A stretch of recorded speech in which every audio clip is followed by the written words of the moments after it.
Good morning, everyone. Welcome to the Education Committee on this wonderful Friday. I'm sure that just because it's Friday doesn't mean that we're not still going to be robust in our work today. My name is Deirdre Bartman. I'm chair of the committee. We are here with the Education Annual Report today. Welcome to the Minister and the department. I'm going to ask that the members introduce themselves to the record in the chamber first and then online. And then I'll hand over to the Minister for introductory remarks as well as introduction for the departmental team. We will then jump straight into the report of the annual report of the Education Department. I don't see any members from the public in the chamber, but perhaps there are persons online. We are going to follow the following format. We will table Part A, which is pages 1 to 22, which members will be allowed to ask questions on, which will be followed by questions and answer. I will then table Part B, which is pages 24 to 134. I will then table Part D. Part D, yes. Just a reminder, Part C and Part E will be dealt with in the SCOPA meeting this afternoon at 2 o'clock. Members, I just would like to ask for our records and just to make the procedural officer's life a bit easier so that she doesn't shout me out over the weekend, please refer to the page number where you are asking your question. Also, members, please take cognizant that because it is a big annual report, many members would probably want to ask questions. Please take cognizant of the time that we take, then we pose our questions. With that, members, please can you introduce yourselves? Thank you very much, Chairperson, and good morning. Khalid Sayed, and greetings to the MEC and his team. Good morning, Chair. Good morning, officials. My name is Christopher Fry. I'm a member of this committee. Thank you. Goeiemôre, voorzitter. Goeiemôre aan die departement. Good morning to all my colleagues also. Khalil Brankes. Thank you very much. Good morning, Dan Plato. Just the members online. Good morning, Chairperson, Minister, honourable members and all officials. Wendy Kaiser Philander. Good morning, Chairperson, Minister in the Department, Ferlin Christians. Good morning, Chairperson, and the Minister and the Department and members, Mesuli Kama. Okay, I'm going to hand over to Minister and the Department. I just want to table Member Makamba Bocha's apology. And just for those who are online, I just ask that you please keep your mic on mute. Otherwise, we're going to have 2 or 3 conversations at the same time. Also, just please keep your video off unless you're on the floor. Thank you so much. Minister. Thank you, Chairperson. Would you like the team to introduce themselves, or would you like me to jump into opening remarks? Okay, what I'll do is I'll make some opening remarks. I'll then hand over to the head of department to make his opening remarks and introduce the team. Everybody comfortable? Good. Thank you, Chairperson. I think honourable members will be aware that I was, of course, not the responsible minister during the period under review. But I really do want to acknowledge and recognise the excellent work done by the department across programs under the leadership of Brent Walters and the team that appears before you. I mean, we have seen, I think, in the department increasing strategic focus, focusing on 3 big priorities: the foundation phase, blended learning, and of course, well-being and psychosocial support. The department, during the period under review, I think, delivered some excellent results. If you look at the NSC exams, an 81.2% pass, a 45.3% bachelor's pass, and of course, the highest maths and science exam pass rate at 71.6% and 76.2% respectively. The department also, and this I am aware will be traversed during the course of this afternoon, achieved an unqualified audit with very little, or in some cases no, irregular expenditure, unauthorized or wasteful expenditure. Of course, the environment is not without its risks, as has been set out in our risk management statement.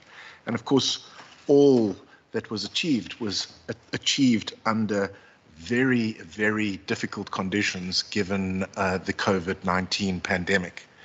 And I think, Chairperson, perhaps before we jump in, we should not forget, and we should possibly reflect that this report records the fact that 74 staff members passed away as a result of the COVID-19 pandemic here in the Western Cape. Thank you.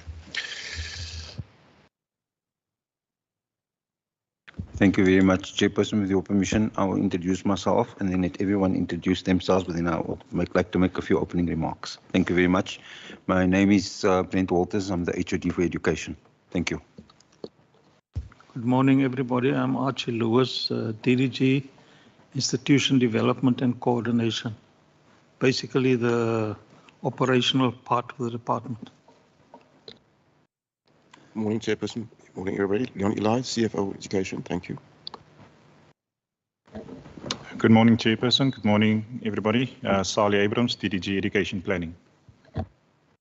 Good morning, Chairperson. Good morning, everybody. It's Harun Mohammed, Head of Curriculum and Assessment.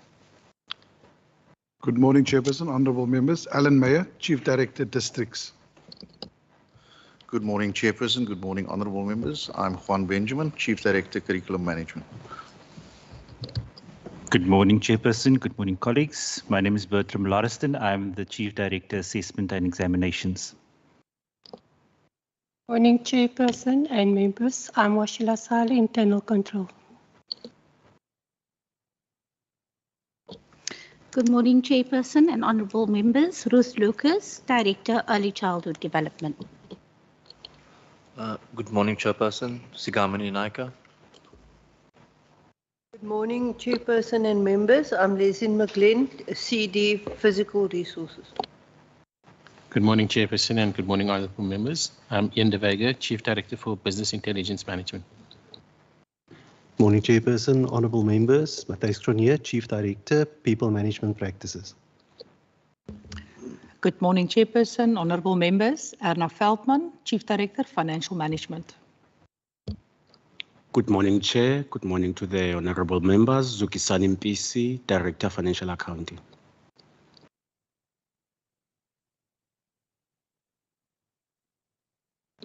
Good morning, everyone. Kerry Mochlin. I'm from the Ministry. Hi, good morning. Odette Kaysen, also from the Ministry. Good morning, Bernard Hammond, Director of Communication. Thank you so much. I just want to find out the persons at the back. Are you still from the department? No? Yes? Maybe? You can introduce yourselves. You can just press the mic.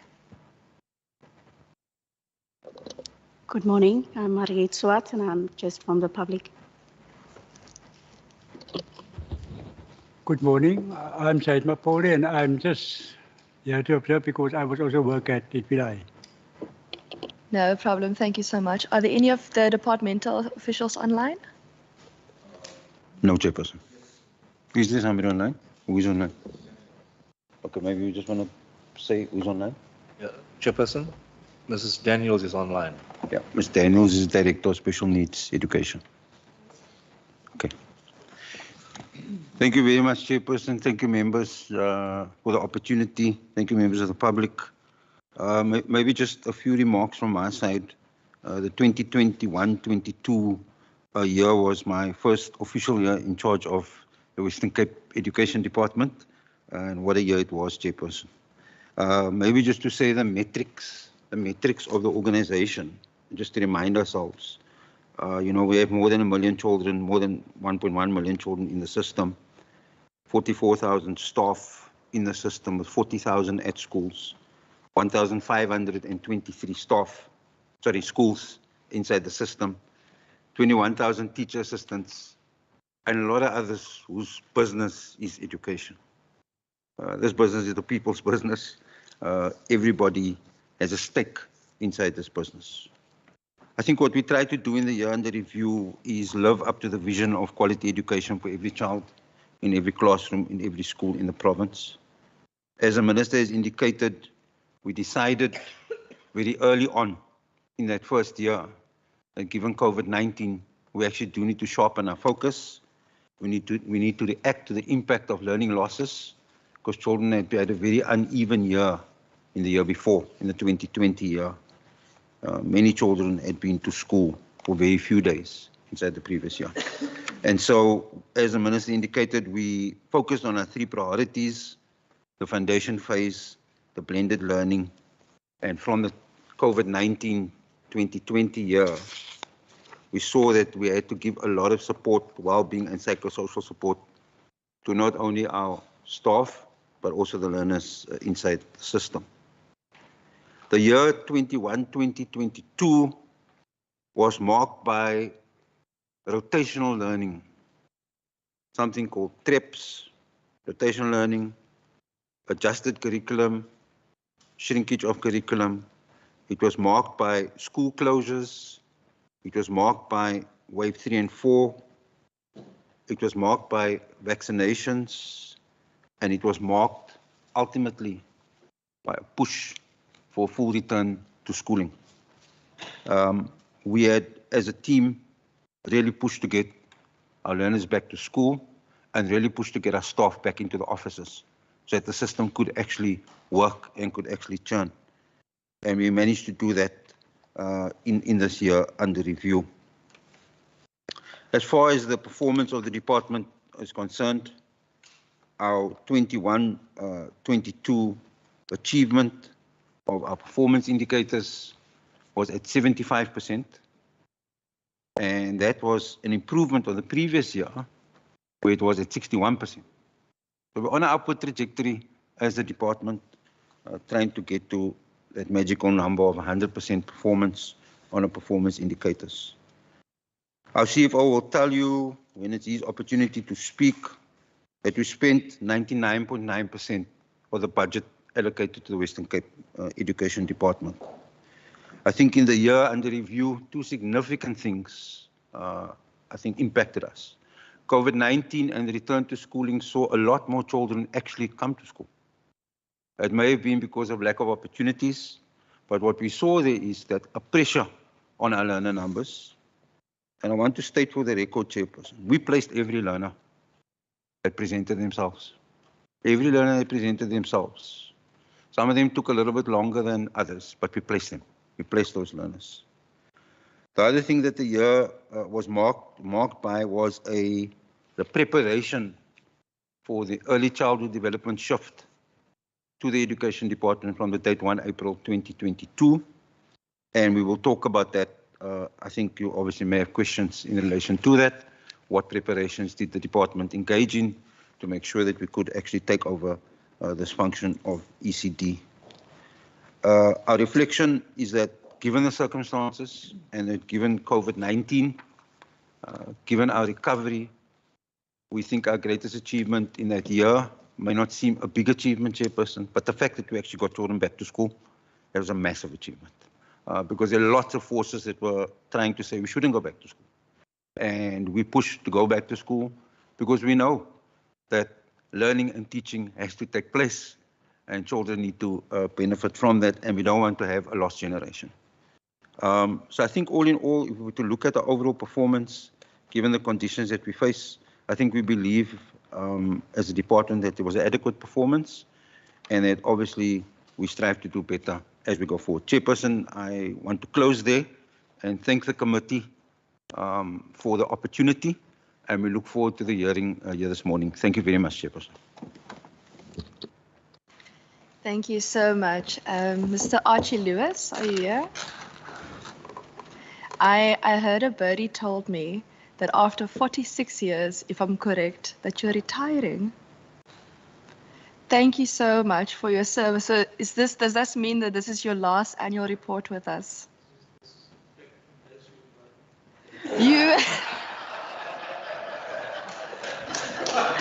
Thank you so much. And I just want to say on behalf of the committee, thank you for your service to the department, for your passion for the work that you've done. I know that you're Deputy Director General. It could not have been easy with all the work on your shoulders. And I look forward to possibly seeing you in the gallery, checking up on us. And I hope that if you're sitting at the ocean drinking cocktails, that you think of us at least. Thanks. I see Member Bosman has joined online as well. Thank you. Welcome to the Super Bowl. Members, I'm going to table part A now. Pages 1 to 22, I'll take hands either in the chamber or online. I see member Plato, I see member Syed, I see member Brunkes. Are there any hands online? No. There are no hands online. I will take the hands in that order. Thank you. Please remember to indicate your page numbers.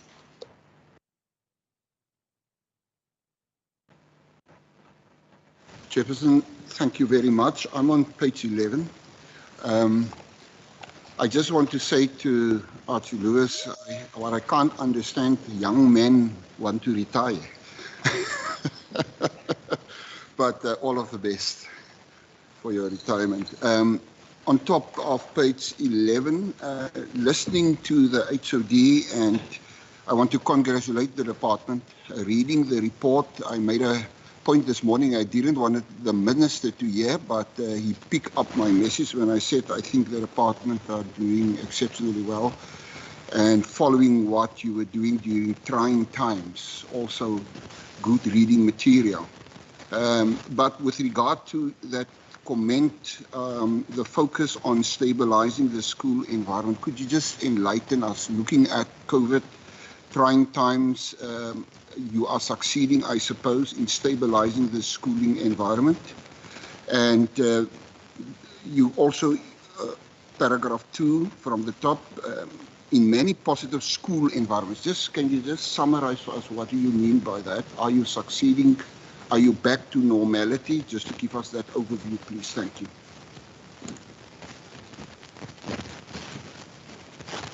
Thank you very much, Chairperson, and let me also echo the sentiments in wishing our stalwart in the sector, Mr. Lewis, very, very well, and thanking him for his service. Chair, firstly, also just noting that this is the Minister's first annual report for education. I want to also just thank him for his presence and also wish him well in the meeting. I think these opportunities, these particular meetings have yielded fruit, and I want to commend the department. We've just learned this morning that the Perryvale High School has now got a new building, and that matter was raised many years ago. Asima remembers at the beginning when we started our engagements, our first annual report.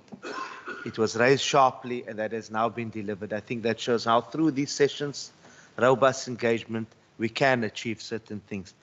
I just wanted to, on page 9, in the forward, with regards to the opening paragraph, the MEC speaks about the department's commitment to providing quality education for every child.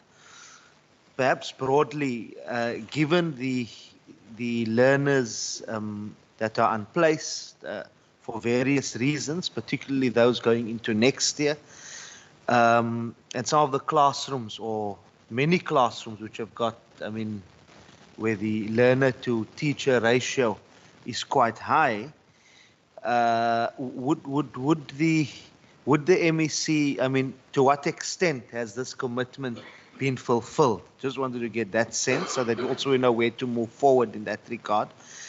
And also what then is the MEC's opinion regarding calls to increase class sizes in schools, particularly those class sizes which are very, very low, but perhaps to increase them by 1 or 2 learners as the call has been made. Then on page 10, with regards to the report from the head of department, the internal diagnostic systematic assessments for grade 3, 6, and 9 was conducted. That part, it's the last sentence. We are aware, and it has been brought to our attention, of a complaint from a whistleblower regarding the leaking of a question paper or question papers and weak standards of tests. I also, I thus want to understand, do we have a body that provides reassurances for these particular tests? Is there still a value for money if these tests are leaked, or if there are reports that they are being leaked? when did the department also become aware of the reports that question papers are leaked, if they know about this, and what steps are taken to address these concerns? Also, whether there will be, whether the department can perhaps provide the committee with such reports if they do exist. Then finally on this one as well, oh wait, okay, let me go into that when we get into the SCOPA meeting. On page 12, Chair, that's also part of the HOD's report. Could we possibly get an explanation for funds not being spent as given on the next page? I think that explanation is a little bit concerning with regards to the Presidential Youth Employment Initiative. I just wanted to note if we could get an explanation as to how this occurred, and whether the department was aware of some of the risks in that regard with regards to under expenditure.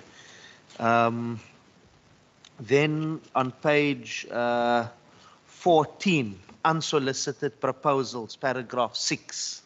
The WCED has 3 unsolicited bid proposals concluded for the year under review.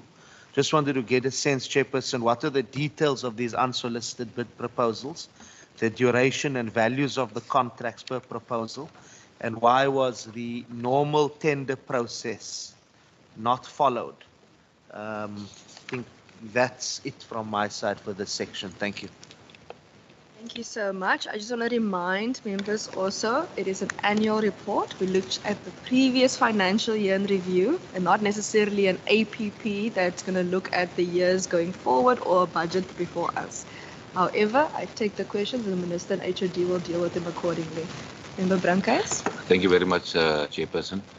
Yes, first of all, I want to thank the department for the annual, every year hard work that they put in to ensure that our learners get the best possible opportunity of preparing themselves for the life ahead of them.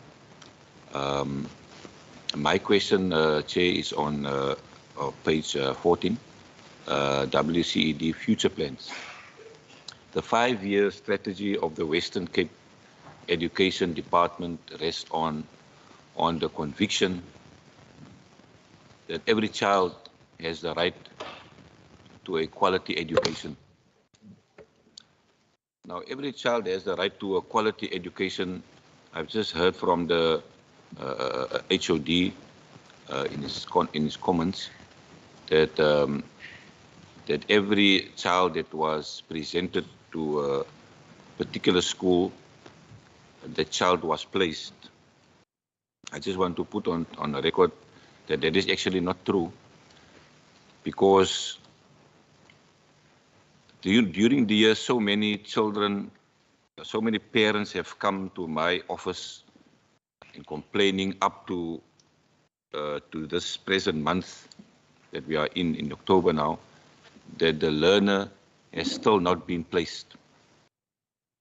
So in terms of WCED future plans, the 5-year strategy, I would like to know from the department that what will be the strategy going forward in those learners actually not being placed from January. I mean, it's 10 months that has passed and a learner haven't been placed. And we are not talking about 1 learner or 2 learners. My office personally has been bombarded with cases like these, where learners are not placed. So what is going to be the strategy going forward from the department in ensuring that each and every learner is going to be placed and making sure that they will get the quality education that they deserve? Thank you, Chair. Thank you so much. Can I just ask, have you also sent in the details either to Ms. Hassan Musa or to the Minister or Department, so that when they answer, they know that they can go look for your email quickly? Thank you very much, Chair. Yes. If I may, Chair, many of these incidents of unplaced learning, it has been forwarded to the department, and that's why I'm asking the question if I could probably or possibly get a response from the department that what has happened to these learners and what is the actual strategy going forward in them being placed still maybe this year or early next year. Thank you, Chair. Thank you so much. I do take note of the months in question. The February, March is our end of financial year, but I'll put the question to the Department and Minister and they'll be able to answer you. I see Member Furlan Christians and Member Masuli Kama's hands online. Is it okay if I just pose the first 3 hands first and then I will get back to the 2 hands online in the second round of questions? That's Take fine, Chair. silence as concurrence. So Member Christians and Member Kama will be the first 2 hands in the next round. Minister, Department, you can go ahead with answering the questions. I just want to welcome all the members from the public that have joined us today. Once we get to the public part of the meeting, I will ask that you just also introduce yourselves. Thanks. Thank you, Chairperson. Just on the question put to me directly, I mean, of course, there's an obligation to make places available to all learners. And as the SG said in his opening remarks, we endeavour to place every learner. Of course, you know, during the year, there are challenges with transfers and, of course, late applications, and the department works hard to make places available for those learners. And we, of course, in 2023 are going to have to work hard to achieve the same goal. And I believe that we will be providing a briefing to the committee on the whole question of admissions later this month, and we certainly look forward to that briefing. In relation to overcrowding, my approach is really to try to increase the numbers of places and to do that as rapidly as possible. And of course, the Honourable Member mentioned the Perryvale Primary School, which I appreciate his remarks. And of course, at that school, we made over 500 additional positions available. And I think that symbolises what I would like to achieve. Thank you. Thank you very much, Chairperson. Thank you, Minister. So I'm going to try and deal with as many questions. My team is going to help me to be able to answer some of the questions. And maybe just to deal with the questions on learners and the placement of learners. So we offer people a place. They have to accept the place as the parent. Often people don't get their place of choice. Try to get into school. We have certain schools oversubscribed, as of course I think that the committee is very much aware. And our obligation, Chairperson, is to offer people a place. Now, we have a system of applications. Obviously, as I said, we're going to brief the committee, but I just want to talk broadly. We have a system of applications with closing dates. We still accept learners late, but when we close school on 15 December, we have a mark on the numbers. We know how many learners there are inside the system. We know how many we have placed. We know everything about that year for placement in January. What we can't predict with certainty is how many, who and where they will arrive in January. And so the commitment of the department in relation to that is to offer a place. And as we will, when we come back to the committee to talk about our progress in this regard, I just wanted to make that point that essentially my understanding is that learners who have asked for a place have been offered a place. We have opened a school at Ottery School of Industry called the Gateway School. We still have more than 100 places open inside that school at the grade 8 level. So I'm making a point. I'm quite surprised to hear the member say that, you know, he's got lots of, it may be a confusion in that maybe people in the current year applying for next year was not placed, but I would like to invite Mr. Brinkers, I see he's not here now, and I'd like to invite Mr. Brinkers to maybe just give me the details. Names, numbers, parents, details, when they applied. We will place those learners, Chairperson. We have a legal obligation to place the learners. So I think that's just in relation to the placements. Maybe then just to say on the question that was asked in relation to you know, how far are we in relation to achieving our vision? Clearly, quality education, Mr. Said asked that question. Clearly, quality education is a vision statement for the department. It's something we strive towards, and it's something I mean, all educations in the world strive towards trying to get to a better quality education. That question of quality education, it's in the Sustainable Development Goals of United Nations. Quality education is in the NDP, and it's reflected in our vision statement as a department. So clearly we will strive to be able to get there. I am not aware, but my team may be, of the question of leak papers. The results of the systemics don't support leak papers because they're very poor, those results. We saw massive learning losses and drops inside because of COVID, we believe, in grade 3, 6, and 9, in reading and calculating.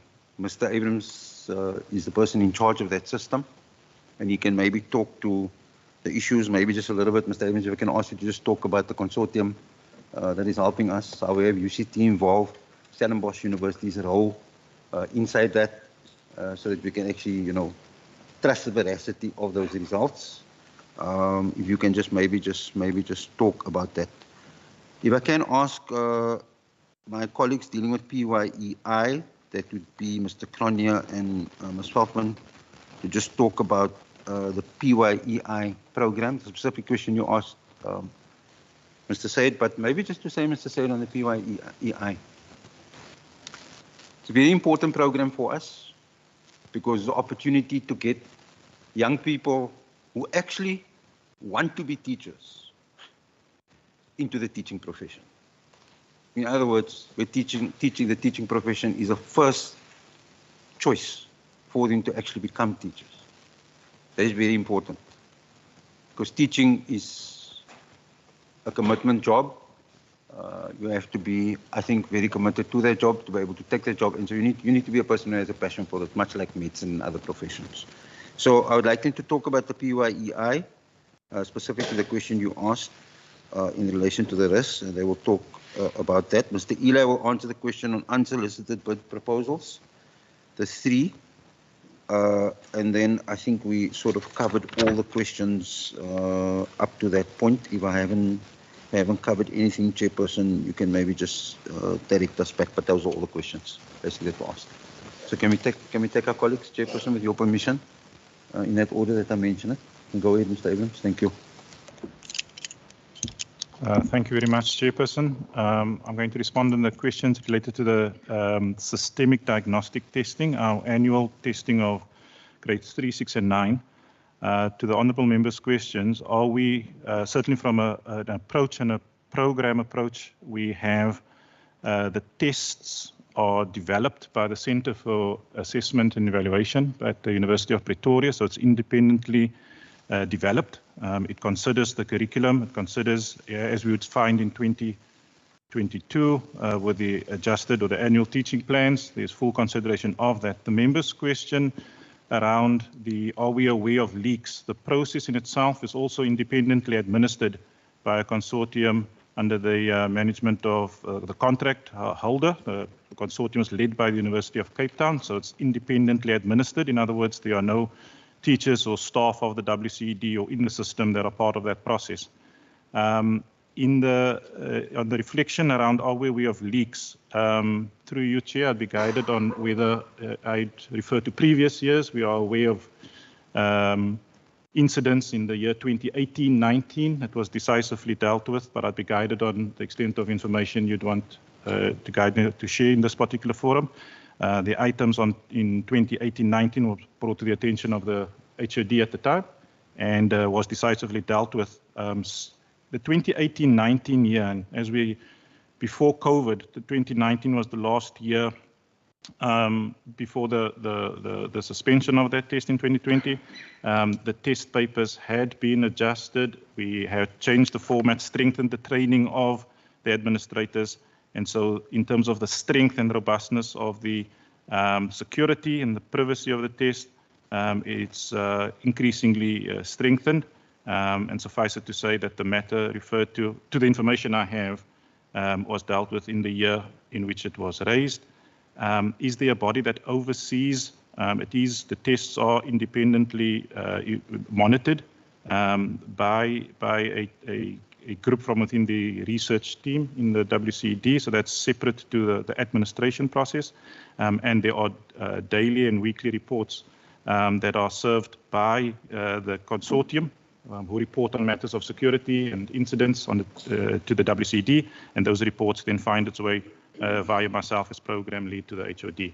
So the full transparency around all incidents and escalations are raised and dealt with decisively. So in the context of either the incidents referred to or indeed confirmation of our processes and the role players with the independent agencies I spoke about, we can share that information, but I'd be guided.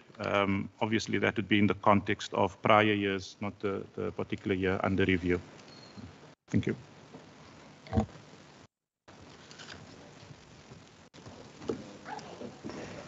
Thank you, HOD members. A question with regard to the presidential youth employment.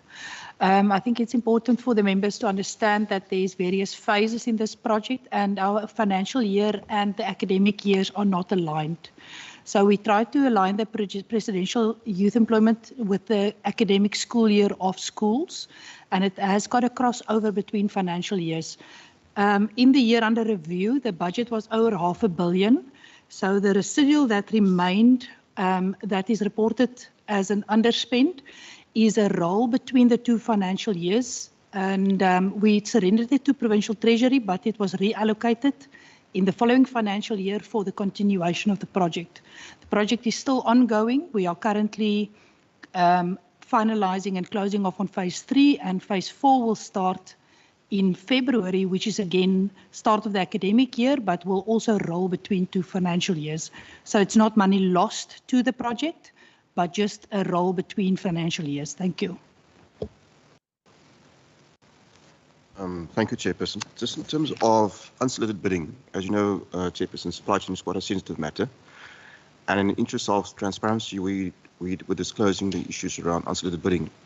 So just in terms of explanation, what unsolicited bidding means, it means that the department gets approached by outside parties, interested parties that wants to deliver a service to the department. But there's not necessarily a need for that. But in terms of that, we have to follow processes and procedures as laid down by National Treasury if we want to consider those things. So the 3 proposals we received from outside parties, we rejected those 3 proposals. We didn't accept them, so there's no costing involved because we didn't scope it. We didn't take it further, and there's no duration involved in this particular things. But I'll just mention the 3 proposals. The one is the Workplace Accident Management System. The second one is called Kotler 1 Center for Maths, Science and Technology, and then number 3 is the Disruptive Education Pilot Model. Just Chairperson, as the SG indicated previously, education is everybody's business.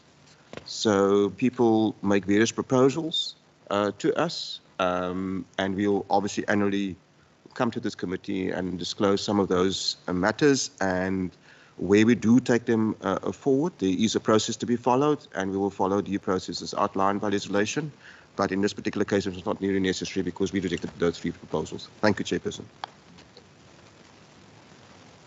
Thank you so much. I know not everyone is necessarily au fait with our microphone system also. I just want to let you know that if you choose English to isiXhosa, the translation is there. If you want isiXhosa translation to Afrikaans, the translation is there. There's Afrikaans to isiXhosa, and there's isiXhosa to English. So there's 4 translations on the system if you choose to listen in a different language. If you're choosing sign language, the sign language is on the screens for the respective persons. Just wanted to let everyone know. Thanks. Member side, is it a new question? Because I did promise Member Christians and Karma a question as well. Is it a follow-up? Okay, pose your follow-up. No, thank you, Chair, and thank you to the team for the responses, particularly on the Presidential Youth Employment Initiative.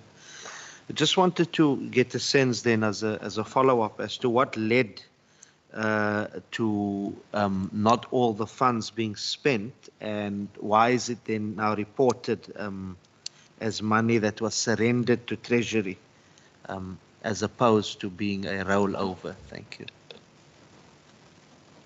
I think I had a different answer to what your follow-up is. However, I'm going to put it to the department and the minister. I'm just going to take members Christian's and member Karma's hands as well, and then we can pose all the respective questions. Member Christian's. Thank you, Chairperson. And yes, thank you. I also just want to wish Mr. Archie Lewis well on his retirement, and also, you know, to give so much time and effort to a department. You give your entire life to the department. You need a well-deserved break. So I pray God's favor upon your life, Mr. Lewis, and may you enjoy your retirement. Chairperson, just to come to just two questions. The one question is what the Minister and HOD, I think the Minister mentioned it, 45% bachelor's pass.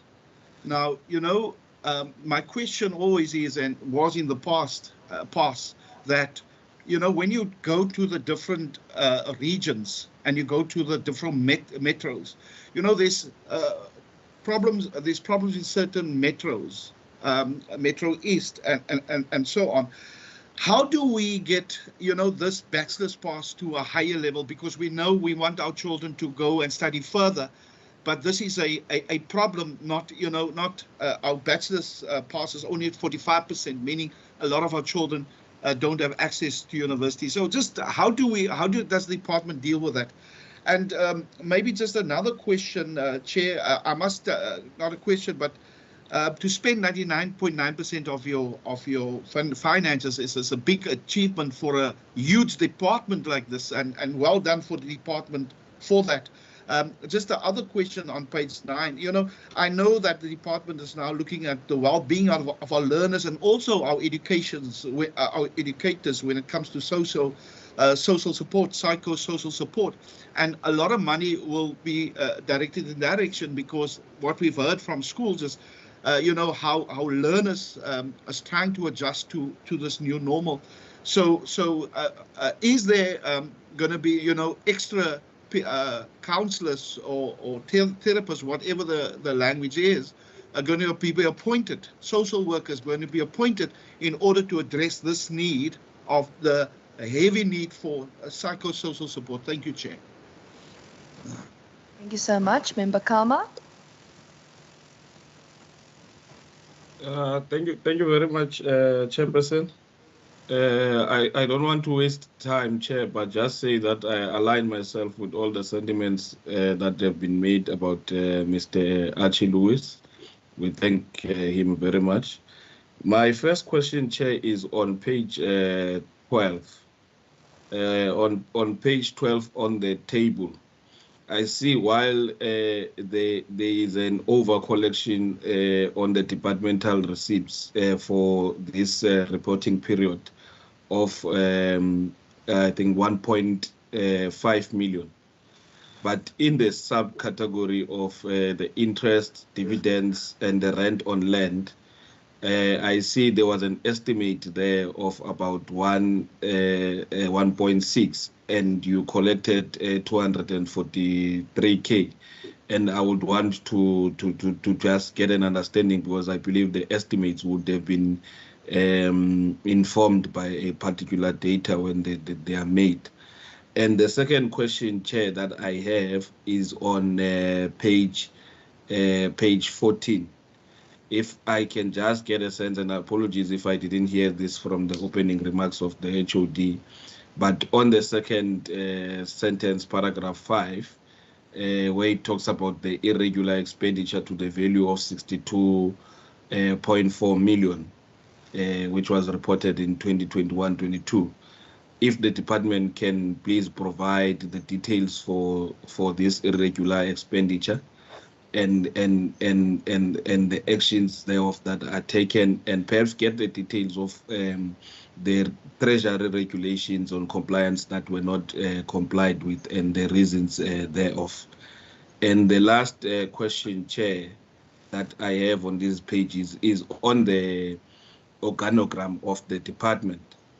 And I think on the onset, I must say that I'm impressed with the overall picture that I see in terms of your demographics and everything. But what I want to understand, Chair, is that I'm starting to note what might be a challenge of good senior managers that are reaching the retirement age, and see a lack of succession management policy, which results in retired staff members being brought back in other capacities like consultants and so on and so forth. I therefore want to understand how did, firstly, the 4 vacancies that we see in the organogram, how did they occur, and for how long did it take the department to fill them? And with regards to acting directors, how long have they been acting? Are those now positions still filled by persons on an acting capacity, or they are permanently filled? And perhaps, Chair, get an understanding of the department's plan. You know, I think for some time we continue to see on the senior phase with deputy directors, directors of the department, we continue to see men only, and think which is a responsibility of all of us to ensure that we respond to the calls of women emancipation. Are there any plans, deliberate plans from the department to make sure that in future we see change in this representation at that level of the management? Thank you very much, Chairperson.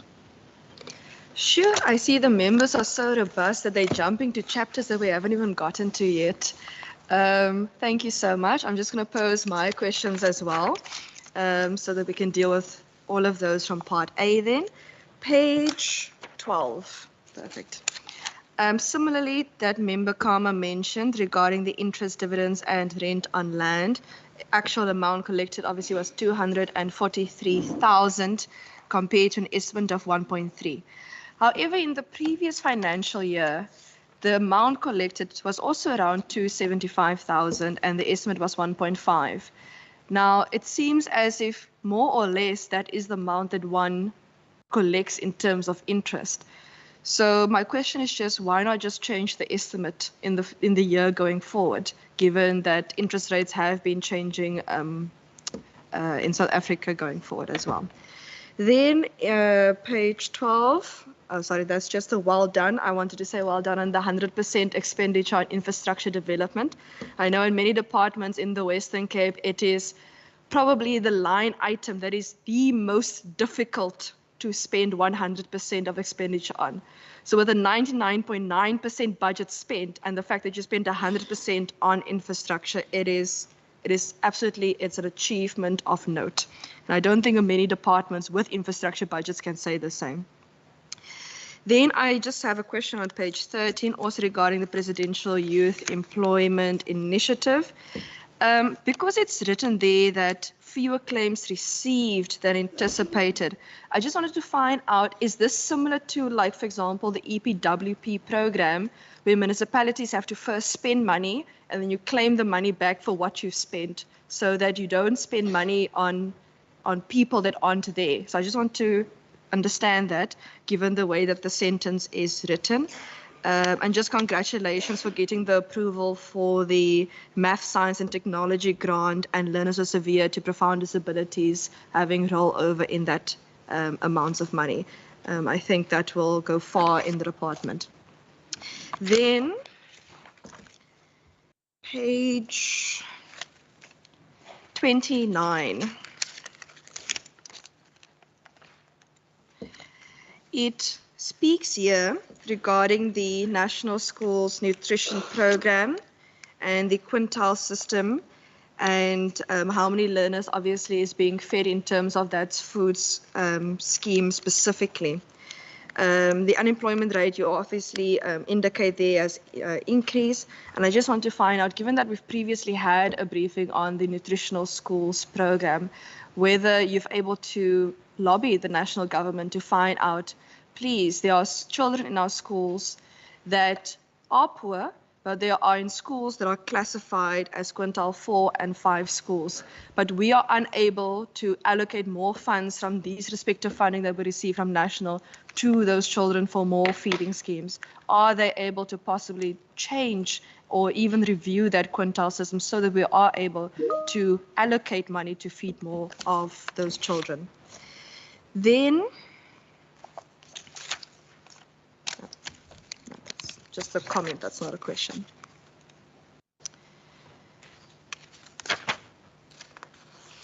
No, that's all from me, part A. Thank you so much. Minister and HOD can allocate accordingly. Thank you very much, Chairperson, for those questions. So just to say to the team, what we're going to do is we have a few questions, the questions that were asked in relation to PYEI, if I can ask Ms. Feldman to deal with those questions.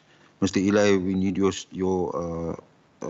steer on the questions on over-collection, on the 62.4 million irregular expenditure that was asked in relation to the interest and the projections for, what we put down that we collect. If you can please answer those questions. And then I want to just talk about some of the other answers. The NSNP question, Dr. Naika, if you can please address yourself to that. And then there was a question also on our support for well-being, psychosocial support. Dr. Naika, if you can also just address those questions. So let me try and deal with a few, just maybe comments from my side in relation to the question Mr. Christians asked about the 45% bachelor's pass, and in relation to when are we going to sort of get this figure higher. So first to say, Chairperson, Mr. Lauriston and others inside this room, Mr. Mohammed, they can give us the technical detail in relation to how you qualify to get a bachelor's pass. But some students don't qualify to be able to get a bachelor's pass.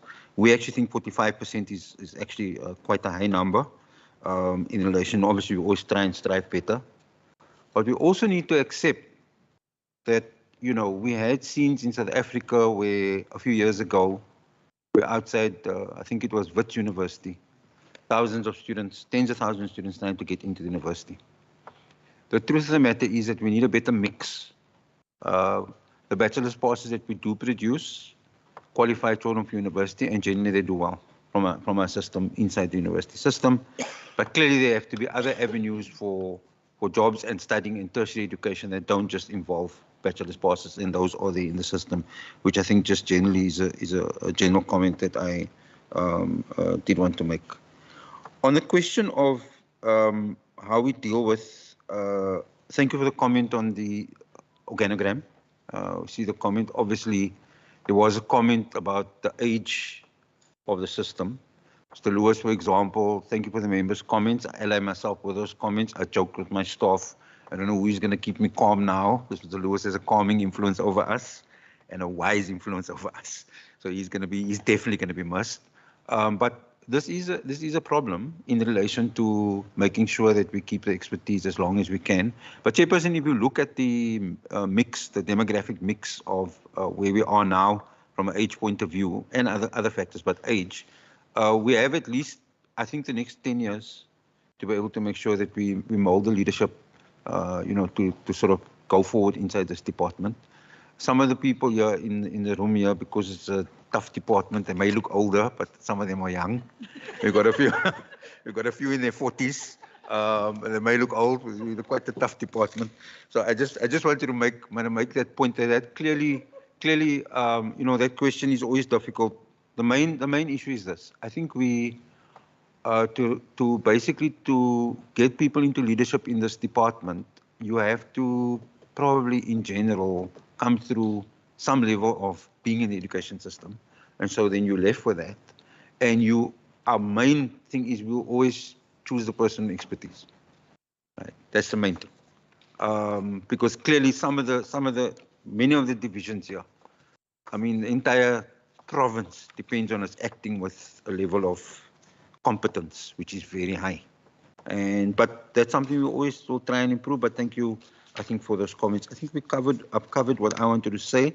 if we could just go through some of the questions that were asked, starting with Mr. Eli. Mr. Lewis has just pointed out to me here now in a note to me that we have in the last few appointments on district directors, we just appointed 3 female members of staff, Mr. Norsi, Ms. Maya Williams, and Ms. Lucas, and they are younger, and so they obviously can also lead in the future inside the department. Okay, can I ask Mr. Eli to basically just answer these questions? Thank you. Thank you, Chairperson. Just to say thank you for the questions, but just to say that as far as revenue collection is concerned, this department is not a revenue-driven department. We're not like health or public works that charges the public fees. So our revenue base is very small in relation to the total budget. We mainly depend on for our livelihood, we mainly depend on provincial treasury and equitable share. And so therefore, when it comes to revenue and revenue estimates, those are basically what we believe it could possibly be.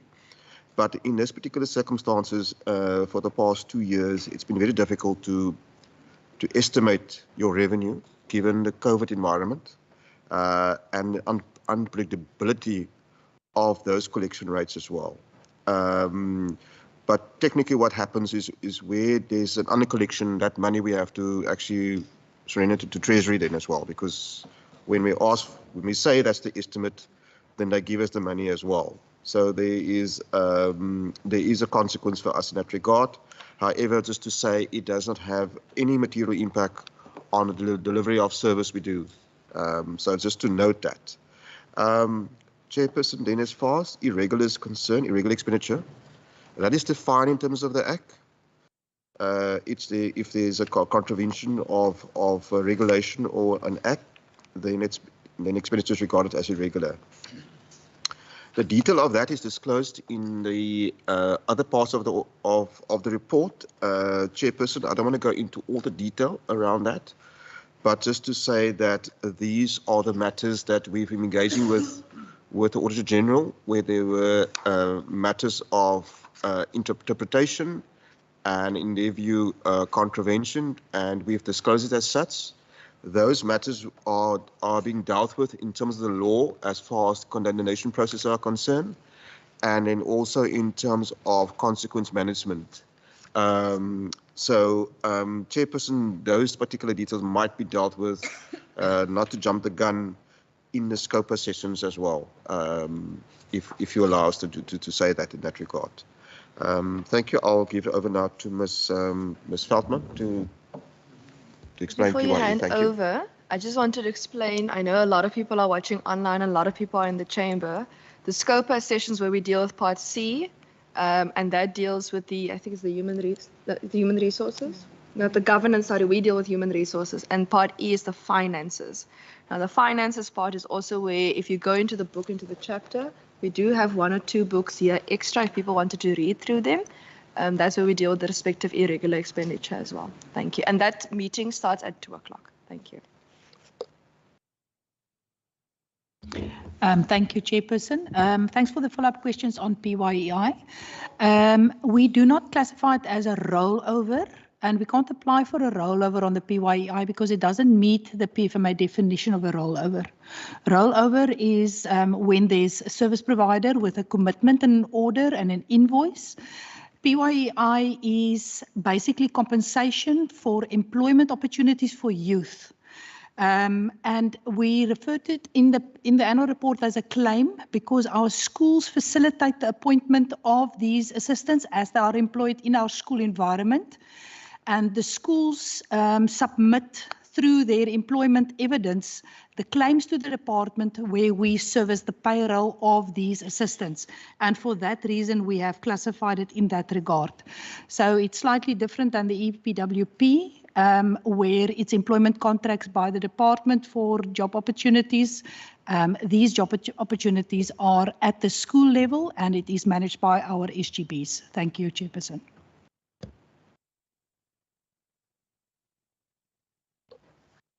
Thank you, Chairperson. The issue about psychosocial support, you'll know over the last few years, I think the last 4 to 5 years, at a universal level. Apologies, colleagues. I'm just going to ask, please, if you aren't able to put your phone off, if you're able to at least put it on silent, because of the mics and the type of room this is. There are people that are online as well. So when 2 mics are on, for example, it is going to be chaos on the online system. So I just ask that we just make sure that our phones are on silent. Thank you. Yeah. Thank you, Chairperson. So, you know, we've heard over the last 4 or 5 years that mental health issues have become a major phenomenon in the world. But in our country, we've seen an increase in the need for psychosocial support. So as the WCED, you know, under the leadership of Mrs. Daniels, who's the Director of Inclusive Education, we've established a psychosocial support task team, and we have scanned the environment to look at the challenges posed to learners, to district officials, and even officials at head office. And so we have a response, we have a website with helpful tips. We have support personnel, psychologists, social workers. We have we had parent interviews on our virtual platforms during COVID. We had consultations and telephonic support to people who required it. So it is something that we will look at regularly, because in an environment such as ours, psychosocial support is indispensable. It has to be a vital ingredient of our service delivery. And should I respond to the NSNP issue? Yeah, the NSNP debate and discussion about quintiles, well, it has actually elevated that debate. And so we've had ongoing discussions with the DBE. But just to say that we whilst these discussions, I think it's quite a complicated task to change a quintile system. But that's an ongoing debate. So, but we are not standing and watching the situation develop. In one school where there was which was regarded as a quintile 5 school, but it was not a quintile 5 school in terms of its geographic location, in terms of the salaries of parents and so on. So we contacted people who are willing to help us, and we fed the children. So whilst this debate is ongoing and we struggle to find a resolution to the problem, we will continue to support the learners as much as we can, even if we have to look at support from other stakeholders. Thank you, Chairperson. Chairperson, I think we covered the questions. Thank you. Perfect. Thank you so much. I just also want to say that after the committee went on oversight on the cluster week recently, that was one of the items that the committee said we want to call the respective national players to say, and I see we did definitely schedule it for the 22nd of November as well, that we want to speak, and the social development chairpersons also in the meeting, that we want to speak to National Treasury, to DBE, and to find out what we can do in order to change and to review that. Thanks. Colleagues, do you have any follow-ups? None? Wonderful. We can move over to Chapter B. Chapter B, or Part B, is pages 24 to 134. I'm going to take hands now. Member Syed, Member Plato. I see no other hands, so does that mean I can put myself third in the queue? Okay, I see Member Christians, Member Karma. Member Christians can go third. Member Karma, I'll take you in the second round, and then I'll keep mine for the second round as well, in that order. Thank you. Okay. Thanks. Thank you, Chair. Page 28, but yeah, no, not actually. I don't know why I'm at 28 first. Yes, actually 28. I was going to follow on something which the Chair raised while we were in the previous section, which was on page 29, but I'm going to get to that. Chair, And decide when we say part A is done, it's done. We ask for No, follow-up questions. Let's start with part Chair, B. on a point of order there, not point of order, but the chairperson, you raised part, you spoke about this part when speaking about part A, so I'm just saying I'm going into that same, sorry, yeah, I don't want to go back. So on page 28, the first paragraph speaks about disruption to the education systems, unprecedented disruptions across the world, reduced time in teaching and learning, resulting in substantial learning losses across subjects and across grades. I just wanted to get a sense, and I know the matter is currently at the level of the legal process, but between 2020 and 2022, learners at Heathfield High School have lost out on valuable learning, we are aware, regardless of the merits and demerits of the actual case and teaching as a result of COVID, but also the unrest that's been taking place around the Newman matter. I want to understand, firstly, how much of learning and teaching time has been lost at that particular school due to the pandemic, but also due to the ongoing unrest. And then how has that affected learners, especially in grade 12? Then the second part of that is what measures are in place to diffuse these particular tensions. So the one, in terms of to support learners with a catch-up plan, is there anything in place? How much is budgeted for that going forward? I understand that between what the previous said, but it's obviously based on what has been happening.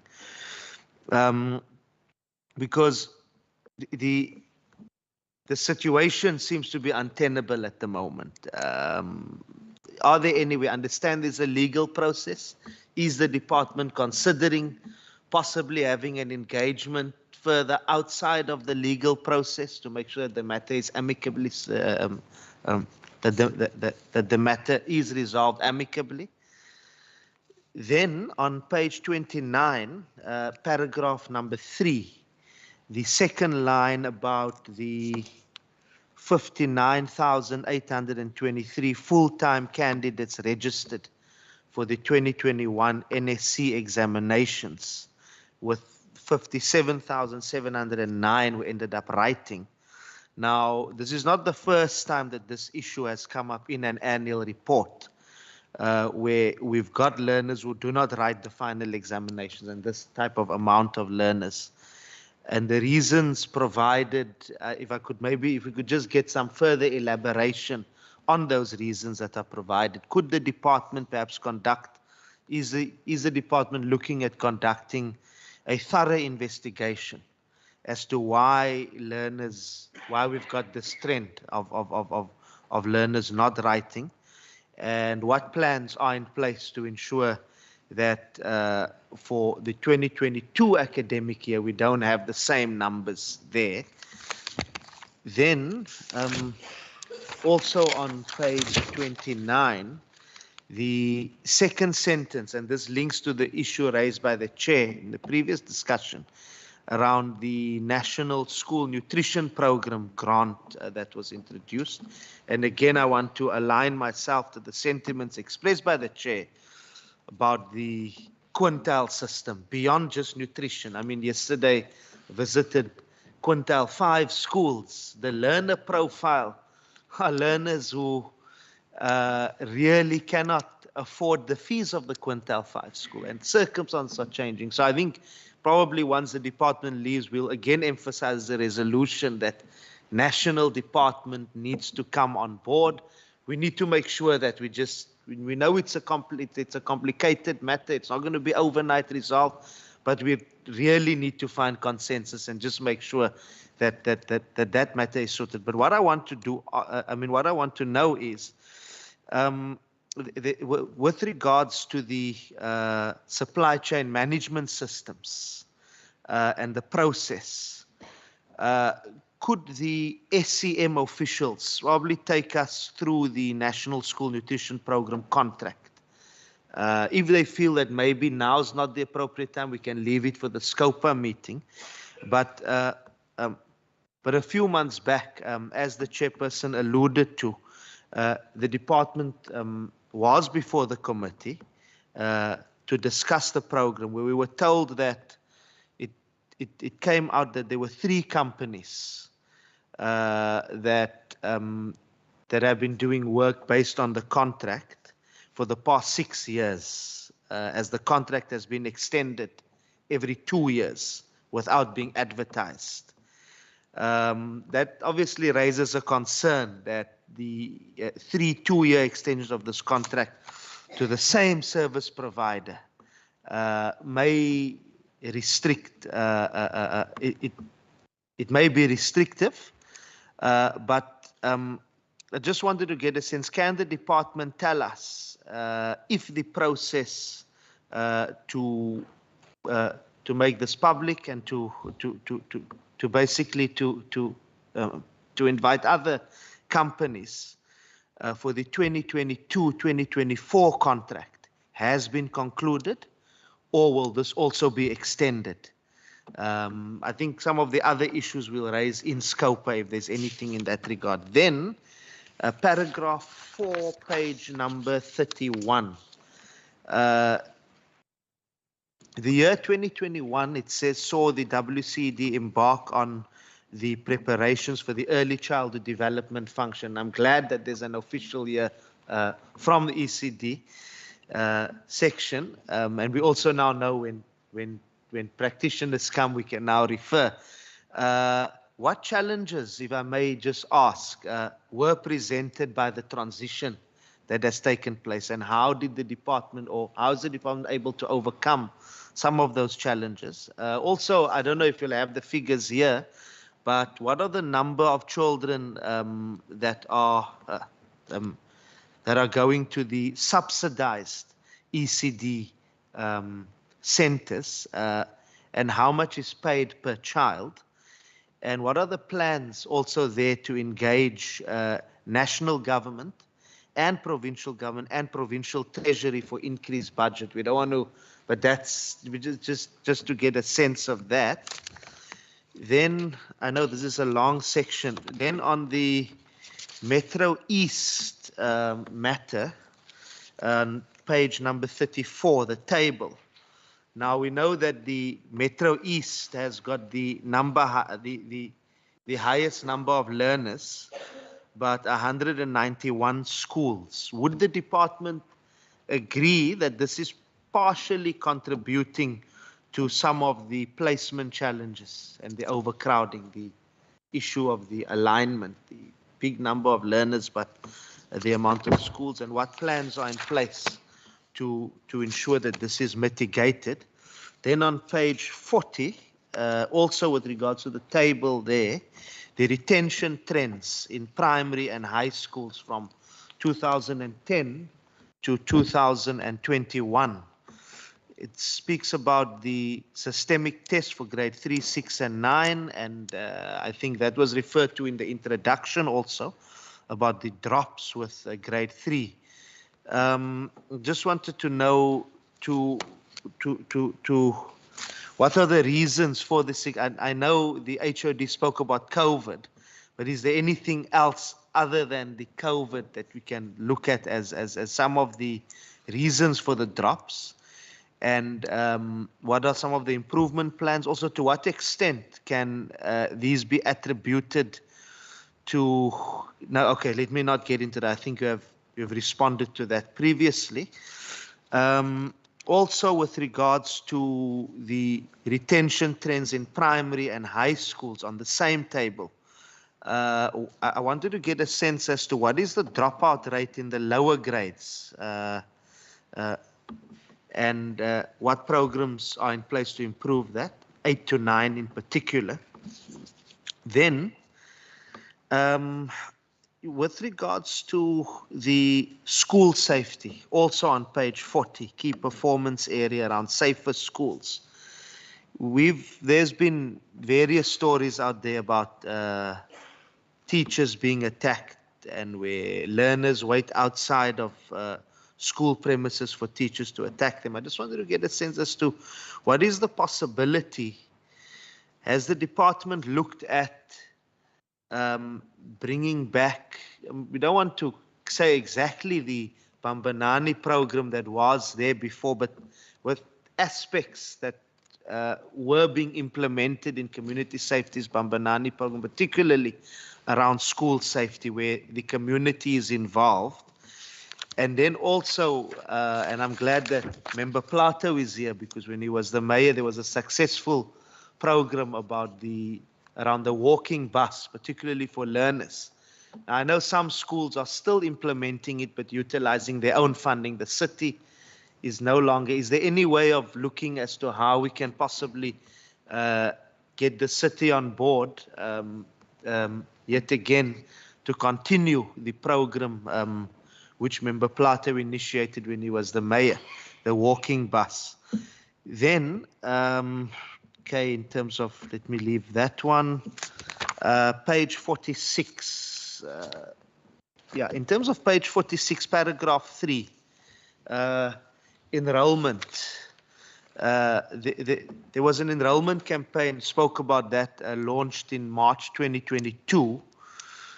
Could I get a sense as to what is the number of applications that were received and how many were successfully placed? What is the number of learners that were not placed in schools at the end of the first, second, and third quarters, and how many are still unplaced?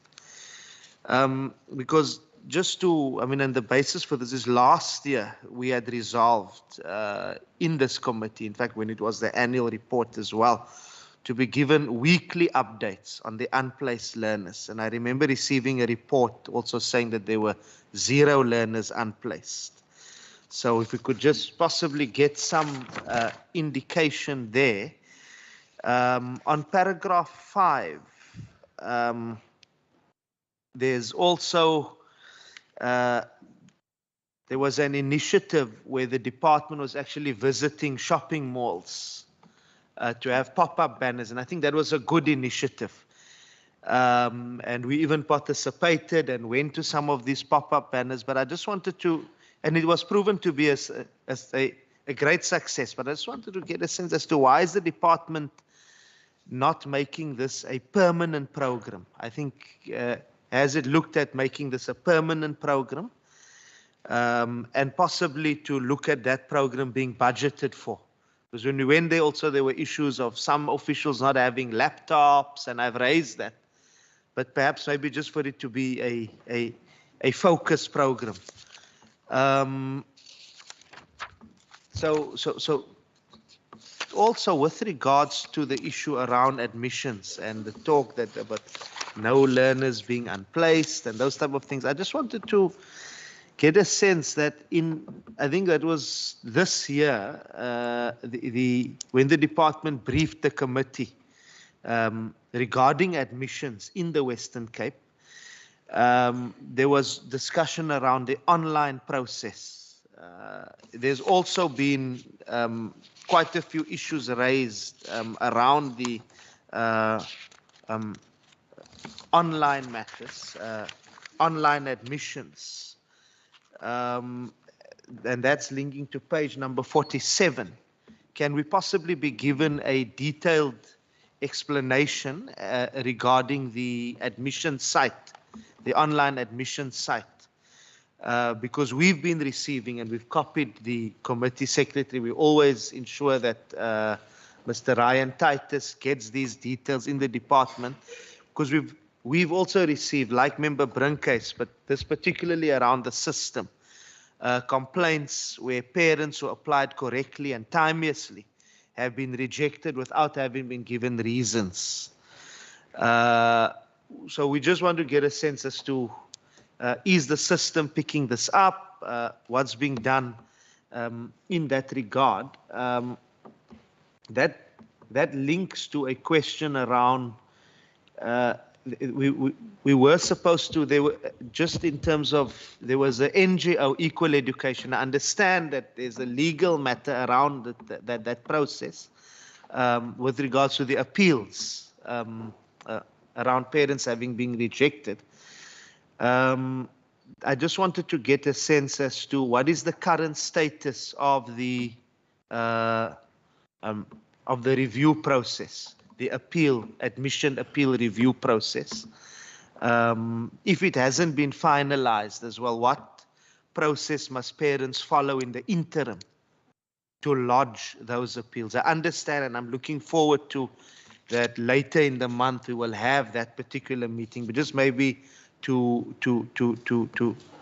get us started in that regard.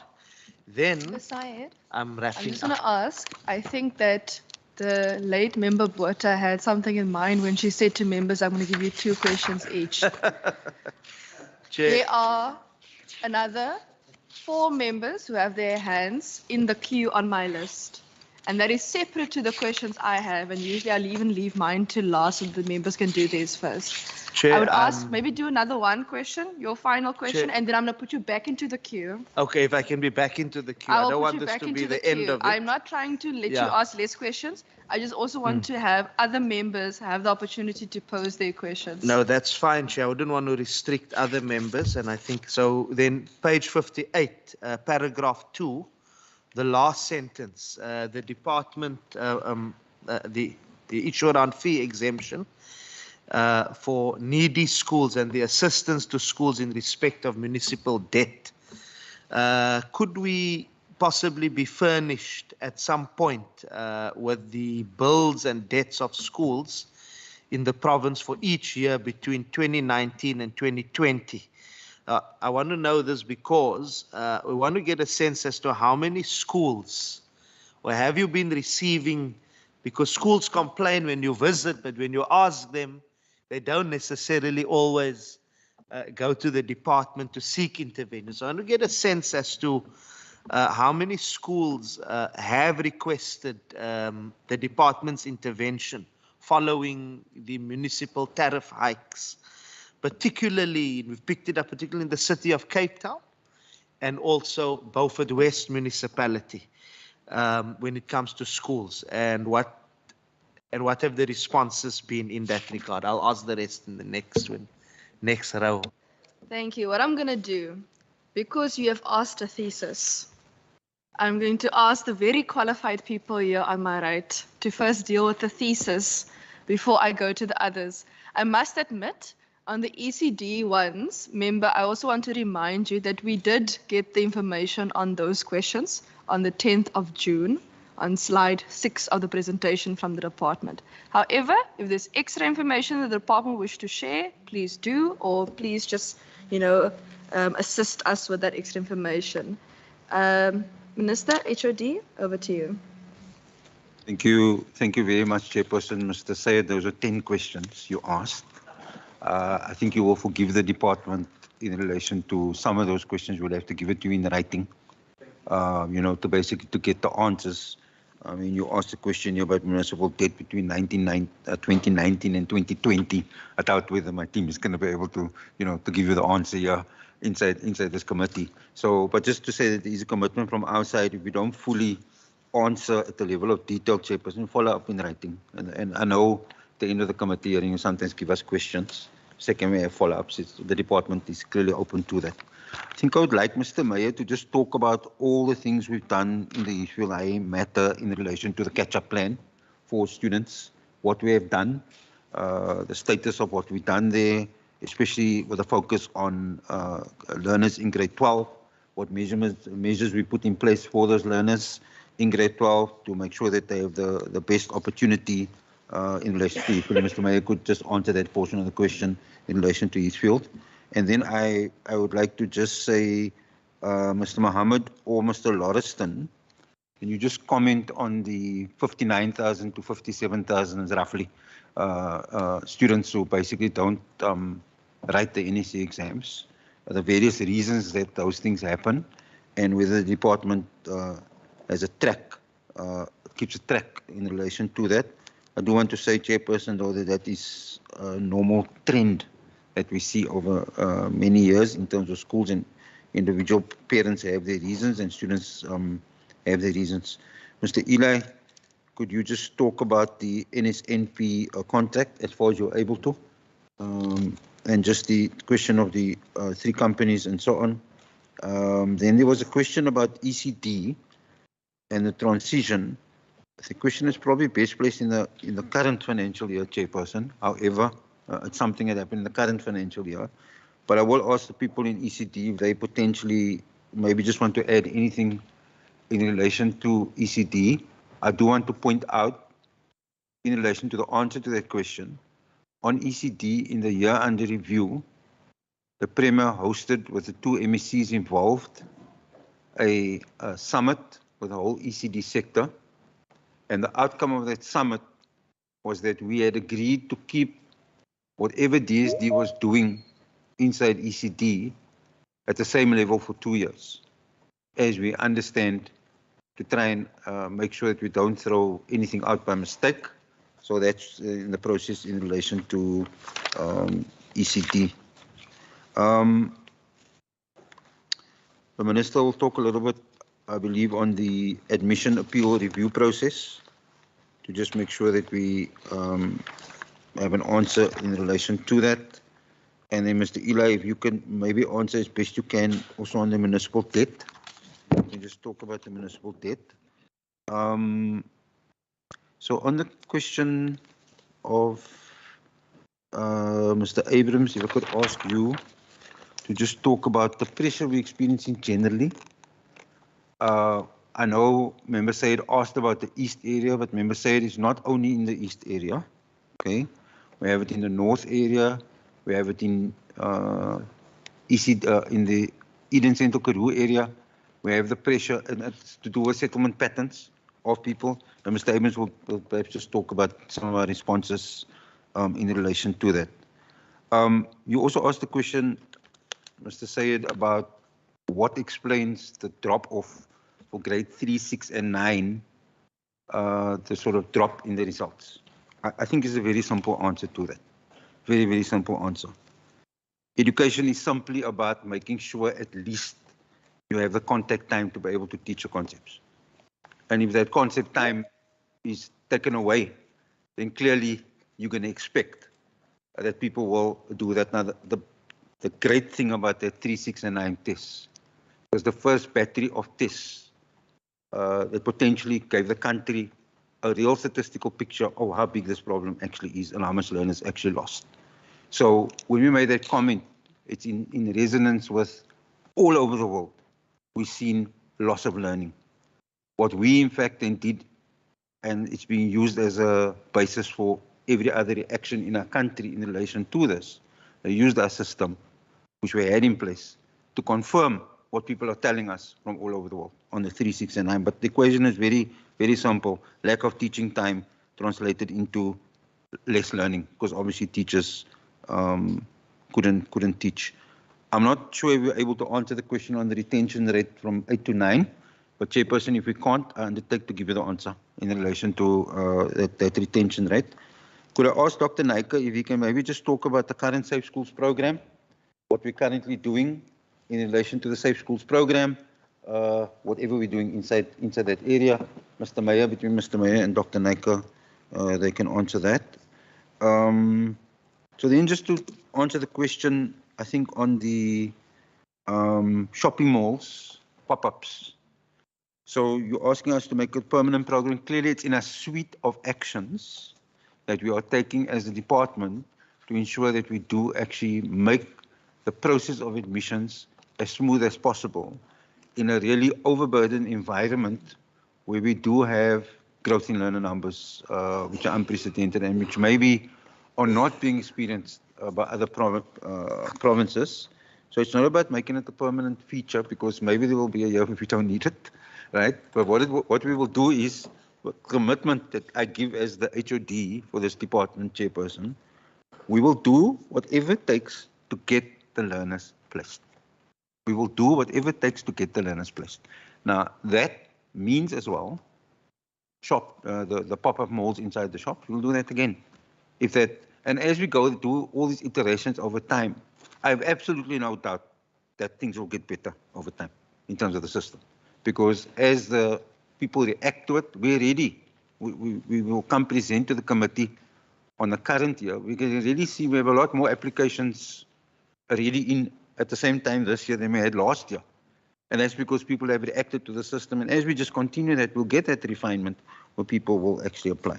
So if I could just ask the members that I have, my colleagues that I have asked to answer the various questions that have been asked, if we can just go down the line. Then Mr. Evans, if you want to go first, then maybe Mr. Elaine, we can just work our way down the line. Thank you. Thank you, Chairperson. As regards the matter of the distribution of schools, which is the matter that Honourable Member Syed touched on, Metro East on the 191 schools obviously shows that the proportion of learners to the number of schools will show that there is a undercapacitation that's well recognized and has been for a few years. It does link, as the SG had alluded to a number of things. Obviously, the quintile system, we see alongside relatively low income settlement, the demand is quite strong, and I think it's a function of land. I don't think the data will show that as we try and scale up on the number of schools, in particularly Metro East, the issue of land and land availability is a key one. And in that regard, the general statement is that in the city of Cape Town, it's certainly been the primary condition. We need to strengthen the acquisition of land and working very closely with the city of Cape Town on that agenda. That's increasingly being strengthened with the MEC and the mayor's support. So we do have in the pipeline a very clear plan of an immediate set of interventions to build schools in Metro East in the areas of Lowandle and Wallasdean, particularly the Kraaifontein area, are the number one priority focus areas for new schools, as would be closely followed by Eerste Rivier and Macassar. We've got schools in the pipeline that are going to be delivered in this year and next in places like Macassar and Salauri's Pass. But the general statement around the need or the demand for more schools has been recognized.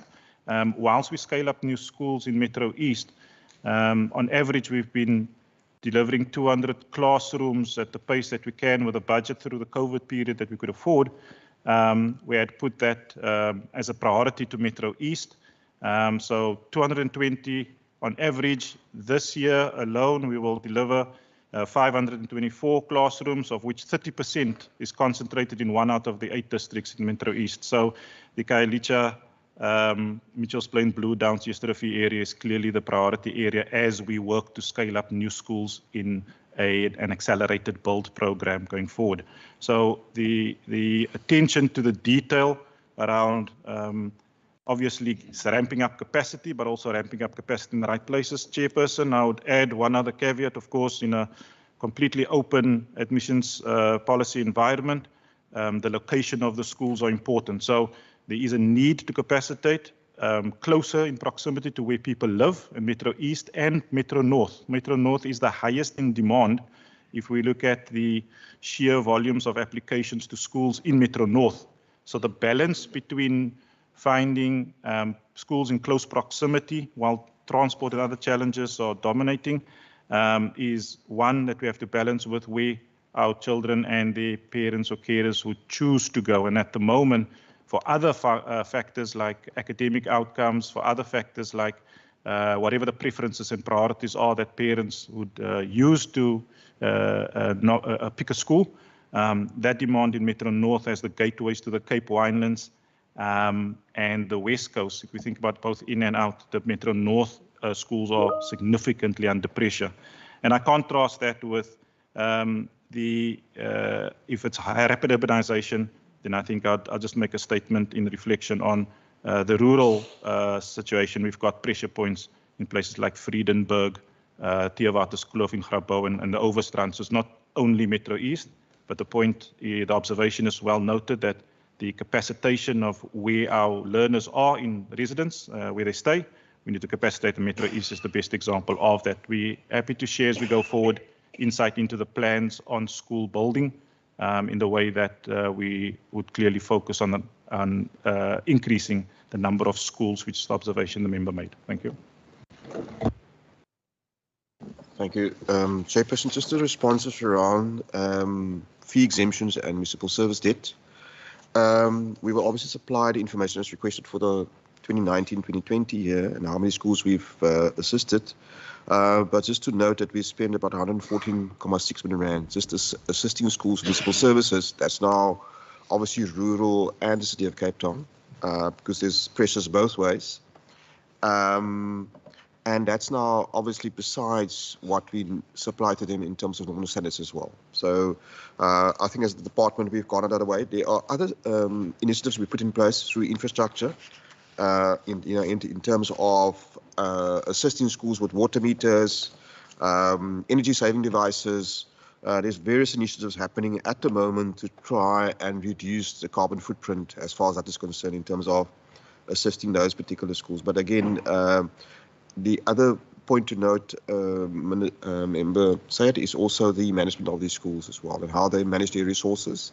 The other aspect that links to that is also the maintenance as well, around some of, especially the toilet areas, because as you know, with water, there's sewage that's attached to that particular meterings as well, and also as far as electricity is concerned. But again, we've been assisting the schools for quite a number of years.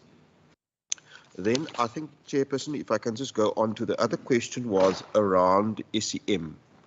Now, I know this is not a forum for that, but I will just want to explain something, that national prescripts prescribe certain things to government departments, what they can and what they can't do. Then you have another oversight body, or not oversight body, but let's say oversight, which is in the form of the Auditor General. And they do release the report and they give indication of whether departments comply with applicable laws and regulations. And those aspects will obviously be dealt with in terms of scope as well. But coming back to National Treasury instructions, departments are allowed to extend contracts based on certain conditions. Then they are also supposed to inform when they do, that's based on the current legislation, the accounting officer does have the delegation to do that. However, it must inform Provincial Treasury and it must inform the Auditor General in writing. And that's what we comply with, Chair. There are various reasons why we had to extend those contracts, valid reasons, and all related parties were informed of that. The challenge also with that is we also work with a conditional grant, has got compliance issues to it around menus, and for that we have to consult with DBE as well, which we've done. So, Chairperson, just to say that we are not sure, but I think we have supplied, Mr. Lewis, I have supplied the committee based on the last engagement with some of the detail around that as well. And I don't want to go into all that particular detail as well, but just to say that we have complied with all necessary prescripts. I don't want to interrupt you. In that I just regard. want to ask that those online, if you're not on the floor, just to mute your mic, just so that otherwise we're going to be having two conversations. We won't be able to hear the respective answers in the chamber. Thank you so much.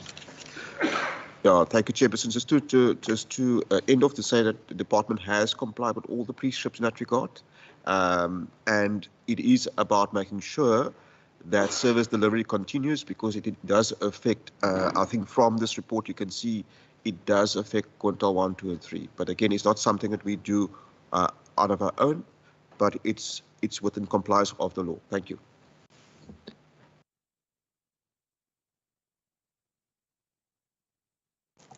Thank you, Chairperson. In terms of the school safety, I'll start there.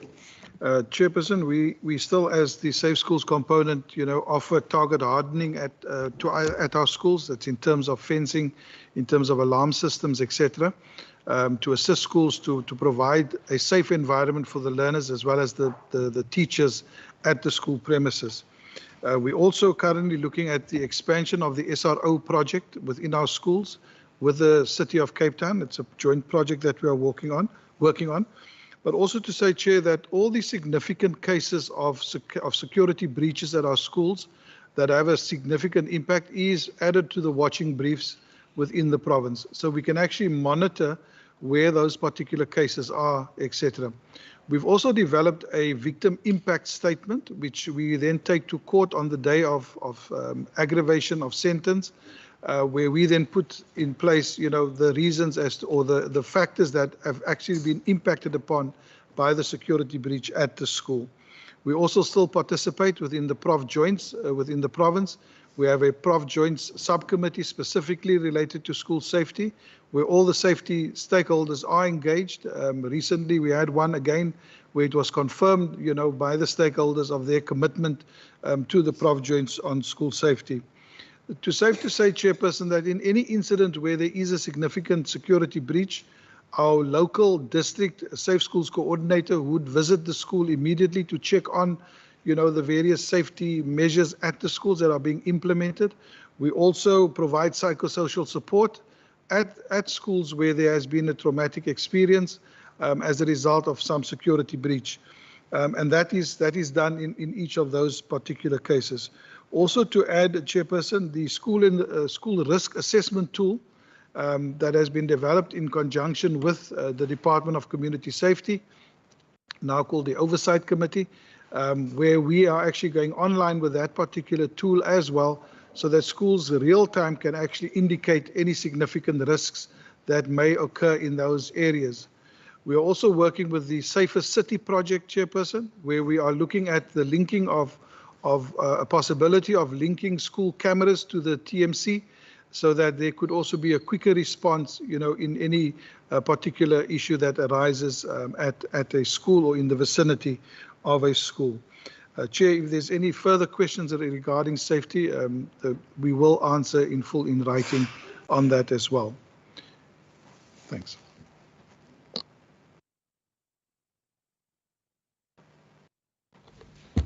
Chair, just to augment what Mr. Meyer has said, I fully agree. The budget for safer schools is relatively small. It's about 36 million rand. So one need to understand that with a budget of that size, small size, and your footprint of 1,523 schools, it's quite. You need to carefully see how we spend this money to optimally get value for our money. What we have in the system is we have identified what we should call schools at risk or red schools.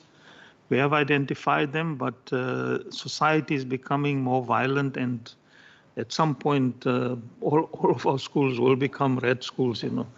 That's the fear, and that is what we need to manage as the education department.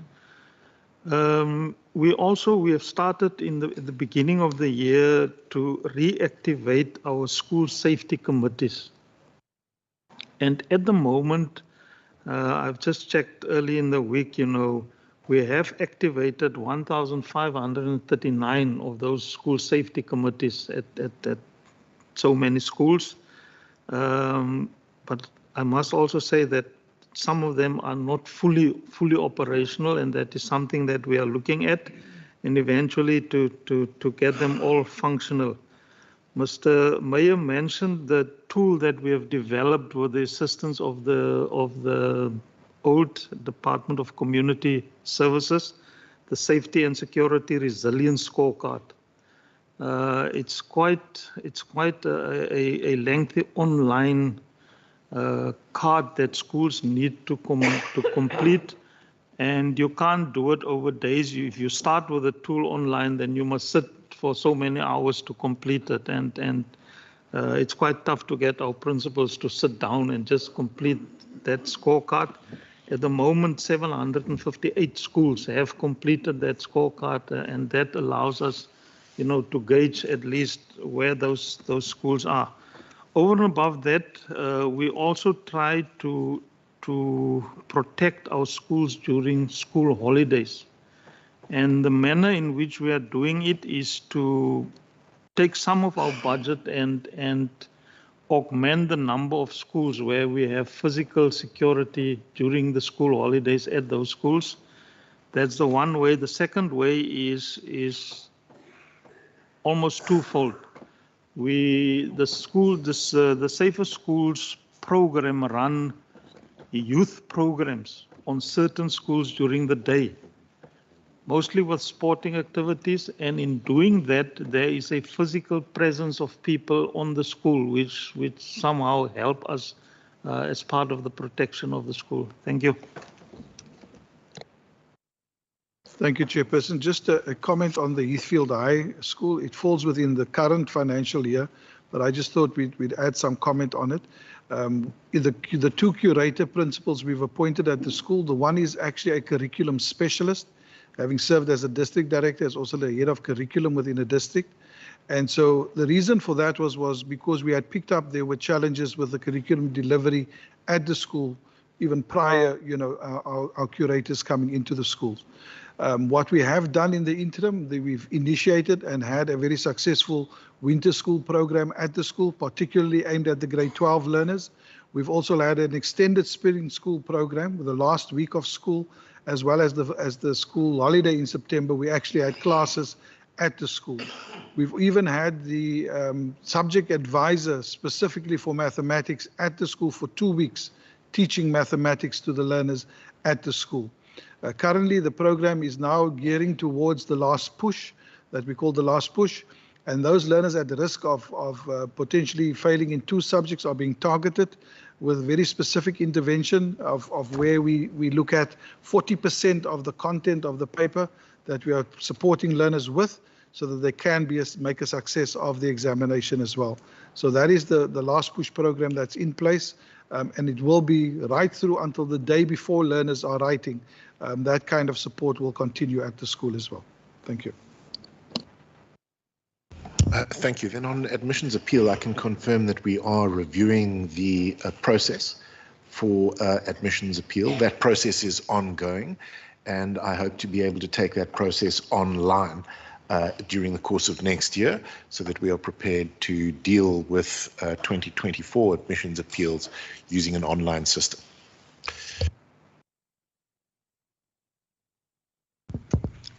Thank you so much. Okay. The members in the queue for questions. Plato, Christians, Karma, I saw member Bosman's hand, and I said I'm putting member Syed's hand at the back of the queue. Okay, thank you. Chairperson, just some short contributions from my side. On page 28, I just want to note, previously I've done that, we referred to the train times and so Member on. Christians, just put your mic on mute. We don't want to hear if you're making coffee in the background. Thank you. Member Plato. Thank you. I note the collaboration, that is paragraph 1 to 3, between National Department of Basic Education and our Education Department to fight COVID-19, and I think you've done a sterling job in that regard. And I note also the interim deviation from the original curriculum. In trying times, you need to take sometimes drastic steps and implement that, and I want to note that. Page 29, paragraph 3, the last sentence. Furthermore, the province had the highest mathematics and physical sciences pass rate. I just want to congratulate you on that achievement as well. Page 30. The last paragraph, address levels of motivation, attitude and mindset of learners. I can understand that as well. How was that received? Just in a nutshell, how was it received? Did it have the desired effect? And then I can carry on with regard to that, but I don't think it's necessary if you're looking at page 31 as well. But on page 36, this issue with regard to disciplinary, with regard to learner issues and that sort of thing, it's becoming very, very serious, listening to the responses from the department officials as well. Yesterday, at the public hearing in Worcester, social development issues, but it's amazing with officials present and with politicians present, how communities can swing a debate, make us let us hear what they want us to hear. And the issue about disciplinary was again raised and mentioned. The issue with regard to naughty learners and that sort of thing, explain to us just in a nutshell the nature of the disciplinary you're talking about in this paragraph. The safety of learners, educators and staff was mentioned already, because it will help us in answering questions as politicians at meetings. And next week we are out for public hearings again, and I can tell you now, people will again raise these issues. Your disciplinary systems, misconduct of learners, is learners aware of it? Is parents aware of it? Is community leaders and communities aware of it? What are the disciplinary issues you're talking about? In particular, the consequences for learners that is in disciplinary breaches. I think in the last sentence you're saying by leaving the current school where disciplinary proceedings are pending, leaving this current school to a next one, how are you going to mitigate that? I think another highlight on page 37 I pick up in the document, also to congratulate and also to say in future we want to hear more about the strategic participant project, the establishment of an aeronautical school. I think that is a major issue as far as I'm concerned. One can ask lots of questions, but in a nutshell, how does it work, and what is the Western Cape Department of Education's role regarding that one? Thank you very much.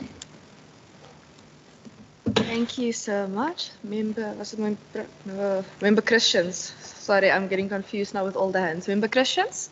Thank you, Chair. Chair, you'll have to sort this out because one member cannot ask 10 questions and have the department answer. You'll have to sort it out. But I don't want to also hamper asking questions, but, you know, because all your questions have been asked, but like retention rate, nutrition, ECDs. But let me just add to the safety, and that was also a comprehensive answer on the safety issue. Just to ask on the safety, you know, I heard, you know, about the safety committee. I heard about the prof joints and all of that. Is there improvement in the safety at our schools? I know that safety is a small budget, 36 million, because it's not a priority of education and community safety, and all of that must contribute to safe schools.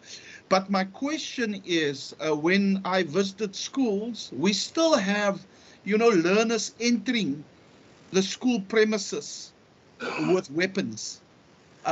When we walk up the stairs, we still see the packets of drugs. You know, these C2 packets, I think it's, when I asked the principal, he said it's drug packets, learners just dropping it there. So we can secure the perimeters with the fencing.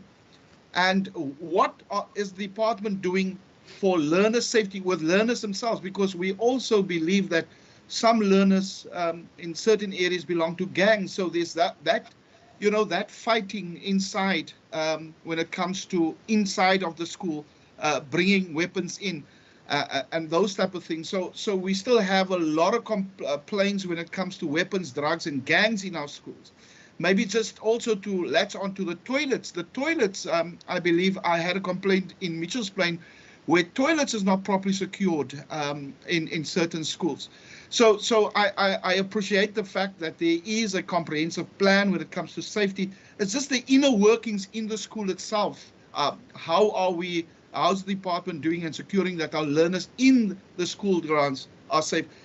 Chair, and then I just want to latch on with the walking bus. Is not a Department of Education's project, but I know community safety, and like Member Syed said, you know, the city has contributed to that. So that definitely helped with getting our learners safer to school. And also taking them home, because that is maybe a big problem in Mossel Bay when it's, you know, and certain areas when it's gang fights and gang wars in the townships. Our children cannot get to school. So that is a concern, and it will affect our, when it comes to, you know, retention rate and those type of things. So what is the department? Are they talking to the Department of Community Safety and Police Oversight, and are they talking to the city when it comes to those type of things? Thank you, Chair. Thank you so much. Member Kama. Thank you very much, Chair. And I'm glad that Member Said, through his oversight work, he even captures the interest of all opposition parties and their questions. Member Kama, I'll call you to order because with Member Syed, he might report me to the ANC, but with Member Christians, he might report me to God. So please, can we stick to the topic of annual reports? No, thank you very much, Chair. The first question, Chair, that I want to have is more of a follow-up to the question that Member Said asked around the numbers of those registered matric learners and those who write. I didn't hear another response, but I heard the HOD saying that this is a trend. And in that, Chair, I want to further check whether there's nothing that the department can do, because literally, while this might be a 99 point something percent or something like that, but literally there are 2,114 learners that did not write matric, and that can be taken as a trend, especially if you take into consideration the commitment of government in the Western Cape to even create a safer community. This has an impact because this says there are 2,114 learners that did not write matric, and we don't know where they are. That's the first one. But the second question that I have, Chair, is on page 30. On page 30, Chair, we have a table there where the department claims that it is conscientious about its pro-poor responsibility and support learners as illustrated in the table. But if I read the table, and I'll be corrected by the department if my reading is wrong, most of what is written there, if not all, they are national projects. So I want to get an understanding that with this commitment of being conscientious about the responsibility to the your pro-poor responsibility, sorry, Chair, I want to check which other social support initiatives does the department have, and possibly looking at the issue, because I've been seeing around, I even also ran a campaign around the issue of school shoes, because we see the need, even the issue of school uniform. We see many NGOs, and I don't know if my reading of this in page 233 is correct, because there's a spending on clothing and uniform, which has decreased. But I want to see, I don't know if this is this particular uniform for learners that is written there, but I want to check if the department would it be possible within the budget that it has or initiatives that it can run to have a focus around the issue of school uniforms and the issue of shoes, because this might also be one of the reasons that we do not retain other learners within the system itself. And the other question that I have, Chair, is on page 37. On page 37, there's a note there that the draft guidelines on gender identity and sexual orientation in public schools, that there was this draft which was then handed to the provincial minister. Can we get an update on that as to when was it submitted, or what is the status now? Has it been approved? And also, Chair, I want to understand, why are we only creating such guidelines for public schools and leave out the registered independent schools, understanding why even these draft guidelines came to be in the first place. The other question that I have, Chair, is on page 47. on page 47, I see there's a promoting COVID-19 adjusted after school sports, arts and learning activities and encouraging learning through play. And even in the discussion that was the department was responding to earlier around the issue of sports, it is concerning that I do not hear much around school sports. I want to get the reason for that. And why I'm asking is because I want to understand, football in terms of participation in the province and in your previously disadvantaged school is one of the sports that has a lot of uptake. Now, what I want to understand is that within your school sports, what is the degree of involvement of your organizations like SAFA in such a program, and with also sort of get an understanding of the roles of DCAS and the education department in school sports, and is there a memorandum of understanding or agreement defining the roles of each? I'll stop there for now, Chair. Thank you. Thank you, Member Kalma. Member Bosman. Thank you, Chairperson. I was worried that I was going to expire waiting for all these questions to be answered, especially the member who asked a thesis full of questions. But I'm very grateful for the opportunity, and I also want to wish Mr. Lewis well on his retirement. I think this department has shown that it's able to retain experience, but also do enough succession planning. And what I would like to ask is if the department can perhaps give us a very brief overview of what are the types of programs in place to ensure that learning from other departments take place. And this is a follow-up to the response that Mr. Lewis gave around functional schools. So we know that the School Evaluation Authority is currently busy publishing reports on schools, but what are we doing to ensure that principals, deputy principals, HODs, and teachers interested in climbing the career ladder within the WCED is able to learn from experienced teachers? Because as you know, Chair, we've got a problem in this country where the majority of our teachers are reaching retirement age, and we're not producing enough new blood into the system.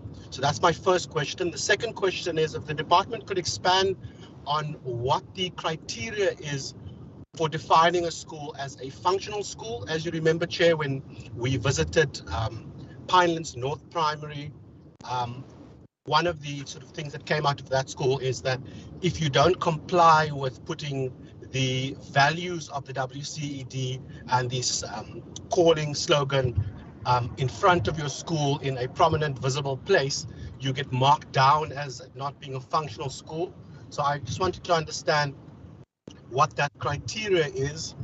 And my last question, Chair, is if the department could explain the way they work with public works in terms of the handover of new builds. I know that the department is going forward, going to also look at procuring outside of public works for the build of infrastructure.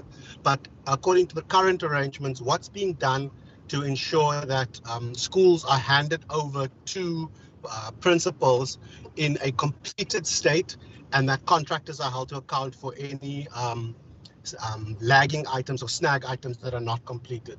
Thank you very much, Chairperson. Thank you so much. And I'm going to take my discretion to say that Member Khalid and I will leave our questions for the next round because I am also a thesis enthusiast. Minister, HOD, you may allocate the questions accordingly. Thank you. Thank you very much. I'm going to ask Mr. Lauriston if he can just address himself to the issue of the number of students registered for matric. But I do want to assure the committee that we also support what is called the second chance program. Remember, and also maybe just to remind the committee, I'm looking at some of the questions, Chairperson. Education is a concurrent function. It's run by two spheres of government, and obviously we have to make sure that we are in sync on the things, unlike many other things inside the provincial government. It's a concurrent function. So I just want to say that on the issue of matrics, Mr. Lauriston will speak a little bit about the numbers, but on the issue of matrics, we don't actually write. There's a program for second chance matrics, which the department does support. Maybe just on the question of uniform and, the question on the social support that we give in relation to uniform. I just want to say, remember, the uniform is the parent's responsibility. Most schools have basic uniform to be able to ensure that children can actually, come to school in a uniform. But I mean, if we were to talk about like all the programs this department does, feeding, wellness programs that we do, the curriculum programs that we do a lot of social support programs, Chairperson. Clearly, the schools reflect the pathologies of the society, and essentially we have to be able to respond in that environment to be able to deal with it. Now, when we started the question, jump to the question that was asked in relation to the matters of discipline of students. So clearly, we need to say that most schools have like codes of behavior. So they have like a code 3 violation, code 2 violation. Different schools call it different things. But essentially, where the department becomes involved is at the point where certain codes of behavior are exceeded, and then the school may apply to the department for expulsion of a learner.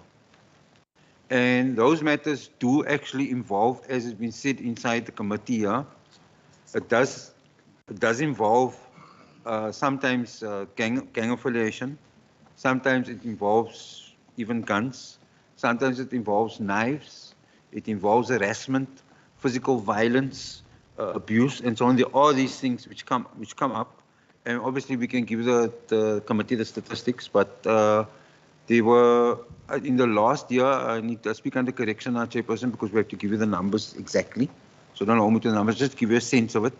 Maybe like 140 matters that came to the head department. Only person that can expel inside the system is the head department. We have a group of people consisting of an administrator who runs the system, a lawyer, people who work in the behavioral program of the department, and an admin person who sit on a committee to actually make recommendations to the department, looking at all the case law, call it that, inside the department. Yes, we should go for expulsion or should not go for expulsion. Roughly in 40% of the cases, we recommend expulsion. The parents then have a procedure, there's a procedure available to them where they can appeal to the MEC, and the MEC then obviously will apply his mind, and then that becomes the matter. And obviously, in some cases, perhaps if they unhappy, they could probably follow other legal remedies which are at their disposal. But on this question of discipline and student behavior, it's deeper than just what I'm reporting here. We have got to install inside our young learners a values conversation and provide them with education at a level that is academic and technical, but also life. It's got a life orientation. It basically says in order to achieve things in life, you actually have to sacrifice, you actually have to have discipline, you have to know when to sit still, you need to know when to speak, you need to know, these are all skills that are just, I think in our lives, we have all learned this, and the schooling system tries to bring that out. So when you start talking, for example, one of the questions was about the growth mindset program, one of the questions here. So clearly that is about making sure that students have the resilience and the outlook to be able to say, I've been given an opportunity, how do I actually best use this opportunity to better myself? Agency is a very, very important thing in education. We as representing the system, we provide the inputs for children to take agency for their own lives. That's essentially what we have to do inside the education system. So that was just to respond to that one. There was just a question about the independent schools and why some of the guidelines that we had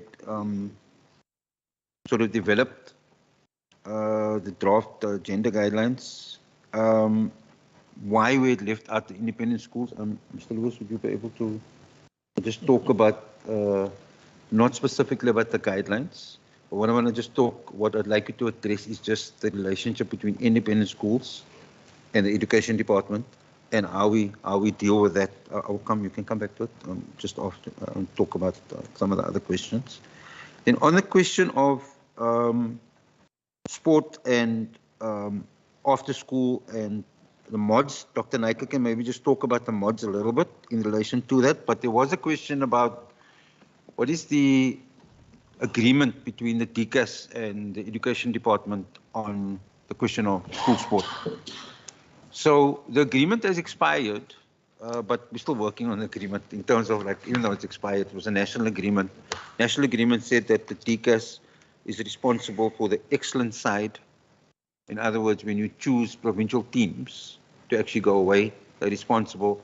And then for the, let's call it like inter-district, inter-school type of stuff that the education department should actually support.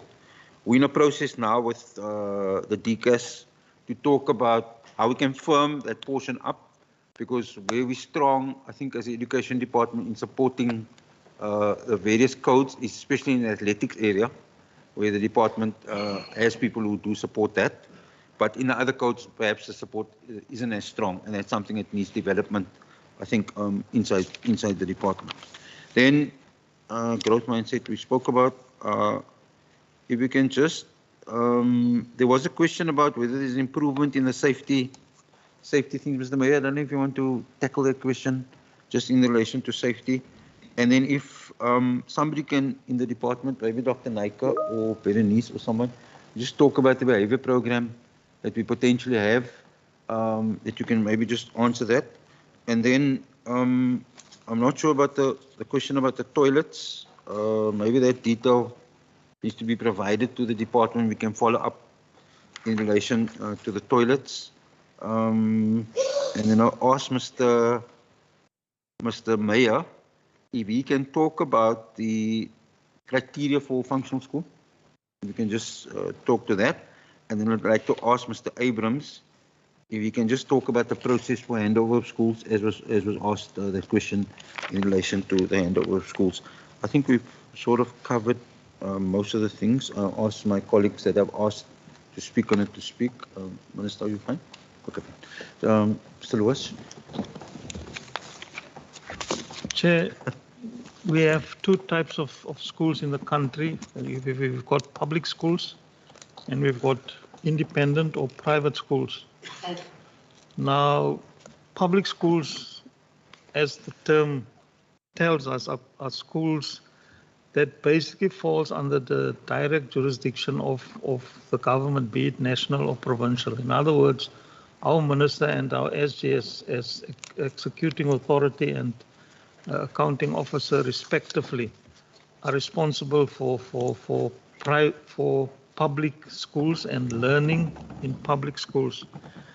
There is a national body that's regulating your independent schools. I can't get to the name. If someone, my colleagues do have the name of the body nationally that deals with independent schools. They regulate independent schools. Our function in the province as a department is limited basically to two things. One is to ensure that those schools are registered and they need to comply. There's a process where they need to apply to the department to be registered. We check the compliance documentation and so on and register the school. And then after a year in existence of such a school, the school can then apply for a subsidy. All schools do not qualify automatically for subsidies because the subsidy is allocated on the basis of the quantum of the school fee at that specific independent school. Currently, we have about just more than 300 independent schools registered at the department. of which only 1/3, about 100, receive subsidies. So if the question is, why are we not making the guidelines of public schools applicable to independent schools, then it's difficult. We can't enforce it because it's not really our immediate or direct jurisdiction. That is the question. Can I at the same time, whilst I'm on the floor, Deal and Dr. Naika may add about the after-school activities. The after-school activities, the ideal situation is that every school must be in a position to deliver after-school activities to its own learners. That is the ideal. But we know for various reasons it doesn't happen, and that is why the provincial government has entered the arena to see how they can assist to address this by way of the MOT Center program. Now, the MOT Center program is not at every school. The MOT Center program schools have been clustered within a geographic area. And then between the two departments, education and DCAS, we are trying to provide facilities for the cluster of schools to use and to see how we can keep the learners busy. At the moment, we've got 170 schools under the MOT Center program. And the purpose of the activities after school, I would say threefold. The one is to have the learners of the cluster of schools after school there with some sporting activities.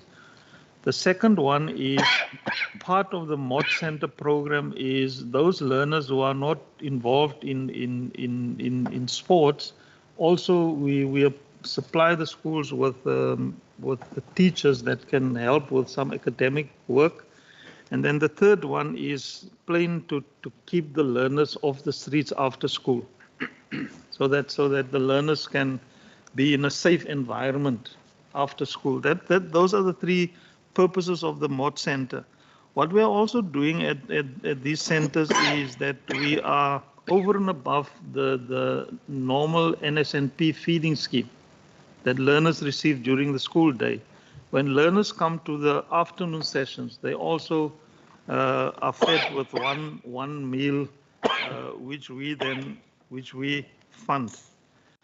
There is a close relationship between education and DCAS about the sporting programs at these schools. DCAS, for example, will help us to provide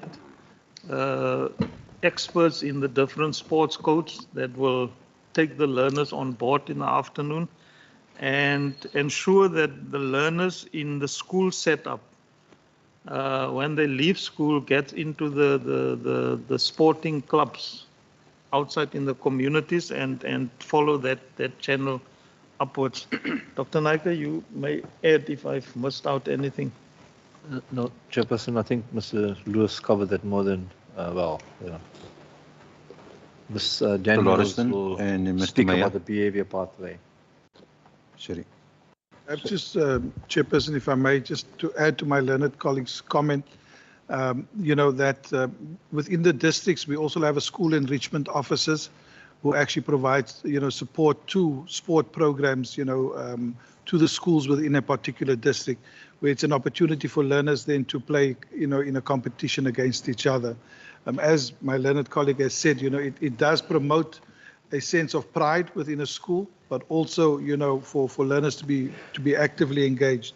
I think the question raised by Member Christians, and as the HOD has also reflected, it's a mirror image of what is happening in our societies as well in terms of crime and the escalation of it within our communities as well. And quite coincidentally, at the joints yesterday, there was a discussion around a joint project between social development, education, and community safety, where we're actually going to look at truancy, within a particular area and address truancy within an area. And so the city as well as docs and all the other, sister or other departments will be looking at that kind of joint intervention.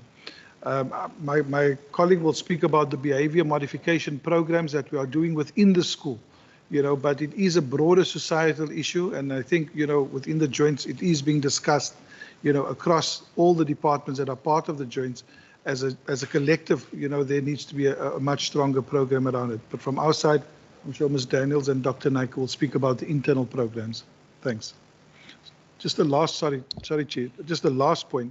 We also have developed a website called EduCollaborate, where various NGOs and community-based organizations who work within schools are identified as well. And they offer a range of services to schools, and schools are able to visit that particular site and also see what the services are that these organizations, make available to them. Thanks. Good morning, Chairperson and all. About the behavior interventions, we have a multi-pronged approach, and I'll just tell you a little bit about that.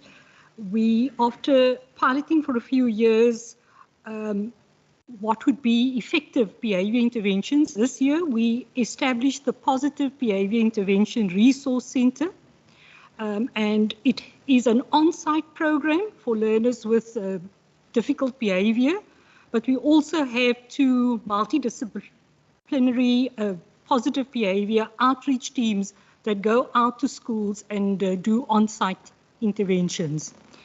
In addition to that, every district has been given a budget for 2022 to 2023 to source district-specific interventions in addition to what is provided by the Safe Schools component and our psychosocial support and care and support staff.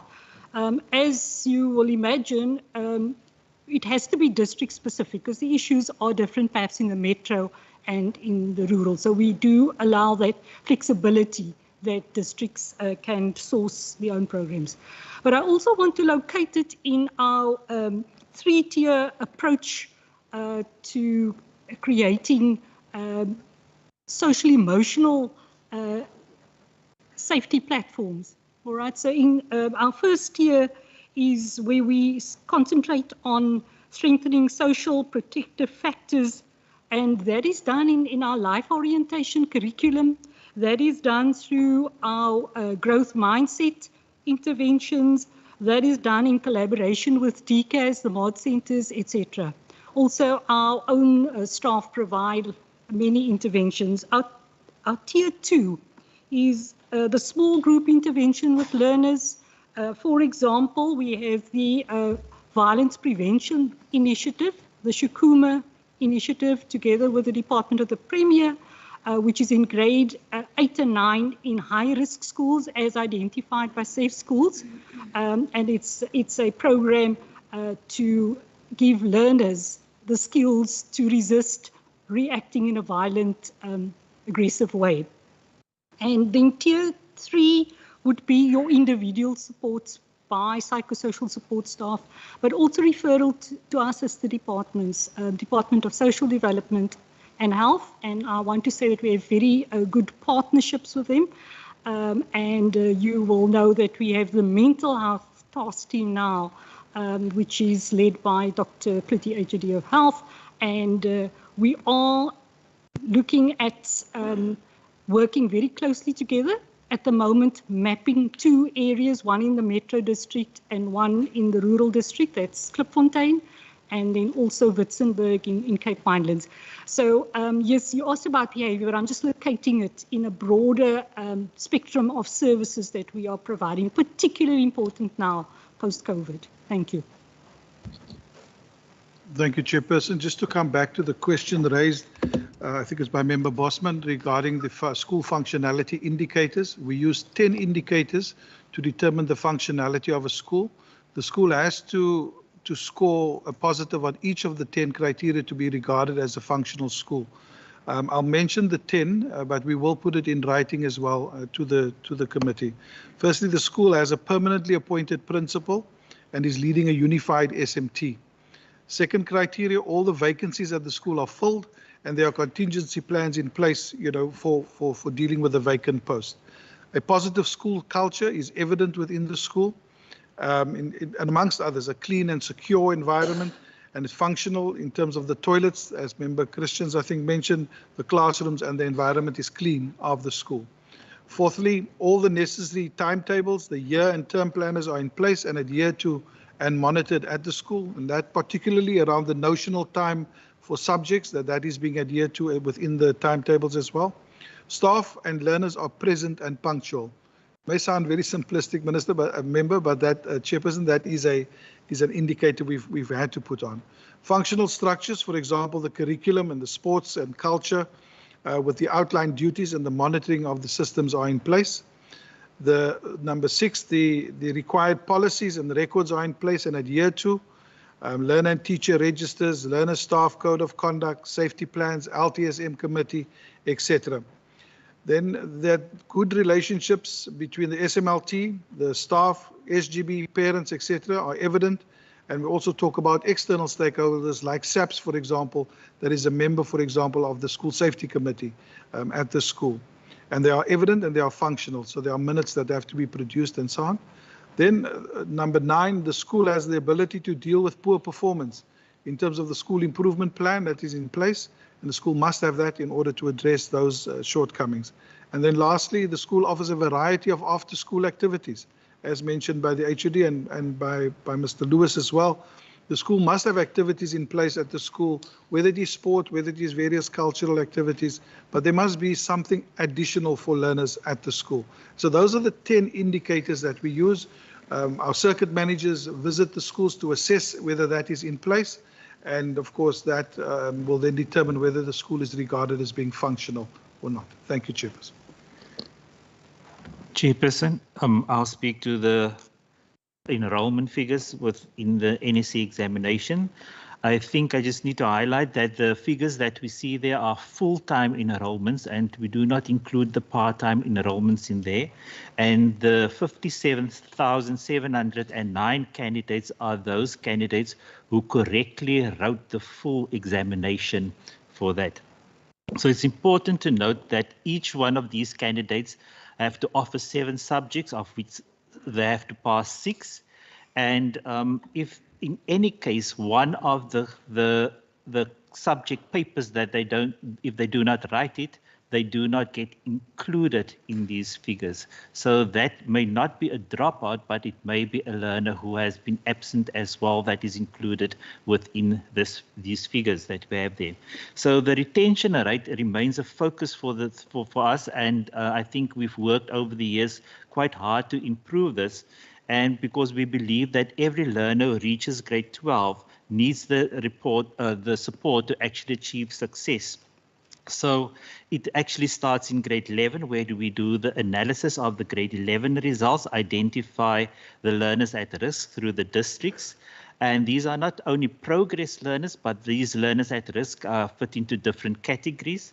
We do a per subject analysis, and then the districts have their support plans of winter schools, spring schools, and then also ongoing tutoring program, but all supported by motivational programs to make sure that these learners have a vision and focus, as well as we offer them the tips for success. However, besides these programs, we also look at the registration process to make sure that these learners are correctly registered, that the data and the enrollments, that the subject combinations are correct. But what we've also introduced from this year onwards was to actually monitor all learners from January towards the end of the year to ensure that they comply with their school-based assessment tasks. Because if they also do not comply with the school-based assessment task in certain subjects, you find that they also get an incomplete for these subjects, and then they will also not appear in the 57,709 candidates that we have there. We did a test in life orientation for that is the question paper is set nationally, as well as tourism PAT, this year to make sure that we identify all those learners who do not comply with these 2 question papers, because if they do not, they will not be resulted at the end of the year. So we individually identified it, and the districts and the schools then went individually to each one of these candidates to make sure that they used the second opportunity to write these examinations. Our communication strategy to these candidates, we have, of the 62,000 that are currently registered, we have about 59,000 cell phone numbers, and we regularly SMS them to remind them of resources, motivation, as well as where they can get their admission letters and what to expect. So we have an entire plan to lead up over the next 18 days to make sure that each child is informed of the expectations, and as well as the resources that are available. And then I want to speak to the adaptations and concessions that we have. There was a concerted effort to make sure through our district assessment and accommodations committees that schools are informed and trained of how to apply to make sure that these learners get the required support and concessions to actually sit for the examinations. I need to also highlight that there was definitely an increase of the learners who used the second opportunity in the May-June examination this year to actually sit for the examination. And the year I refer to learners from 2008 up to 2021 who wrote the November examinations. We definitely saw a increase in the number of learners who actually used that opportunity. I don't think it's only the second chance. I think it was the opening up the examination to actually get these learners to write and actually complete their qualifications. Thank you. Thank you, Chairperson. On the guidelines, my predecessor put the guidelines on hold pending a process to deliver or to develop similar guidelines by national government. And then also the question in relation to the Department of Transport and Public Works and snagging. I do know that that matter is of a particular concern and in relation to a particular school. I have written to the department on that matter, and I've asked the department to provide me with a report, and I will revert to the honourable member as soon as I get a report on that particular school, which I know is of concern to the honourable member. Thank you. Thank you so much. Colleagues, I know Member Syed is very anxious. So what I'm going to do is please deal with your urgent questions first, because I would like us all to take a break. Because I need to get a cup of coffee if I'm going to be dealing with this air condition. And we don't have any other committee rooms that are big enough to accommodate everyone that is here. I think maybe some of the older young people might have some thicker skin than me, but I need a cup of coffee to keep me awake. Thank you. No, thank you, Chair. In fact, I'm glad that Member Bosman and Member Plato are here. We should be raising the issue of the air conditioning in the next meeting of the Parliamentary Oversight Committee, where the Speaker must be held accountable for this. Thank you. The youngsters. But thank you, Chair. Chair, just a follow-up. Firstly, I mean, and I know my questions were a thesis, so I can understand as to why not all may have been, maybe there may have been a few missed. I asked the question about I wanted some comment on the 2022 unplaced learners, if any, because it's given in, I just wanted that. Then my urgent questions from this particular section still is, if I may go to page 69, the last paragraph on page 69, the top-up textbooks online ordering function was activated, that section. I just wanted to know, and the issue of textbooks was raised also in previous annual reports by the AG, but how did the department address the reports of schools? And I've engaged with some of the officials at the beginning of the academic year. How did the department address the reports of schools who allegedly force learners to buy textbooks, to pay for textbooks? How how much of a problem is this practice in the province? Then linked to that also, and maybe you could look into it, Plumstead High School raised a concern to me on one of the visits about, for the past 6 years, the school not having received new textbooks. Just wanted, maybe you could just shed some light on that. Then at the primary school level, particularly grade R to grade 3, there's also been a few concerns raised during the financial year about the positive initiative of the department, known as the Jolly Phonics program, encouraging reading. Positive initiative, but there have been complaints about the readers not necessarily being distributed to schools. Could you possibly get some light on that? I think that's it for now, Chair. I don't want to, maybe after wonderful. coffee. So I can ask my questions before the break. Okay. Thank you so much. On page 65 and 66. Okay. Obviously, it speaks to e-learning and coding and robotics. And I know we've had some presentations on e and digital learning previously. What I would like to find out is, you indicated that you've done the roadshow to all 8 districts. What was the feedback from the rural districts? Because as passionate as Member Side, for example, is about the city of Cape Town, I am passionate about the rural areas. And I think what many people in the Western Cape don't always remember is Cape Town is not the Western Cape. We also have other cities and other municipalities as well. What was the feedback from those districts? Is it going to be rolled out to those districts? In municipalities like Laingsburg, Beaufort, Prince Albert, those type of areas where it's agriculture intensive, where it's engineering intensive, subjects such as agriculture, such as coding, such as robotics can really improve the local economic outlook in those areas. And I think that when we're in the rural areas for principals, it's often easier to call each other up and to find out, do you have a place there for me? Do you have 2 places there for me? And even in Plettenberg Bay, when we were there in Bito recently, the school principals were like, no, we all know each other and we phone each other up when we see that I have too many and I have too little spaces. And I know Mr. Naika was also there with the ECDs with us. On the special schools education on page, what was it now?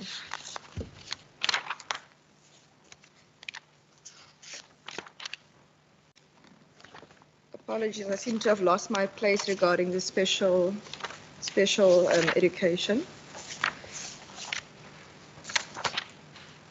However, I will speak to it quickly. So I know, for example, there are different subsidies that goes to learners depending on their respective need. So for example, one need, you might get 1,000 Rand in terms of subsidy, and another one you might get 2,000 Rand for the learner. And at the moment, we don't have enough money to essentially fund the special needs education within the province. And it's not just the Western Cape problem, it's a problem across the country.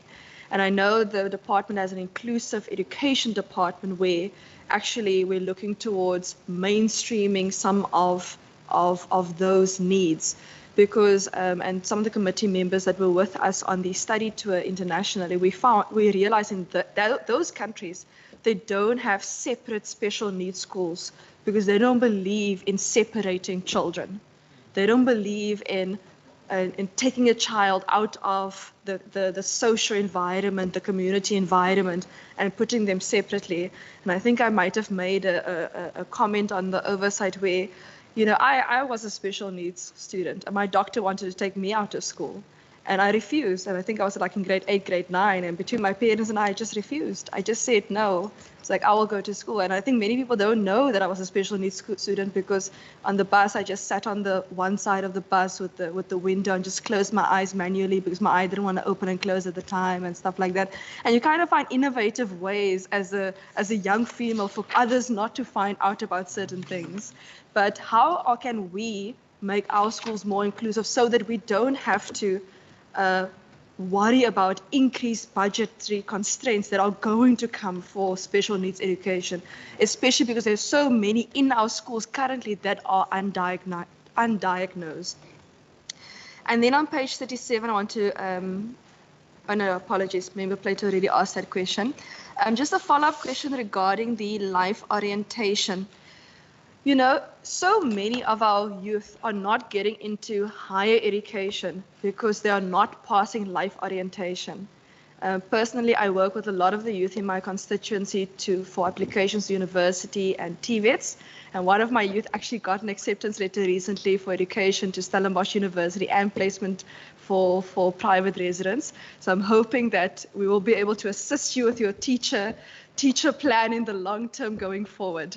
But one thing I've noticed from the kids who come to me to say, can I apply, is the life orientation marks are in the sink, in the toilet.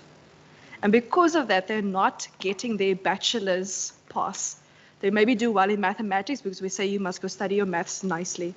They do well in their languages because we tell them focus on your languages.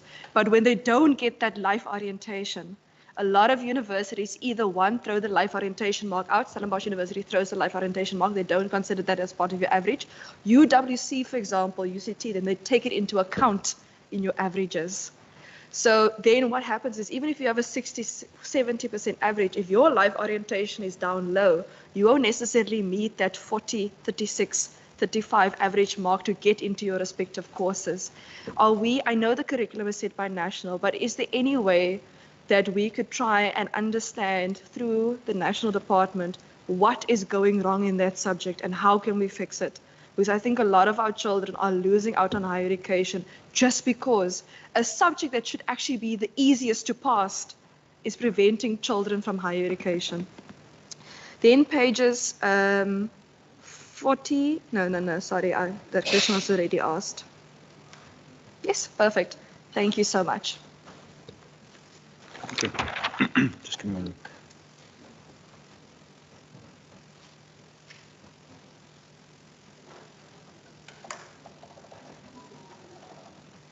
Thank you for that set of questions, Chairperson. Let us just first say,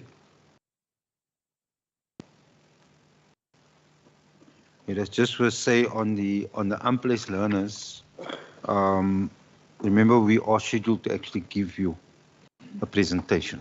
So let us leave that till we get to that presentation. On the issue of textbook reports, force learners to buy textbooks and so on, I'll ask the members to just bring that to our attention, please. If you send me whatever specific cases you have, do you want to respond to that? A quick one, Chair, just to say, I think that those cases were brought to the department, to you guys, but I'll send it again. And just send it to me. Yeah, the department did resolve it in those specific instances at the time. Yeah. Okay.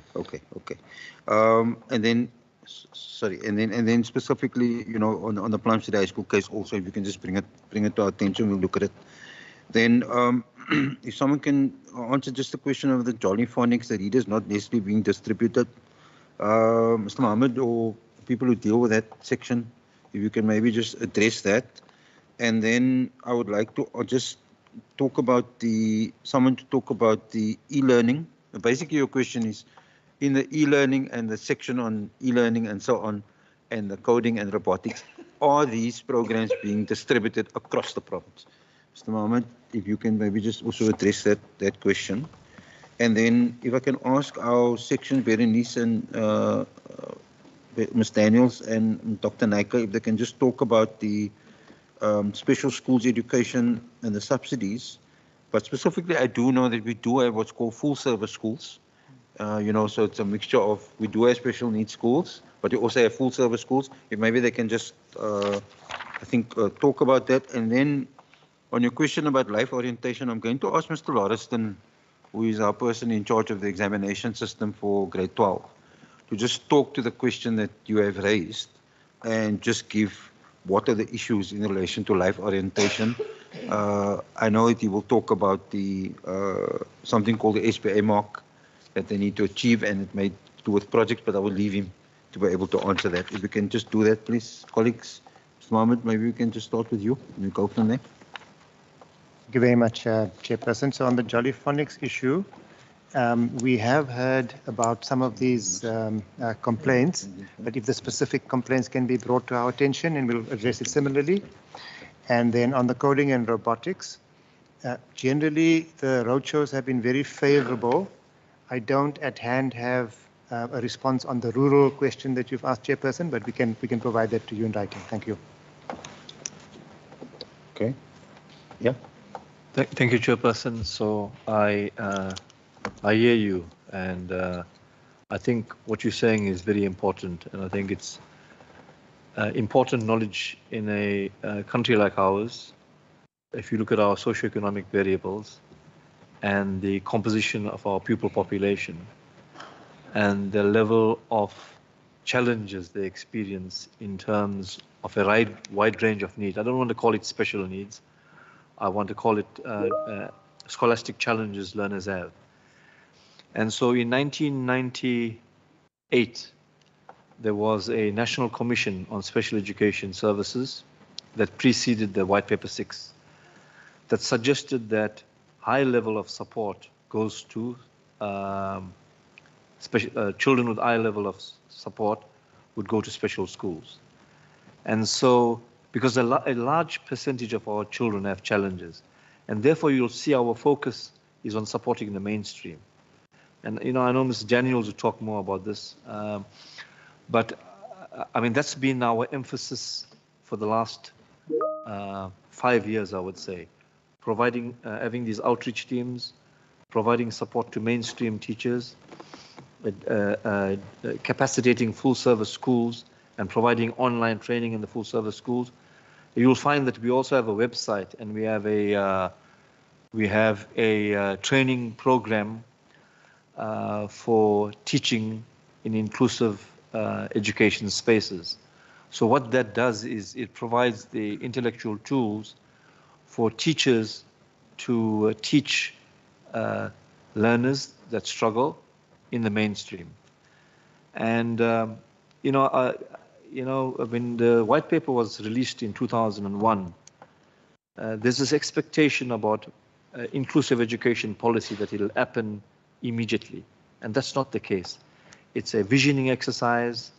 It takes time, and I think that we will eventually have an inclusive education training system, but we have to really work hard at it, because as we advance inclusive education, we begin to understand what's really happening on the ground, what's happening in Delft, not only in terms of scholastic problems, but behavioral challenges and the other issues that Mrs. Daniel spoke about earlier.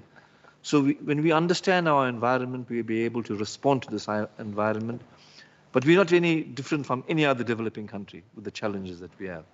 Thank you. I think on the issue of life orientation, Chair, I think it's important to look at the how the final mark for life orientation is compiled. It's 80% school-based assessment, which means the teacher at the school actually manages the life orientation component. The 20% that we're referring to, that is a test that is being set by national, and that is what we administer at the schools, but it's still marked by the teacher at the school. So it's a 100% school-based assessment, and it's been done just to ensure that we have some standard and uniformity across the board in the country, because it is one of the subjects that can be considered when for entry into the universities. However, when you look at the pass requirements for a B degree, it says there the learner must offer 7 subjects, 6 they must pass, 4 must be on 50%, 4 on 50%, excluding life orientation. Then home language at 40% level and the adult at 30% level. So if you put that into play, then life orientation does not actually determine whether the learner has or obtain a B degree unless it is offered as one of the other subjects that they have to pass. I'm not afraid with the entry requirements at university, but I do know you've mentioned UWC, they do a point system. but they only allocate 3 marks for life orientation, and that's linked to the code that the learner scored. So it's either 1, 2, or 3, even if you have 100% in the subject, while you have the others. If you have a 90%, they give you an 8 and a 7 and a 6, and so they continue to actually ensure that you get entry into it. The specific entry requirements are then set by the universities, but I'm not 100% because I am in a position where I'm applying, also assisting learners to apply, so I do manage this as well. And I don't recall that I have life orientation as a prerequisite of any of the courses that I've looked at. Thank you. I want to clarify. So what happens is when they take life orientation consideration, obviously brings your average down. Because they don't just look at life orientation, they look at all of your subjects in the context of, so it brings your average down. So whether you need life orientation for what you want to study or not, it will bring that. So even if you have everything you need for those subjects for that course, that will bring it down. So now my question is, why are people doing so bad in life orientation? Because now you're telling me it's a school-based system, actually, which means that I thought maybe it's a curriculum problem. But if you're telling me it's a school-based problem, then my question is, I must now actually go and try and find out what is happening in the Karoo with those teachers. That's what I'm trying to understand. I'm trying to get to the core of the problem. Thank you. May even just highlight further that the subject comprises of different components, where you have a physical education component, where we have a life skills component. So it makes up different components that requires, and maybe it could be because of different reasons that this is the situation there.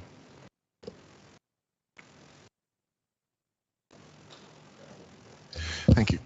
Just on the Honourable Syed asked a question about Jolly Phonics. I just wanted to confirm that, that was in respect of a particular school, the Plumstead Preparatory School. If you can confirm that, could I just ask the department to look into that particular case? And I'm sure that if there is a problem, it can be resolved quickly. And then on the whole question of special needs learners, which we did traverse, I do want to give the committee the assurance that I'm concerned about the anomaly, and I know that the honourable members are aware of this, that special needs learners are not a factor in determining the allocation of the provincial equitable share. And this is something that I'm certainly committed to working on together with Provincial Treasury as part of a broader PES review. Of course, it's going to take time. It's much more of a medium-term project, but it is something that I'm committed to tackling over the medium term. Thank you. Thank you so much. I know from a budgetary perspective, Budget Committee has also, I think, for the past 2 or 3 years, put into its report to National, please include special needs education into the provincial equitable share review. We do take the respective committees' recommendations into account as well. Colleagues, with that, we're going to take a short coffee break. After this, when we come back, we're going to be dealing with Part D of the annual report. When you walk straight down, you will find a lobby area. The coffee and refreshments will be on that side. Ms. Hassan Musa, how much time will you afford us? 20 minutes. 20 minutes. So at 11:10. At 11:10 we are reconvening. Thank you.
As everyone is coming back to the chamber for the committee meeting, thank you for those staying online. Thank you to members Syed and Fry for listening to the chair while we're reconvening.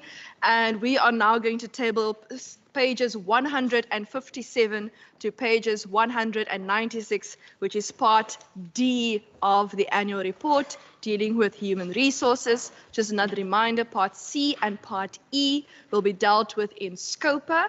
After we complete part D, we will open up for questions and answers from the public. We received one formal request from Mr. Mbiko, so I'm going to allow him to go first. I heard in the lobby area there are some others who also would like some questions and answer. So after Mr. Mbiko, we will take the extra questions and hands then. Colleagues, hands for part D. Member Syed. Is that the only hand? Okay. Member Syed, please can we attempt to go from a thesis to less than a dissertation? Thank you. I promise you it's going to be like a response to a tutorial. Thank you, Chair. Page 159, in terms of the wellness programs for employees, the psychosocial and emotional and lifestyle needs support. What we've picked up is that particularly post the COVID pandemic, I mean, there have been major concerns raised by educators about their psychosocial state, as well as learners. I just wanted to get a sense as to what is the possibility of the department engaging or partnering with the social development department to find ways to deploy social work graduates who are currently not employed to address the demand for psychosocial support at our schools. Then my final question, let me just see, part D, do I have anything else? Yes, my last question on page 189, table 3.12.5, around disputes lodged with councils for the period. What are the details of these disputes and how many, basically, what were the details of those disputes? And then how many of the education, labor, council rulings did the department stick to, and how many were challenged? Thank you. Thank you so much. Before I ask my question, I just want to find out if there's any other hands. Going once, going twice, sold. Okay. My question also relates to wellness, and I've said this in another annual report before, but Richard Branson said, if you train people, you must train people well enough in order for them to leave, but you must treat them well enough so that they can choose to stay. And education is the second biggest budget in the provincial government, out of an almost, 80 billion rand budget. Of that budget, 80–90%, maybe a little bit less, goes to teachers, goes to frontline workers. And we've seen in the COVID pandemic that not all of us are really frontline workers. Some of us we saw, and you could see it on how many cars were on the road, who are really the frontline workers in our communities. And in terms of ensuring the wellness of teachers, I know that member Syed was speaking about the social workers, but are we allowing people to take a break from the sprint that they are currently on? Because in COVID, that's what frontline workers were doing. They were sprinting. They were sprinting to stay ahead of the virus.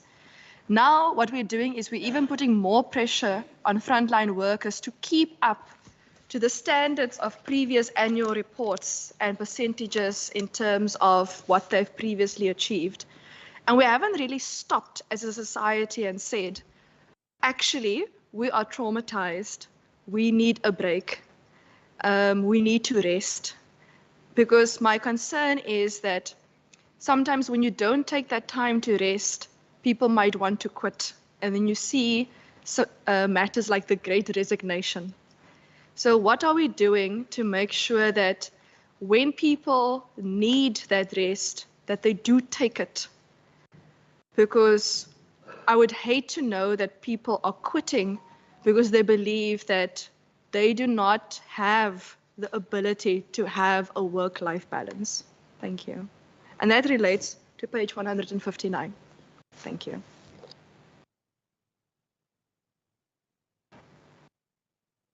Okay, so I think maybe just to indicate, just on the psychosocial support,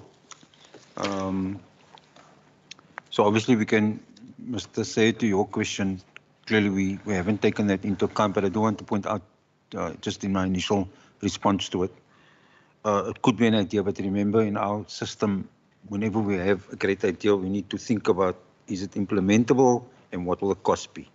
And more importantly, when it comes to human resource, can we sustain it over time? So I just want to put that caution to say that that can be a conversation with social development. I don't mind having that conversation, but obviously we need to also look at what we already have. We do have social workers inside our own system, which I'm sure Ms. Daniels and others who know the detail of that, they'll be able to speak to in relation to two things. So I don't know, Ms. Daniels, if you perhaps can maybe just talk with that, to that, and then maybe just in response to the chairperson's question as well, just to build a little bit on that. But Chairperson, maybe to say to your question. So one of the things that I'm not going to answer it directly, but you know, the idea of we went through this situation and we're like carrying on like it didn't happen, which is basically your question. So in education terms, for example, you look at learning losses, and one of the things we push, Mr. Mohammed will talk about it, is we push for whether we can't have a contraction of the curriculum, so that there's less for people to do and we can actually get on top of it and manage that. Mr. Mohammed can perhaps just talk about what the realignment process is going to be for curriculum 2025 window in conjunction with DBE, what we're trying to do to try and make sort of that pressure less. I think the difficulty that we have in education is that in order to change anything, it's not a quick thing that we can just change. I mean, even with curriculum shifts, there is a reluctance in the country just to shift, because we actually have had 3 curriculum changes since 1994. All of them with mixed results. Let's put it that way. So a little bit more research to be able to look into that. But I do take the point that you're making, and that is that we do put pressure on our system for various things. I mean, one of the pressures in the system, I will just, for example, mention this, it's the pressure of measurement. You see. Measurement is overwhelming in our system. Measurement is, I mean, obviously in education you measure as well, you teach, you learn, you assess. Teaching, learning, assessment is a cycle that you go. But I'm not even talking about that. It's about then what does a teacher then need to account for in terms of measurement if you're in the classroom. All the requirements that they have. So in our strategic plan that we've spoken about as a department, you will see that we have got the 3 priorities that we've spoken about. We've spoken about the foundation phase. We've spoken about, I know it may not be directly in the annual report, but I know you deal with our strategic plan and our annual performance plan. We've spoken about blended learning, and we've spoken about the well-being and psychosocial support. But on the outer ring of that, we spoke about the constraints. One of the constraints to achieving what's inside there is this question of the administrative load that the education system has, that teachers feel that somehow we need to take that off them. And so then there's a team in the department looking at how can we actually make sure that the administrative load and burden on teachers can be lessened so they can actually get into the classroom to do what they were trained to do, which is really the teaching portion. So those are also things that overwhelm. I think the other thing is we did speak about it in our, before the break. I think the other thing that also overwhelms the system is that the truth of COVID and the fact that there was a lack of structure in COVID also had a negative impact on the behavior patterns of young people inside the schooling system. You know, routine is also a skill. I know people don't believe it is, but actually it is a skill. The routine of actually I turn up every day and I do things, I turn up on time, I do the thing well, that's a skill. And in this year, we're seeing that we've enforced that as something that must happen, and so there's a little bit of pushback inside the system. So maybe I know I didn't exactly answer your question, Chairperson, but I thought maybe just to provide that context. And then on the, so Ms. Daniels is free to add, Dr. Naiko, anybody else on this tool, Mr. Mohammed, if you can maybe just speak in relation to what we're doing with the curriculum and our feeling on that. And then the question on the disputes, I'm going to ask Mr. Cronje and Mr. Eli if they can perhaps just respond to the question on disputes. Thank you. Mr. Mohammed. Thanks, SG. So in the current period, there's a national agreement that the revised annual teaching plans that were agreed on in 2020 would continue up until the end of 2024. And there would be a parallel process of looking at making changes to the curriculum to strengthen it so that we are more responsive to the impact of COVID, but also fourth industrial revolution and all of those other pressures that are on the system. What we've built into the provincial plan is, as Ms. Daniels was indicating earlier on, in every one of our sessions, we emphasize that before lesson begins or when teachers and learners enter a school, a quick check-in gets done on how people are feeling. Now, we don't know the extent to which that is being implemented, but we've put that in and we repeatedly remind the schools that emotional fragility that has occurred as a result of COVID needs to be attended to all of the time. Thank you very much. Thank you so much. Chairperson? Sorry, I forgot one person. Yeah. It's okay. Okay. So we have a fundamental problem in the developing world. And that fundamental problem is that in terms of psychosocial support and all forms of social support, you have a high demand and low supply. Because what we have done in the last two or three decades is we follow the first world model. Sorry. So the social problems and the I actually think it's because I chose Friday. So that we don't I have think because there was like people were talking and I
Thanks, Chairperson. So we speak about our psychosocial support team. So that includes social workers. So we have education social workers, in every circuit, and we're the only province in the country that has these education social workers in every circuit. But we also have psychologists, we also have counsellors, we also have social auxiliary workers, and we also have, more recently now, these care and support assistants that are really lay counsellors in our high-risk schools. So I just want to say that that is our PSS team, our psychosocial support team. I just want to just latch on to what Dr. Naike was talking about, which is about the type of psychosocial support we need. Because the one-on-one model is not a sustainable model. So the psychologists, for example, could be community psychologists, educational psychologists. And in fact, what you are trying to do is to put the emphasis on preventative work, early intervention work, so that they do not need that individual support. So that is really the basis for the model. And just to also say that our education social workers do not have statutory powers. So when a child needs to be removed from a home, when a child has been subjected to abuse of any kind or deliberate neglect, we then refer to statutory social workers that are in the Department of Social Development. And I do believe that they've been overwhelmed with the number of cases, especially now post-COVID. So just needed to make that distinction between the education social workers and the statutory social workers employed by the Department of Social Development and the accredited agencies. In terms of the pressures on teachers, I think that we're all aware of that. And we also have the employee wellness program. So our psychosocial support teams are mostly dealing with learners, doing capacity building with teachers. And sometimes when they get to a school, especially when there's been a traumatic incident, they will offer that first level of support. But thereafter, they will refer or ask the person to contact the employee wellness program, which Mr. Matthijs here would be able to tell you more about. But there is a close collaboration. We've had meetings between our staff and employee wellness to try and get that to be seamless, because often the teachers are not keen to make that call to an anonymous person, and they would go via our support staff that are there for the schools and the learners. Thank you.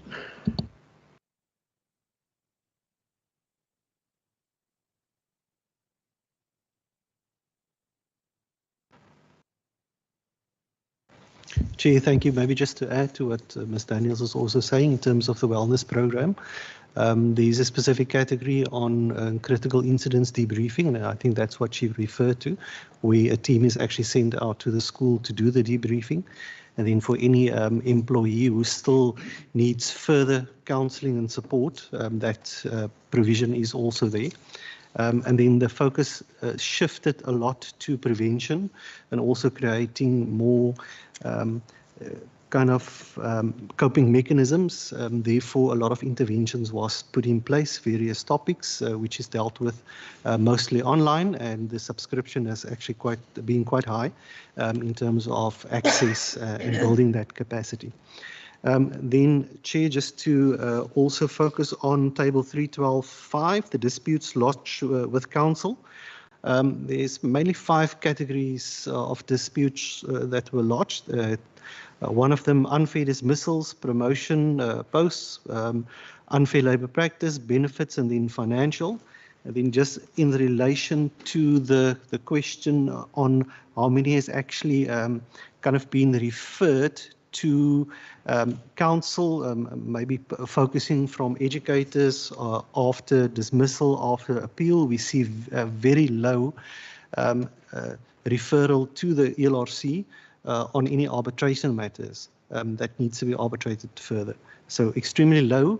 The numbers I can provide afterwards, but it's basically less than 5. Thank you so much. You know, when it comes to wellness, a lot of people who are very good at helping other people really struggle helping themselves. So what my friends and I started doing is we have this friendship circle where we are all people who know how to sell ice to an Eskimo. But the moment something goes wrong in our personal lives, it's almost as if the world is ending. and you know what they do is I'm a daughter of a grade 2 teacher and a retired policeman now. And shame, my grade 2 teacher mom also gives me lots of homework that I must find out from the Western Cape. And she's in the Eastern Cape. Lots of problems there. And what they actually do in the police is they actually force policemen to have conversations with psychologists regularly due to the nature of their job. So whether you now like it or not, whether you believe you are doing well or not, they actually force policemen to have conversations. And I'm not saying that is the same model that one must adopt in education. But it's something to consider in terms of the trauma that one has gone through in the past year, 2 years, that maybe what one needs to consider that in maybe a year or 2 years, in order just to try and get the wellness of everyone to a level where they're able to balance their work and life, maybe we need to start saying is actually every second or third month, we would like you to have a conversation with someone just to check in, are you okay? And Ms. Daniels mentioned that the education social workers don't have statutory powers. And maybe this question must go to the minister, but do you want statutory powers? Because this annual report hearing deals a little bit with oversight and public participation. When we go on oversight, it's usually oversight to see whether you're doing what you're saying you're doing. And when we deal with lawmaking and legislation, that's the lawmaking function of our mandate. So maybe that's not necessarily an answer you have today, but if you want statutory powers, you must tell your provincial parliament, we want statutory powers. If you want statutory powers at a national level, you must say to your provincial committee, you must go and lobby your NCOP and NA colleagues or the national minister, we want national statutory powers. So maybe that's a bit of homework to try and find out. I don't know what the answer is, but if you could come back to us, that would be wonderful. Any follow-up questions? None? Minister, would you like to close us off before I open up to the public for questions and answers? I think just simply to say thank you very much to the committee for putting the questions. Thank you to the team under Brent Walter's leadership for the responses. I really do appreciate it, and the committee, of course, has a role to play. Keep us on our toes, and we thank you for the role that you play here in the Western Cape. Thank you. Thank you so much. Before I close off, I see your hand at the back, but I'm just going to allow Mr. Mbiko first. He was the only person to formally send a request for questions, and then I'm going to open up for other hands as well. Mr. Mbiko is always a favorite at my committees. I used to be chair of economic development, and we have a wonderful relationship. He's one of the few community members that always make sure that we keep the provincial government departments on their toes. Thank you so much. Just remember to put your mic on, Mr. Mbiko. Thank you, Madam Chair. First and foremost, my name is Mlandeli Mbiko. I think Mr. Ellen Mayer knows me. Whether he's going to say doesn't know me, he knows me. Yeah, I'm from the Nyanga Tourism Platform. First and foremost... I just want to check, is your mic on? Pardon? Is your mic on? Yes. Okay, it's fine. Just maybe just bring the mic a little bit closer. Maybe it's my voice. Yes, I want to thank the department for the first time for the after-school program. In my area, we've got 8 schools and an arts center. I want to thank them for including the Nyanga Arts Center and Development Center as one of their mode centers, because it is the only structure in Nyanga that is always busy during school holidays, because our schools are closed. They are desert spaces during school holidays, but this point in time, some of them were open. But this center was the one that was the center of attracting children around all our areas. And I want to pose a question on 32 first. on page 32, the last paragraph, on subtopic organizational environment. I understand the Western Cape Education Department has got stakeholders in every sector except the community. But I think it's a big mistake because each and every school is situated is surrounded by communities. And those communities are the people who know the social dynamics of those areas. If those people are not involved, how is this structure going to function effectively? For instance, I want to thank Mr. Plato. He was Department of Dogs. He was the one who assisted us a lot by coming with a program known as walking bus. That walking buses are very effective in our areas. We don't need we don't need private companies. Private companies are a problem. We need neighborhood washes because they are part of the job creation initiative. At the same time, they are the security is day and night because majority of the people are living in the proximity of the schools. I want to know if the department, if you could look at this, page 32, the last paragraph on last bullet point. The department is trying to create an enabling environment to provide.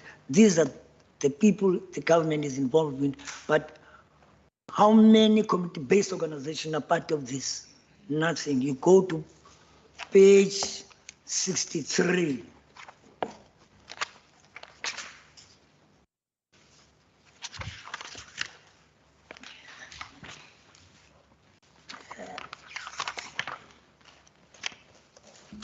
The second paragraph, coding in robotics.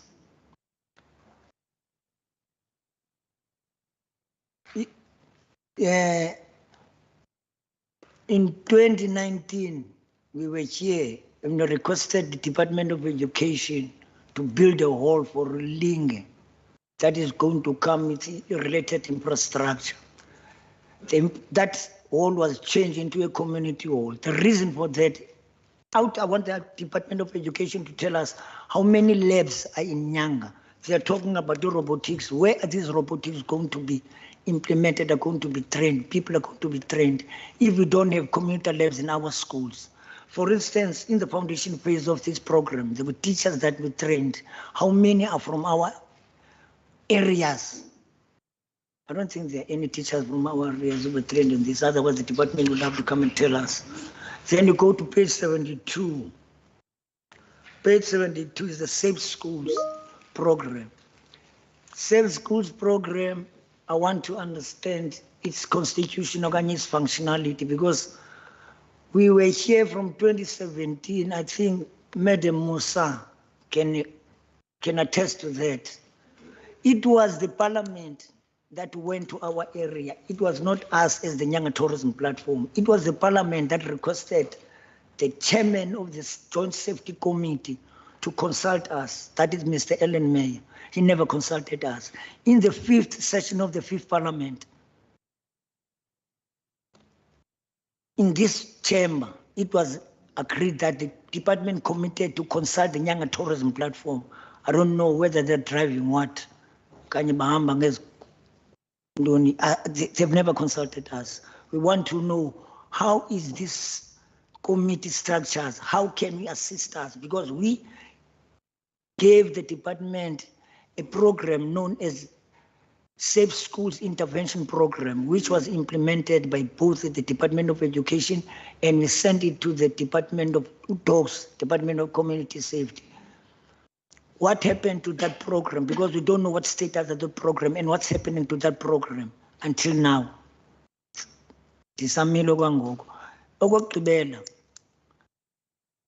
Lastly, there's a hall that was funded by Akwe Foundation. The principal of that of Linge Primary School doesn't give us access to the school. We want to know how much was funded by Akwe Foundation. How much was she was getting? She was getting 15,000 rand for rental.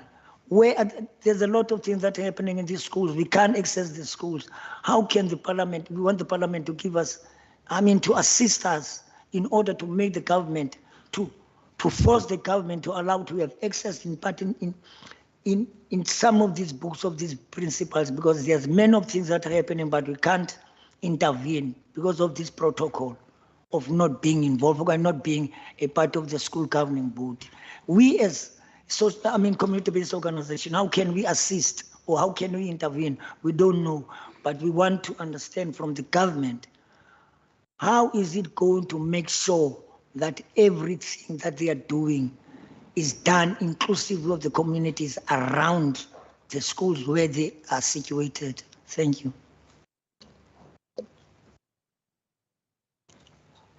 Thank you so much, Mr. Mbika. Now you will know why Mr. Mbika is always my favorite public participant on economic development previously. Please just introduce your name and you ask your question, and then I saw a hand after that, and then, sorry, the uncle in the black is after the lady in the gray, and then the uncle in the orange, uncle in the blue. I apologize, I'm calling you uncle, but you're probably younger than I am. Introduce yourself also just for our records. Thank you.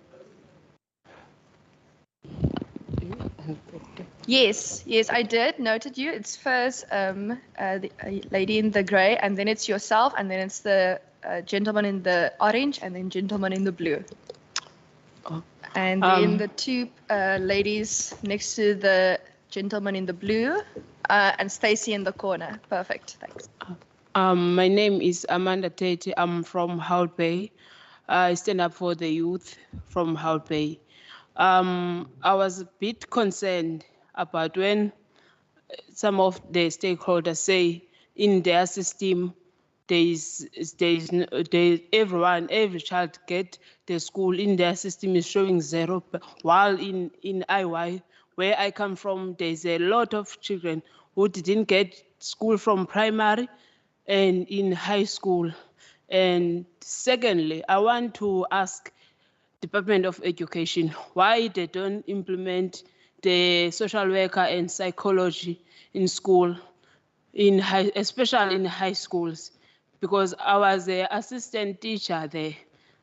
You will find out there are more challenges to the kids, whereby the situation comes from the home. When they come to school, nobody they can talk to what is going on to their background. They will find sometimes you will find the children that are aggressive, but things start from the home. Where they come to school, they don't get enough support. So I'll ask why Department of Education must not implementing the social work to be there at school day and night, daily basis, like teachers and psychology, because you will find out some of the kids, they end up the whole day in the school. They don't go in the classes because they are not meant to go and listen to the teacher. Others, they have to do the handwork. They're not meant to listen someone when he's talking. Others, they're made to do the handwork, but no one give that instruction. Say, no, this child need to go to that way. And some of the school and principal, they failed when they see something like happen to the child to call the parents and the mother and the social worker to explain further to the mother what is going on to this child. We will not take care anymore because we will find another school where he suit his needs because of this and this. And thirdly, why Department of Education, when they hire us as assistant, they're not taking us in the training, because we find out you never been, you get that job as an assistant and you never been in school. And you'll find out, they'll say, maybe some of the teachers, sometimes teachers, they're absent 3 days. They'll say you must stand up for that teacher and do teaching while you don't have experience of doing teaching. You're standing there as an assistant, but you'll find out you cover the whole, if it's a whole week, the teacher is absent, you must stand up for the teacher that is absent, wherever you will never been trained to do this and this and this, yeah. That for now. Thank you. Amanda, what is your surname? Tate. Thank you so much. I'm Said Mapauli. I used to work for Heathfield High. I've just been retrenched now recently, end of August, unfairly. My question is to the WCED, is that permitted? Because we have been retrenched as we has been working there. I can talk on behalf of myself. I've been working there for about 13 years at Heathfield High. I started there as a, like they call the people, the safety officers, Bambananis. The project of the Bambanani closed and Heathfield High took us under their wings and put us onto the SGP payment role. My concern is the safety of our children at school is supposed to be like a home, a safe home. We, as safety officers, was more than safety officers at ETI. We were like support staff as well. We were teachers as well, assistant teachers. You can ask us to do any job. We knew the rules at the school. We know the rules for any department. We have been unfairly dismissed. It's been said to us, there's no finance. The two caretaker principals that's at Heathfield High at this moment told us that they asked the WCED for finance to support us. WCED said they don't have finance to support us.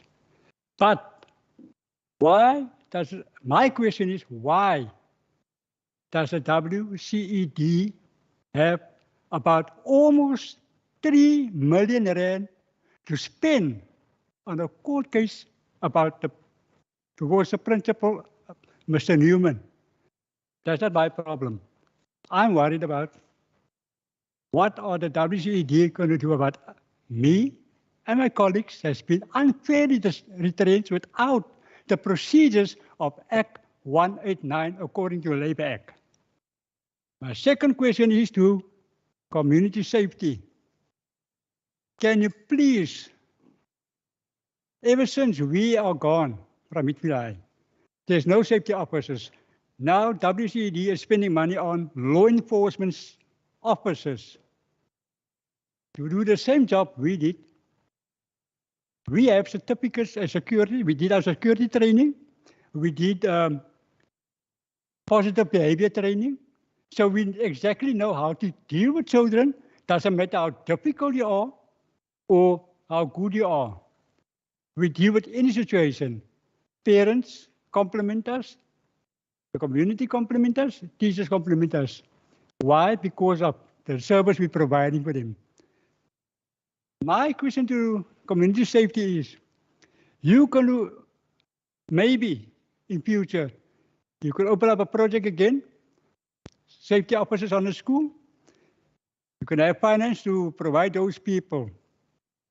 But are you going to give those people, you're going to put at the school for safety, for the teachers and learners and the community as well? Are you going to give them professional training like positive behavior, people skills, and public relations? You can't just put people in a school and tell them, this is your job. So I need to know what are the Department of Education going to do about the unfair dismissal, and what is the answer to the training from Community of Safety. Thank you. Thank you. Even though our committee doesn't deal with the community safety department, they are still coming before Parliament under a different chairperson.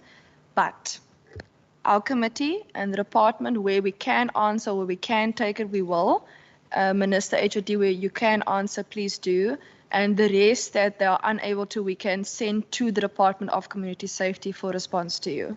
But there's no member or departmental official here that sits in the Department of Community Safety. So I'm just concerned. I don't want it to be an expectation that if there's something that they do and education do separately, but where we can, if it can't be dealt with here, we will send it for response to you as well. Thank you. No problem. Gentleman in the orange. Hi, good afternoon. My name is David McLaughlin. Mr. MEC, my comment is I just find it very strange or very difficult to believe that the Education Department is struggling with finance in terms to fund the Western Cape school, knowing full well that the former MEC, Debbie Cypher, returned 80 million to the national government unused. Also relating to the Heathfield High Metro, where you have 2 caretaker teachers who's getting paid also high top dollar money. And Mr. Newman was offered the option to get a demotion with the same salary. And it seems like there's a system or a matter of how allocation of money within the department is not allocated with discretion in terms of what will benefit those communities, those particular teachers or principals. And so I think, or my question would be, can there be a manner in which there will be transparency in how the budget is spent, in terms of how the public can see how that budget is spent, and that budget be more transparent? Because what I see and what I hear in terms of a lack of finance doesn't appear to be correct in terms of its allocation. Thank you. Thank you so much. I think we do still have extra annual reports left. Is it no? We give it all out. We do have the electronic version also, and in part E is all of the finances, the audited finances as well. But if the department could also just it's similar to in budget, like how do we make it more accessible for community members to also see what's going on in the budget as well? The gentleman in the blue, yes? Good afternoon. I'm Mr. Sainil Nathan from Kraaifontein in the Metro East. My Nathan, yes. I just have an issue that was raised. I think it was in the budget report earlier this year, if I'm not mistaken, with regards to the arbitration award that happened in December 2020 about Scottsdale, the principal, Mr. Links, in Scottsdale. Now, in the arbitration, it was found that there was foul play, and we as the community, we raised our concerns, and because of me, actually, one of the people that raised the concerns, I was threatened not even on the school premises, but on the sports field by this particular principal by saying, in Afrikaans, jy loop op dun ys. And not so long ago, I received a lawyer's letter from the governing body of this particular school to say if I don't stop with what I'm doing, that stuff, they're going to take legal actions. Now, in the award, in the arbitration award, it shows clearly that foul play has happened within the awards, and that the principal should stand down. Now, my question is to this house: if the award states that the principal, there was foul play in it, why is he still acting for more than a year in the same position? Number one is that he doesn't have the qualifications in the arbitration awards. So why is he still acting in the position? So for us, actually, it is clear that this principal should stand down. Then there's another thing that happens on the SGB board is that when there was a teacher also blowing the whistle on the stuff that is happening, that teacher was removed from the SGB. And when the teacher came to us and said, listen here, but we need to make alarm with regards to his removal. And what's so strange is that the person that was the presiding officer within this removal of this teacher, they say they have to be a neutral person. But months later, this particular presiding officer was the person that was awarded the matric camp. So now, how do you put the two together? He's the presiding officer in removing an SGB member, and a few months after that, he's getting the matric camp. So we as a community, we said, but how can this happen? But Mr. Lionel Williams, that is the district manager. We spoke to him, and every time when you speak to him, he says these words, is that the process is going on. It is in process. Now, how can it be in process every time? This arbitration award came out 2020. Now, how every time then it should be said to us that the process is, the thing is in process. Every time the same thing. And as far as I know is that no principal can act for more than a year. Why is this particular principal still acting as principal on the school, seeing that in the arbitration award that he is not qualified to be number one as principal as at the particular school? So I'd like to ask the House this afternoon, please, can you please look into this? Because why it was said in this House earlier this year also that Scottsdene is a time and ticking bomb. It's no longer a time and ticking bomb, it is a bomb. And what is happening on Scottsdene, it's not supposed to happen on that school. There was a contractor that was fixing the pipes in our area, and he was looking for vacant land. So he went to the school, he asked the school, listen here, can we make use of your vacant land on the left-hand side? And they said yes. And there was a 5,000 rand that this contractor have to pay every month. And the money that was said is gonna be used for projectors in the classrooms.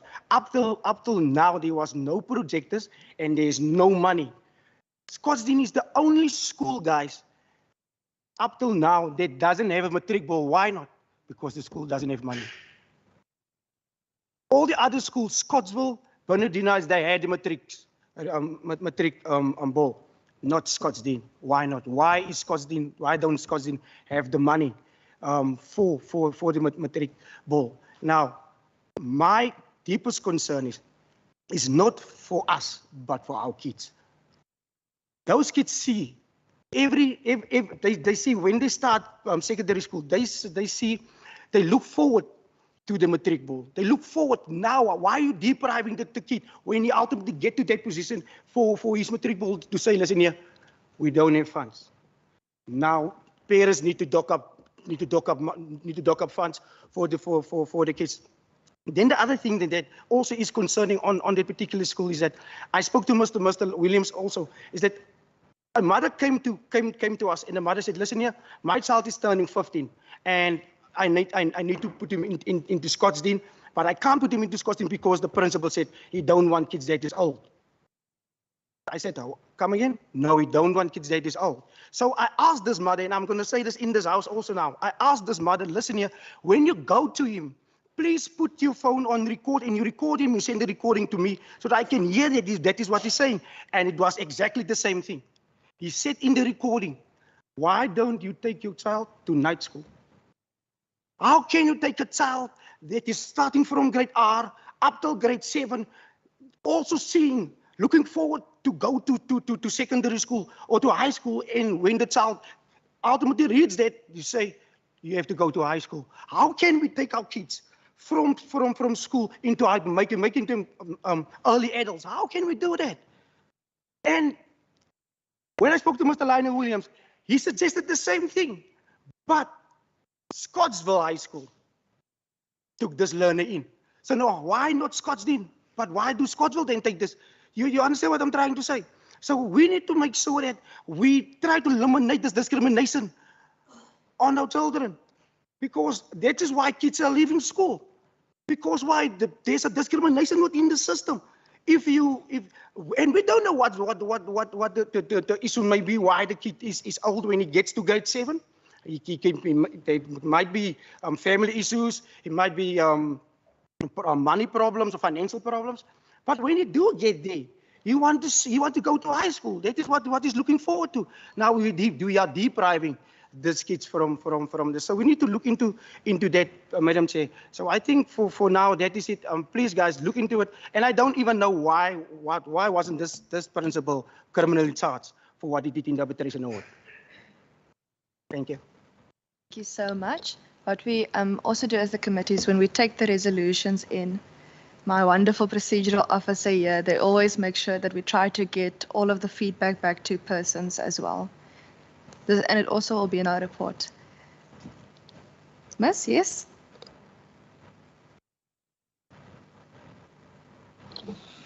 Thank you.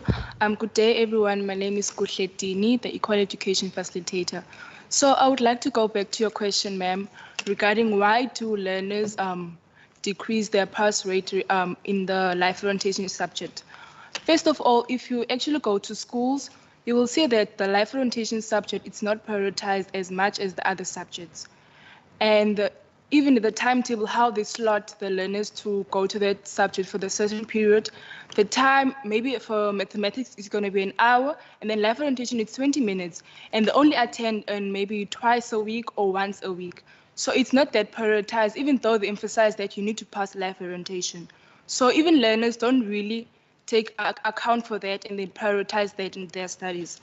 Even if you check the books, you would find out that there are no notes, there's nothing. They only just listen to the learners, they listen to the teachers, and there's no much improvement. The Department of Basic Education provides resources to learners, especially in grade 12, regarding the past papers to practice, to know more before you write the final exams. But you'll find out that life orientation doesn't have much resources, and that kind of declines the knowledge of them to know how to answer the questions during the final exams. Even regarding during the year, the teachers set the papers, so they do know what they taught the learners throughout all the years and the assessment that they wrote. But in the final exams, the examiner doesn't set the questions based on how the learner would, a 17-year-old or 18-year-old learner would critically think about this question. They would set it if they were setting a paper in university maybe. So there's no much knowledge, especially for learners who come from underprivileged communities where they're not exposed to much socioeconomic issues and political issues where they would be able to answer the question. So I think through all of those issues, that's what causes the decrease in the learners to pass their subject. Thank you. Thank you so much. I'm going to get back to you, but there was a lady next to you that also wanted to ask a question, and then I said Stacey, and I know we have 2 hands online as well. Can I come back to you? Oh, sorry. Oh, you captured. Okay. Thank you so much. Did you not have a question, sorry, next to you? Sorry, I think I confused the 2 of you. The gentleman in the black, I think it was it you first or Stacey? With the burgundy, sorry. Is that correct? Yeah. Okay, yes, thank you so much. You can go ahead.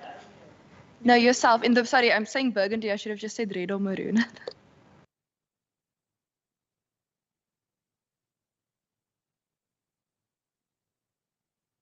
That one. Oh, thanks. Now let me get my notes. No, thank you for the opportunity, firstly, to address this the session. My name is Mike Hofmeester. I'm the secretary of the Busablaivers Development Forum. The Development Forum consisting of more or less 40 organizations in Busablaivers and surrounding areas such as Valhalla Park, Nooitgedag, Busablaivers, Clark Estate, the 2 informal settlements, Malawi Camp and Freedom Farm. As the forum, we've got various concerns and issues, but most of the issues that was discussed, some of the issues were addressed.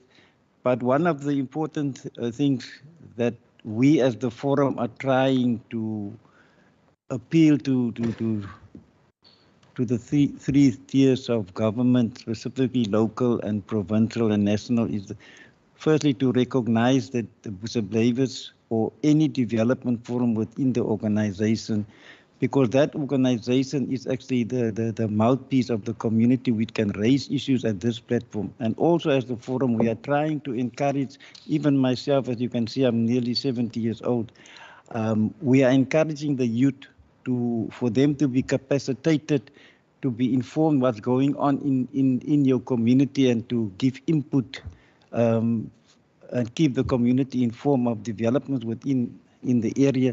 It is important for them to come and attend these sort of sessions so that they can. But the concern we've got from the departments, if I say department, I'm talking about human settlements, agriculture, etc., and safety, and even education, is the community out there. There's no awareness or encouragement from government to come to these sessions because we will always stay behind. We don't know what goes on. Well, just stay where you are, but we are encouraging them to come to the session. But be it as it may, I'm also a member, a ward committee member of the City of Cape Town. One of the issues that I would like to mention is if I looked at page 101 here, where it says, you know, long stories about promote infrastructure. Now, infrastructure it's such an important thing in areas. Infrastructure are only investment in infrastructure are only happening in certain areas. Why I'm saying that? Because on the 6th of September, we had a stakeholders engagement meeting with the mayor at Sub-Council 4 regarding what's happening in the areas. So one of the highlights that the mayor said was, in the financial years, there will be investment in infrastructure. Now I'm asking myself, and I hope that this will happen, there will be investment in infrastructure. I will say this because some of the members in this room, they should know the situation about in Vahala Park, the Bovilon School. That school is on the side of Robert Sobukwe. Tourists or people traveling from Cape Town to the Cape Town International Airport, they're driving up and down that dilapidated, whatever, vandalized building for many, many years. And investment in infrastructure happened in the past 5 years. I hope it's going to happen this year. Now, again, on another infrastructure investment is this. The schools, I can name them, in Busablavis, in Elsies River, Elsoedai, Nooitgedag Primary School, Bergwil Primary School, Riverside Primary School, not a single wall where the learners could actually gather in the mornings. They need to stand in the rain, in the sun during the day, school days. And that is a need. Even when I was in the 70s, in the 60s at Elsoedai, up till today, Elsoedai doesn't even have a hall where they can gather. They must just gather in the open space. So the appeal is that infrastructure should be prioritized, and it must be where it's the most needed.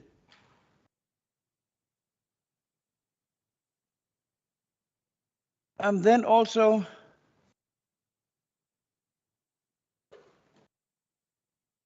some of the speakers mentioned about schools. Schools will be built, and there's land that is a problem, not available, etc., etc. But there in our area, there's a school of skills. It was a primary school. It was called Willem Mason Primary School, and then it was renovated and upgraded, and it became a Busablavis School of Skills. Now that School of Skills, it is impossible for that school, only that School of Skills is catering for learners from Busablavis, Nooitgedag, Vahala Park, Clark Estate, even as far as Delft. Now this School of Skills cannot accommodate the learners that is currently in Busablavis, because when the primary schools principals submit their learners that must go to their school, they say there's no more space or place because the school is overcrowded.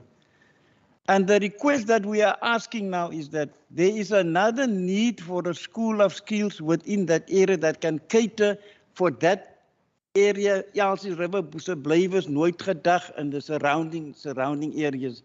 Because currently what's happening is that the learners from Delft and the far-reaching areas come to Busablever School of Skills, and the learners from Busablever and surrounding areas are not being accepted at that school.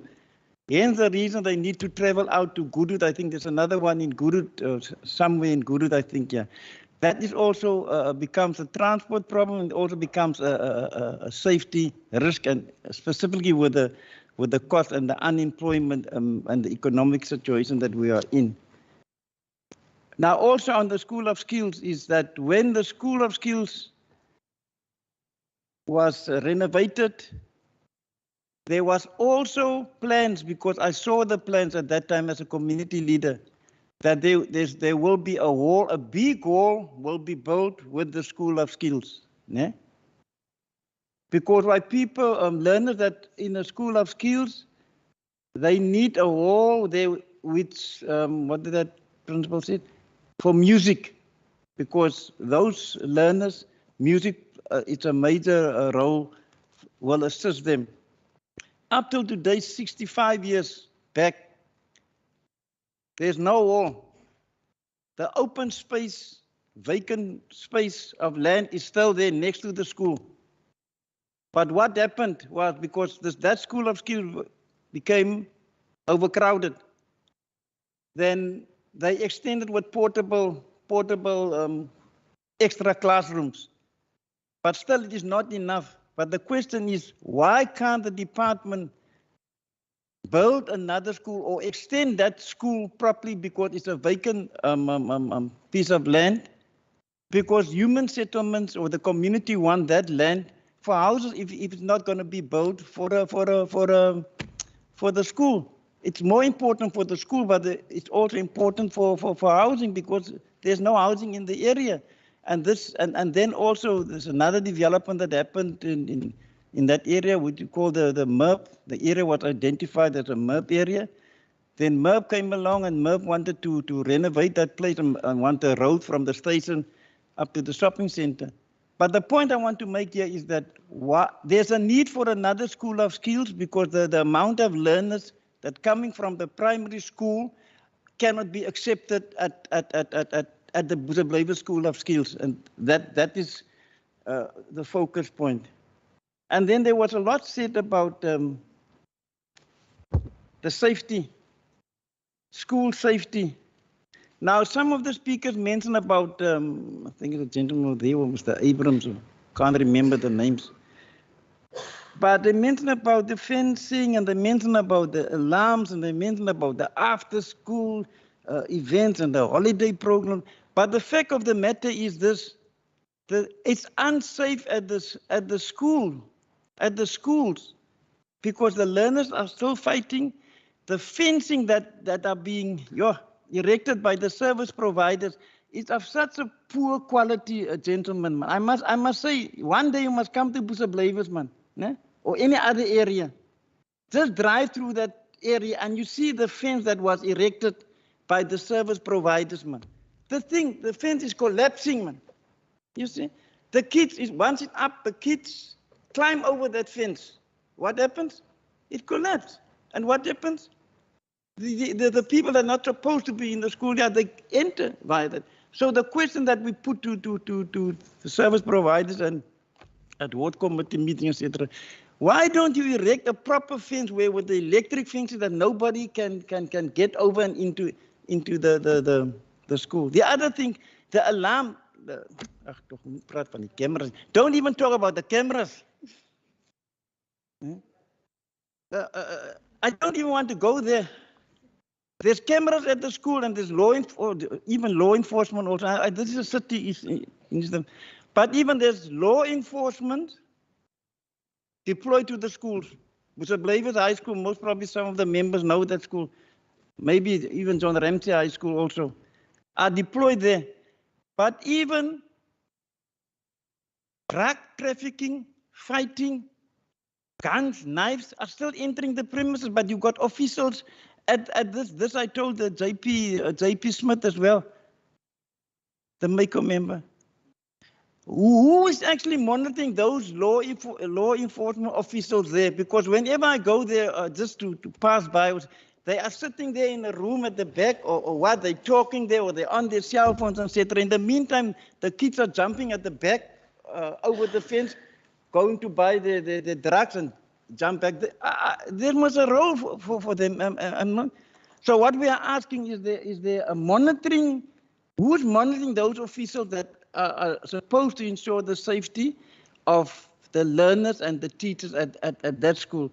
And mind you, gentlemen, Busablavers, that service center was converted into law enforcement deployment officers, where all the law enforcement officers are deployed to various areas. So we need what I'm trying to say here is this: we need to have a safety environment for the community and for the learners and for the schools, because that law enforcement deployment officers are there in Busablavers, in the heart of Busablavers, but it is not happening. So my question that I want to ask, who is monitoring or checking up, are those officials at the school doing what they're supposed to do to ensure the safety of the learners? Thank you, sir. I don't want to interrupt I'm not like Mr. Khalib. Just give me a last, one small bite, please. Please, because I still have Stacey. Sorry, I forgot Stacey's surname, hence I'm referring to every 5 years I get the opportunity. A small bite. Short one. I don't.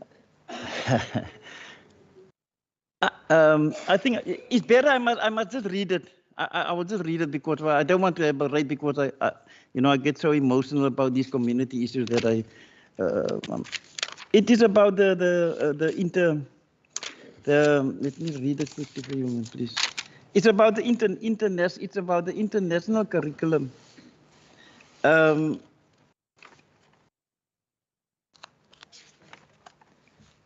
Some of the learners, and even my own grandchild, due to the COVID-19 and due to the mask regulations, wearing of masks, she was unable to complete matric. She and some other learners in the community. Then, and some of them at Esmaya. And then the parents enrolled them into online to complete the matric online. They successfully completed the matric, but were unable to go to any university, UWC, Stellenbosch, etc. Because why? They are not being accepted, international curriculum are not being accepted. Then they were told about you need to go to a private institution like Rosebank, etc., where you need to do a breaching, complete a breaching foundation at the cost of 75,000 rands, and then you will lose another year. And then if you want to study further, you must get permission from SAQA. SAQA must submit a letter to convert the international curriculum over to South Africa qualifications, and which will cost another 2,000, which they did. They paid it in December last year. Up till now, whenever they phone SAQA, they got all the names of the people. But now we are still in the process, and what happened now, they lost the year. There's also thing at home. But the question that I want to pose is this: the education system, the international curriculum, and South Africa qualification education system, there is a difference. Is there a way that if those learners were forced actually due to COVID to go into the online, it's not out of them. Otherwise, they could have completed their matric. Is there no way that in a case like that, they can be made an wat die Afrikaanse woord?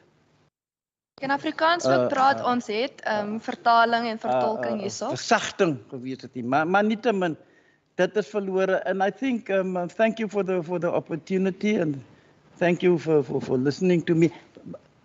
There's just the very last one, and this is about the loss of teaching time. Yes, I just noted it here.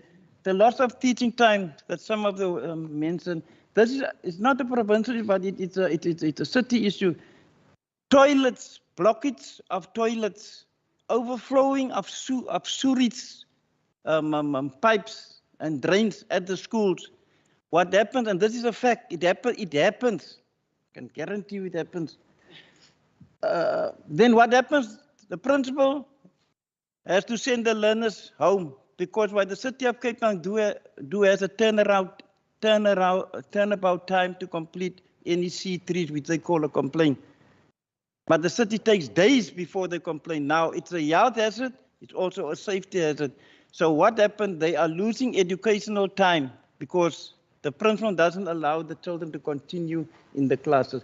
Thank you very much, and thank you for taking up the time. Thank you so much. I must just say, I did write your name down for in the list of questions. I just want to say a lot of the respective questions also relate to City of Cape Town, community safety, and higher education. However, where the department can either answer or refer so that we can get the answers for you, we will try our best. Next in the line was Stacey. Sorry, I'm saying Stacey because I forgot your surname. And then it was Mr. Daniels, Mr. Hendricks, and then I just wrote down gentleman in black. And then yourself after the gentleman, so lady in check. I'm the right lady in check. Colleagues, we have been on 31 minutes of question. The meeting is supposed to end at 1 o'clock. I also want the department to actually get to the answers to your questions. Can I take the extra hands in another round of questions if we have enough time left afterwards? Because my concern is we are all asking our questions, but we don't get the answers to our questions. And I really want you to get answers to your questions. So the extra hands I will take in another round once we've completed the answers on those. Thank you. Stacey?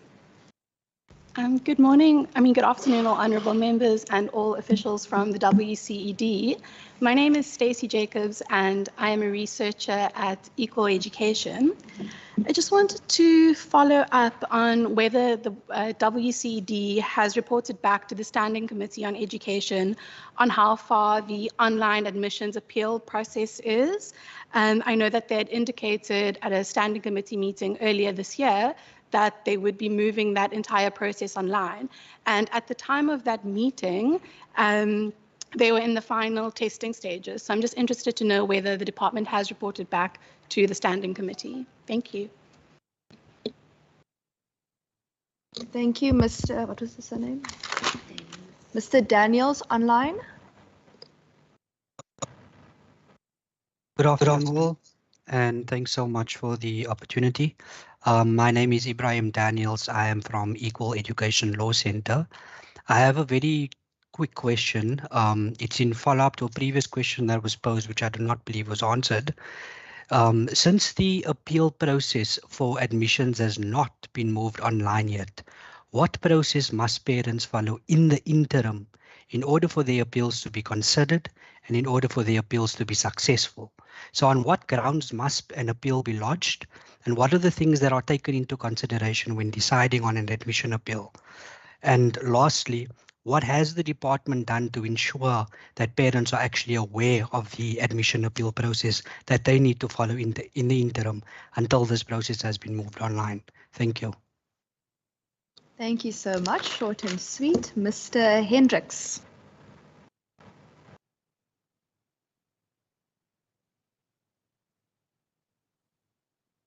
Mr. Hendricks, are you still online? Okay, I'm going to move on to the gentleman in the black. Thank you. Okay, thank you very much to get this opportunity. My name is Linda. My surname is Peter. I'm from Kraaifontein, in particular in Blogombos and Wallerstein. I'm a community leader, particularly in education sector. I want to be shocked.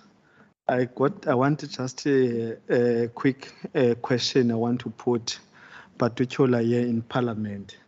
Maybe when, Madam Chair, the Parliament will be involved, particularly in Kraaifontein. I think the education will take in serious in Kraaifontein, particularly in Blogombos and Wallerstein. There is a crisis in Blogombos and Wallerstein for the schools, particularly for the high school. there is a 6 primary school, Blogombos and Wallastin.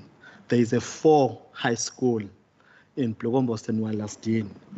We can count Madam Chair and also the member in Parliament, how many graduates in grade 7 next year is supposed to go into high school for 4 high school.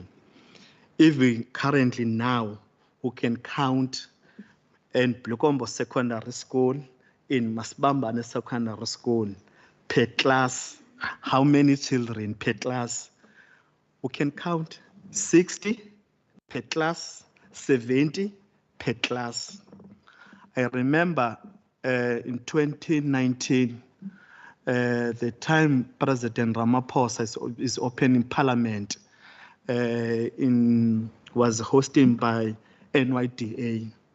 I'm asking the question, when the president says we'll be building the, what's it called, college and university, I'm asking the question that, President, who the learners who can attend those college and university in Blokombos and Wallastin per class is 70 and 60.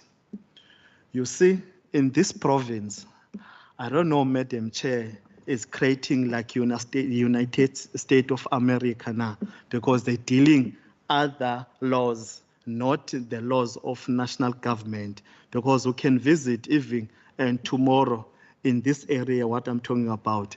And I'm glad, yeah, because Honorable Mr. Alan Mayer is here. If I'm checking right, Mr. Jakut, if I pronounce right, is here. Also, Comrade Khalid is here.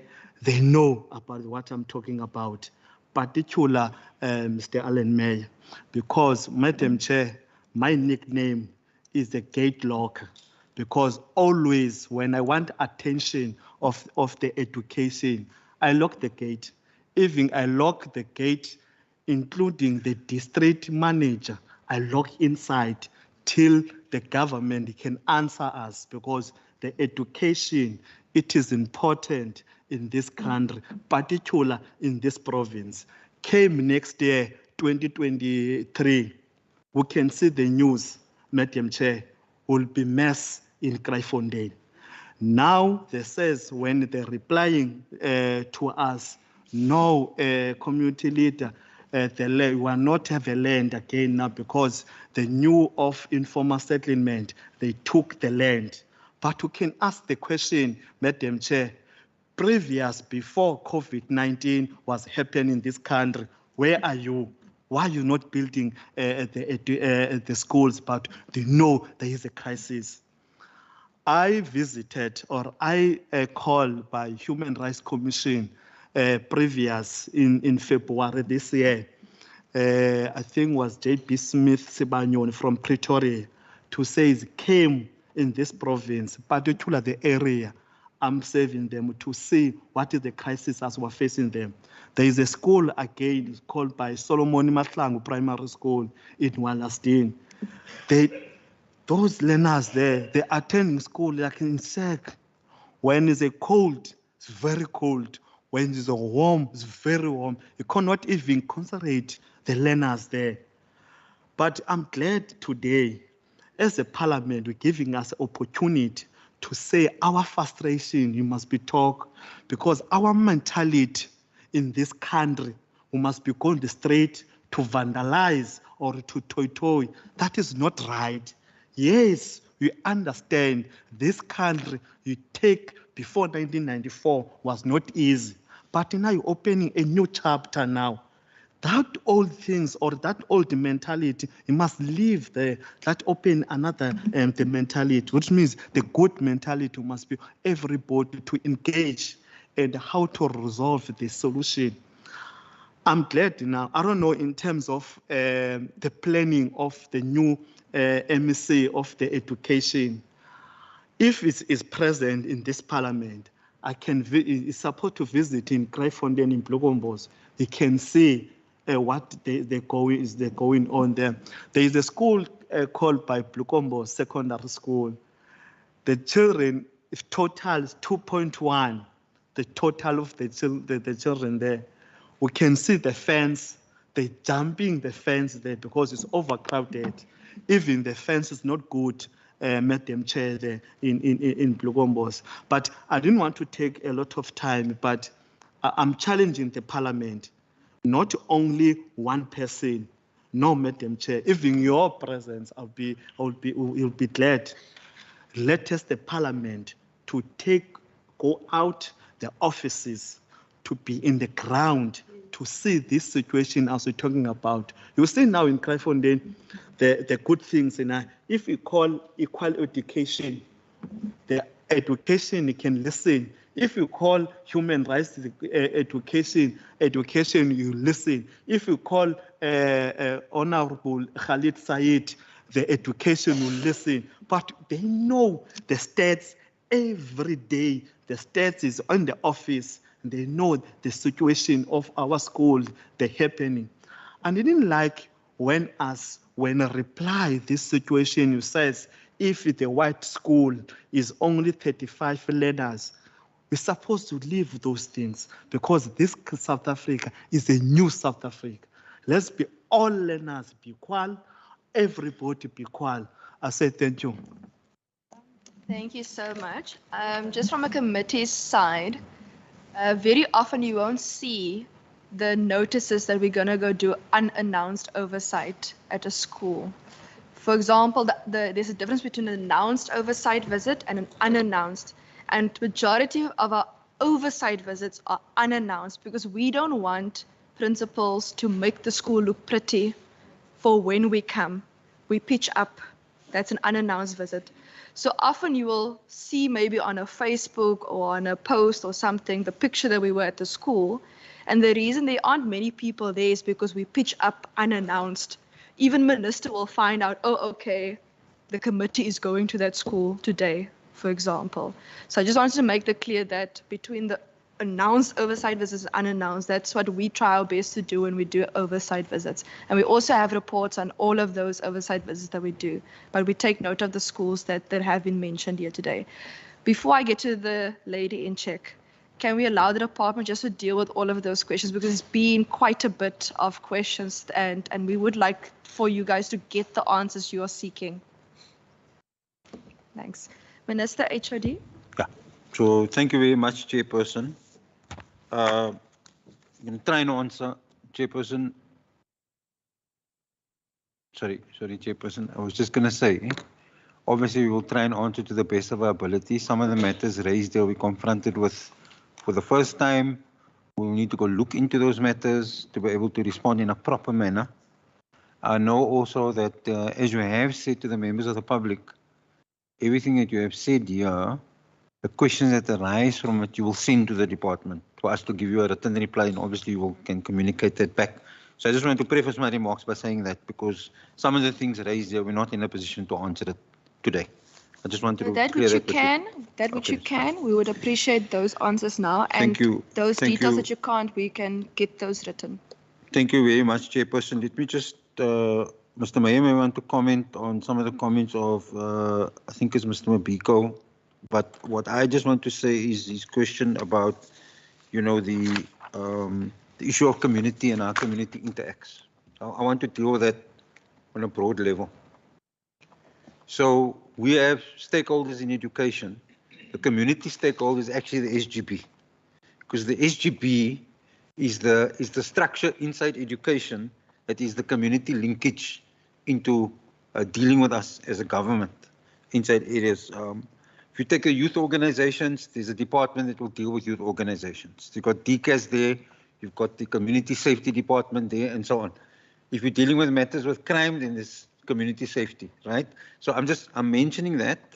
It's very important because in terms of our understanding of how we work with trade unions, we work with governing body associations, we work with SGBs, we work with principal associations, and many of these governing body associations, they represent parents in relation to where that is, and so then that's our community interaction.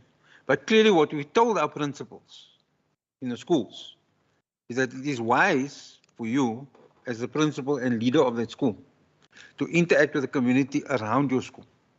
You see, the thing with safety is, sir, because you asked the question about fences.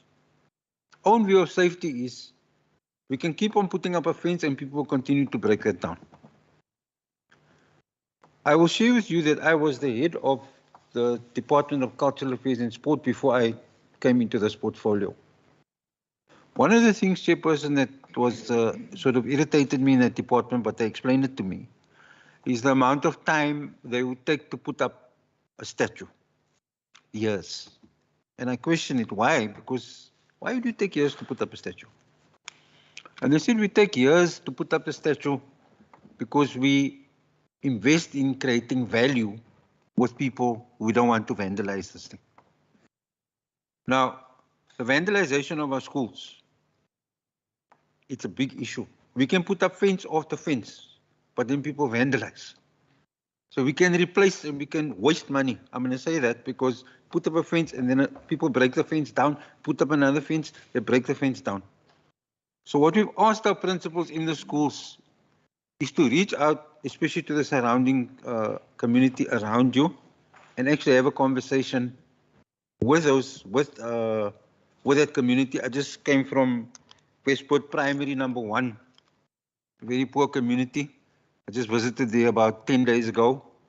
That principal invited all community members around his school to have tea with him and had a conversation about this is our school, our community, how do we actually protect that community. I do want to say that we do have, so just on the question of, the question of community situation, how do we deal with communities? Then to move on to the question, I think it's Ms. Tert who asked the question about teacher assistants. Ma'am, you should never have been allowed to be in a class as an assistant. Under the law, only teachers may be in a classroom actually teaching a class. So we'll be interested if you can give me the details of that, because we will launch an investigation into that school that allowed you to actually be in a school for a week. You should never be in a class unaccompanied by a teacher.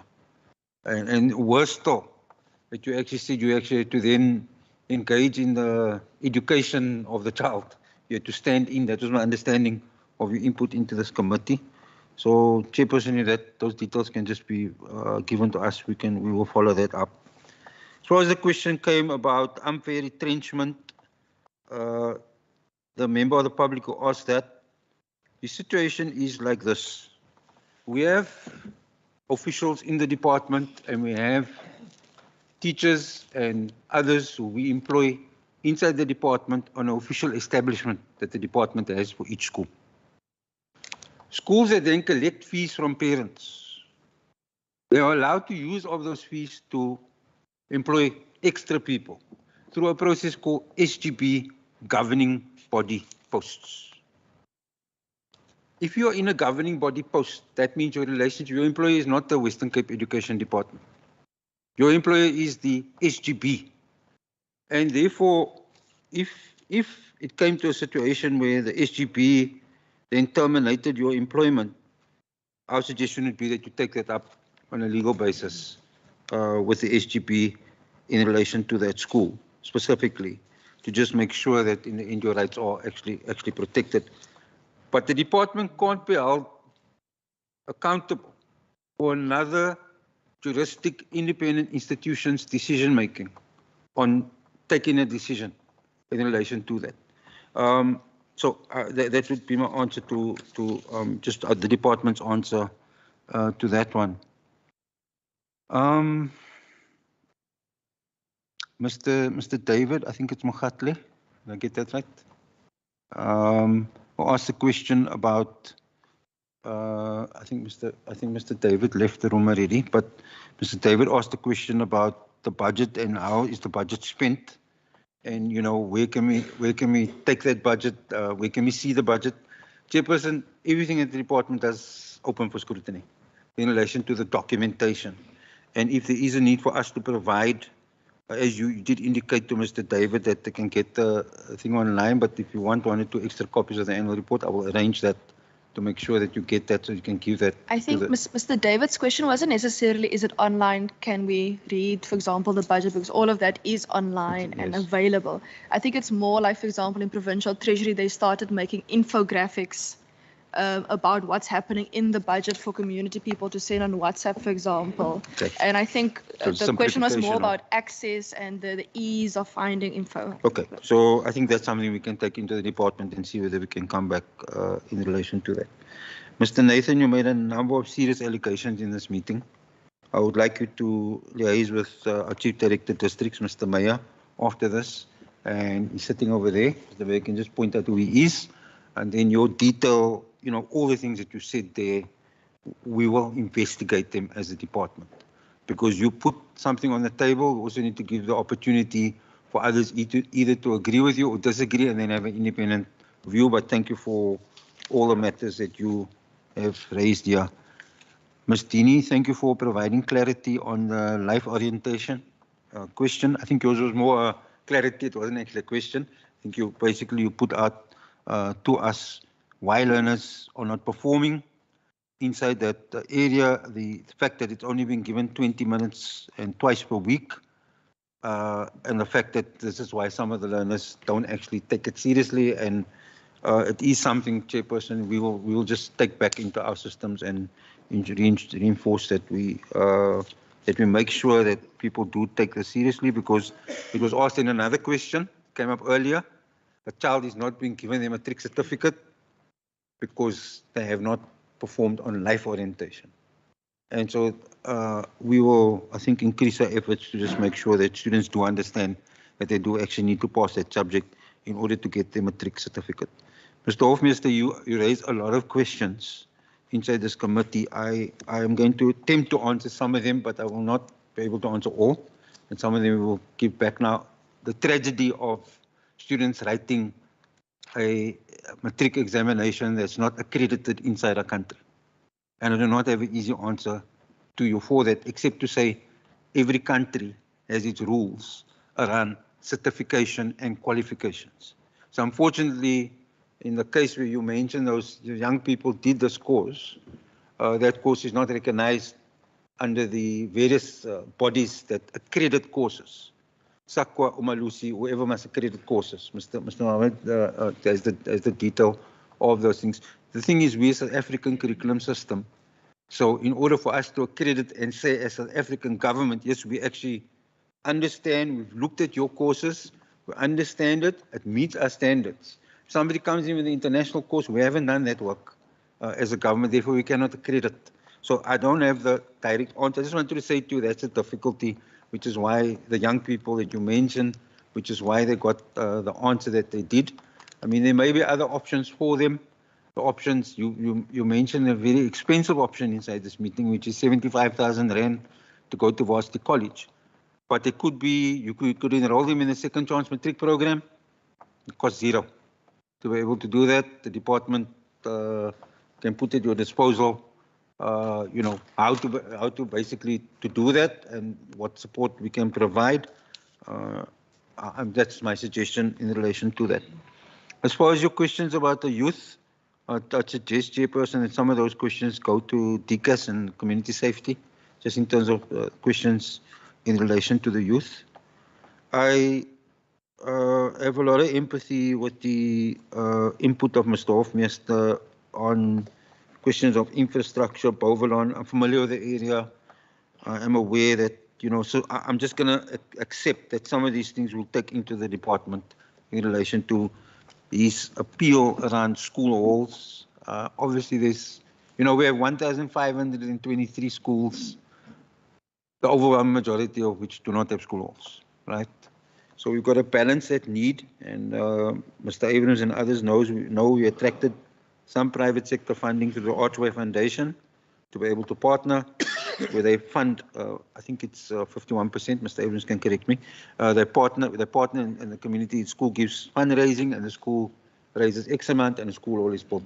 But I do understand, Mr. Hofmeester, not all schools or in communities where parents can actually provide, let's just say, that other amount to get to the fundraising point. So that's not a problem. We can easily be solved, but I think we note that you mentioned Al Surai, Nooitgedacht, Riverside School, John Ramsey. You mentioned a few, and you said that those schools don't have, there's no hall inside that area, so our infrastructure team can be looking at that. Mr. Abrams and his team, Ms. McLean is also here, she's the head of infrastructure. We will investigate the allegation that you made in relation to fencing of poor quality. Obviously, Mr. Abrams, we will get a report on that and we'll provide the committee specifically on the report. I also want to say, Mr. Hofmeester, that, you know, I did in one of the replies earlier on to the questions, I did indicate to you that when I deal with expulsion matters that come before me, I can see these things that you speak about, the guns, the drugs, the whatever. Part of the dilemma is we obviously, as a school, some schools have different ways that they dealt with it. Some search children before the time, as they come in. Even that, it's not without controversy, because you also got to protect the rights of learners. But we also got, in some schools, situations where gangsters surround those schools and stuff even get thrown over the fence during the interval. So I don't have the answer to it. I'm just going to say to you, we're aware of it. We deal with it as best we can, specifically as a system. The last thing that you mentioned was blockage of toilets. So the blockage of toilets and fencing of poor quality, the department undertakes to just look at that. Maybe Mr. Evans, I can just ask that before Mr. Hofmeester leaves, we just get his details and specifically which schools is that, and we'll give a report to make sure that you get a report. Mr. Pito, thank you for your input. You have input which indicates that things that we know about Blukenbos and Molesting in that area. Truth is, Chairperson, that the school board program, infrastructure is not something you can just say today, I'm going to build tomorrow. It's not something like that. It's got a lot of processes that need to be followed, EIAs and a lot of stuff which my infrastructure people know. But what I want to say about the growth areas is that we looking at, as a department, how we can respond better to the growth areas. Now, what happened in the Blukenbos-Wallisdene area is COVID happened. So in COVID, you had a situation in COVID that saw unprecedented growth inside that area. Specifically, people came from all over, and the situation, you know, the authorities, as in the state agencies that can prevent land invasions and all the other things that go with settlement patterns, they were not allowed to, Chairperson, in the COVID period, to be able to stop any of that. So what you have is you had unprecedented growth, and obviously our ability to respond to that becomes quite difficult. I do say to you that Blukenbos-Wallisdene is on our radar as being an area that we need to intervene in. Mr. Abrams is aware of that. And I heard you also, I listened carefully to what you said about 17 a class, 16 a class, and you know, it's about two things. We need to relieve the overcrowding, and we also need to build new spaces in a confined space. So we've heard it. I don't have the answer immediately, Chairperson. I'm just saying that we heard it, and at the highest level of the department, we've heard that question. Now, can I then move? I think Ms. Stacey Jacobs' question was more for the Standing Committee. Stacey Jacobs asked a question for the Standing Committee. Mr. Daniels wanted to know about the appeal process online. I'm not sure if there's anybody in the department who can, you will deal with that, Minister. Thank you. And I think, Chairperson, that covers the various members who have asked questions here. And if we haven't answered it to the level that we should have answered it, then, Chairperson, I suggest that I know you will do this. You will give us a letter, as you normally do, and we will respond, and hopefully we'll have all the details of the people that we can follow up with. Thank you very much, Chairperson. Thank you. And I know the questions from member Mr. Mbiko was quite specific regarding Younger. We'll also add those in also. Mr. Mbiko, you happy with that? I'm going to put it, because it's so specific regarding Younger. I always say Mr. Mbiko is basically the mayor of Younger. The Mayor can add on the question to Mr. Mbiko if you will allow, and the Minister will also add one or two things that I may have missed. Thank you. Thank you very much. Thank you, Chairperson. Firstly, just to say that we have responded to Mr. Mbiko in the past. Minister Shafo had written to Mr. Mbiko on the 25th of the 9th in 2018. The DG of the province has also written to Mr. Mbiko on the 26th of September 2019. And then also Mr. Dr. Naika also wrote to Mr. Mbiko on the 15th of March 2021. And I'm not sure, but Mr. Mbiko is also was invited to a meeting on the 28th of March of this year, which he and a colleague attended with myself and Mr. Apollos at our offices in Lower Loop Street. So we've tried to address a number of the issues that Mr. Mbiko has raised. Most of them are historical issues around halls and security, etc. We have dealt with those responses via the Minister, via Dr. Naika, as well as the DG of the province. I want to raise a second point that in terms of the school holidays, the schools, in our view, are not dead. We, for example, have Oscar Mpeta, New Eisleben, as well as Dr. Nelson Mandela high schools in those areas. And I can tell you that in each of those areas, we have visited spring schools, winter schools, autumn schools, where the schools are hives of activities. And I can say that with conviction because the National Director General of Department of Basic Education and I personally visited those, then Dr. Nelson Mandela and Dr. Nelson Mandela and New Eisleben now during the last winter school program, for example. So our schools are active during holidays. There are also sport programs, as Mr. Mbiko had indicated, around the mod center, the approach of a mod center at a school and the neighboring schools benefiting from those programs. And those holiday programs are arranged. Our Safe Schools program also arranges a variety of holiday programs for the youth at these specific schools. Chairperson, in terms of those are the matters that I was asked or that was raised by Mr. Mbiko that I needed to respond to. There was another one raised Just by... one more. You Sorry? also asked about the coding and robotics. Okay, that is more Okay, Mr. Harun Mohammad's area. He will deal with the coding and robotics. The HOD has responded to the Heathfield High matter, and I do not need to comment further on that. I will meet with Mr. Nathan immediately after this meeting and get his details and follow up on those matters. And then just lastly, Mr. Pito, also, besides being the locker of gates of note, I have a second set of keys now, Mr. Pito, to open up once you've locked. But I think also thank you to you for the work that you play, that you do within that particular community. Your support toward the governing body of Bloemfontein High School is appreciated. I know that you've played a very, very strong role in ensuring that the membership of the governing body is correct.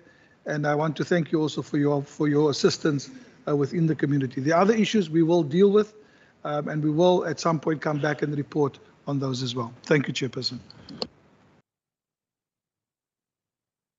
Very much. Our team reports that there was a session on the 9th of September for coding and robotics presented to 50 teachers at Sopumelela High. But if there's a need for further follow through and further, we can have that discussion. Thanks.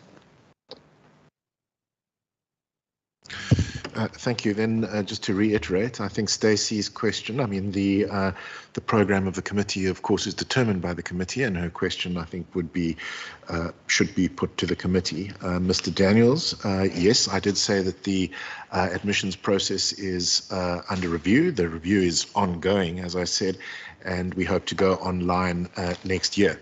In the interim, I think I would recommend that any appeals that he has knowledge of should be lodged with eduman.eduman@westerncape.gov.za, which is an email address he knows very well. Thank you. I'm just going to quickly deal with the committee matters. There were, I think, 4 or 5 meetings on our program we had to postpone because it simply will not fit into the financial year's schedule.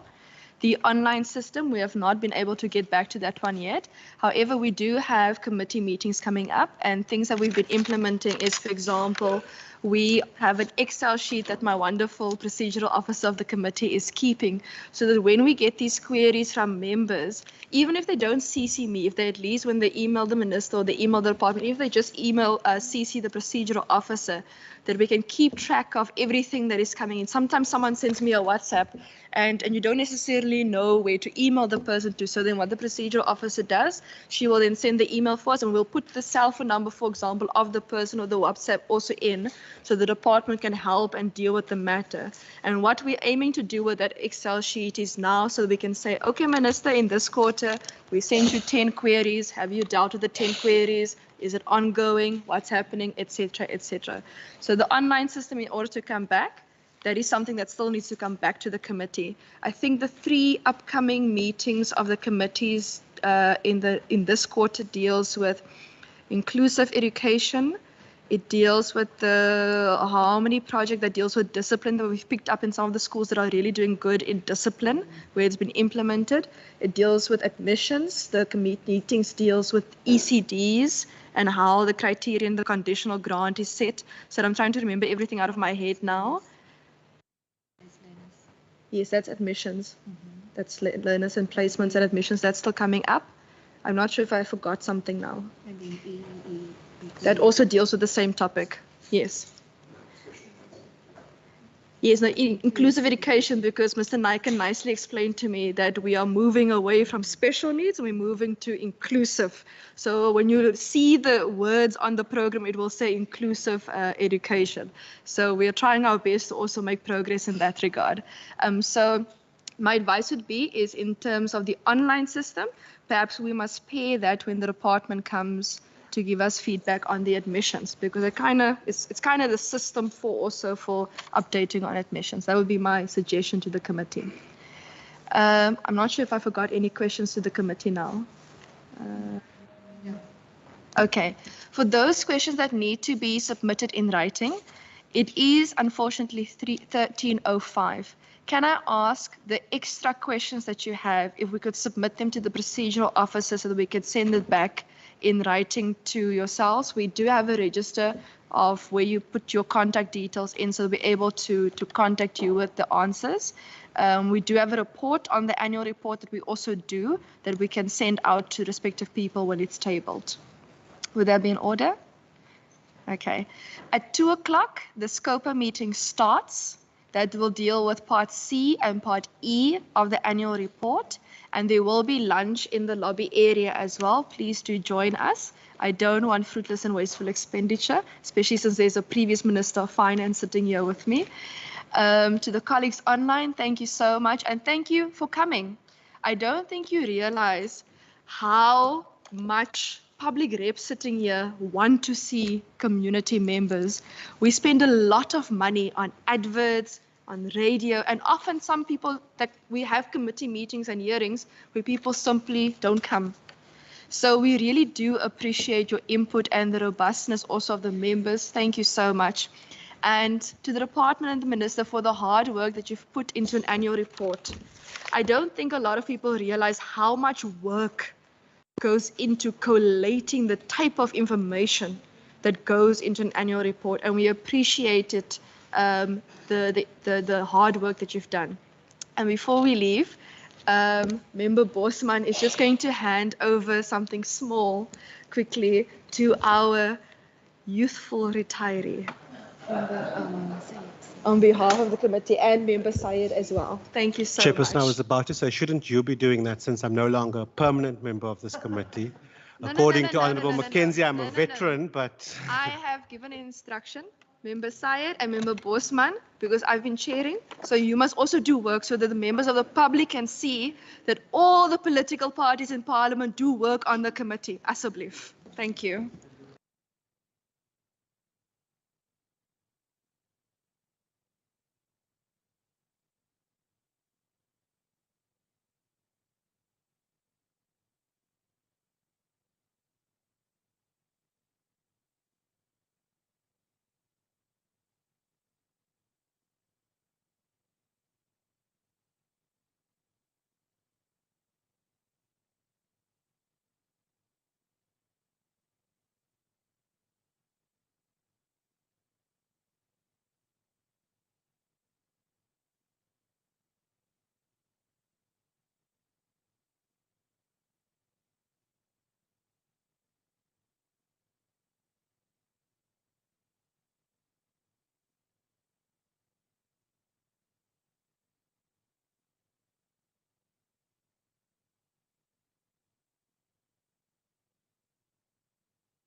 Thank you, everyone. Colleagues, we're going to deal with the resolutions at a later stage, but the meeting is adjourned. Please join us for lunch in the lobby.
Members, please note that the meeting is adjourned.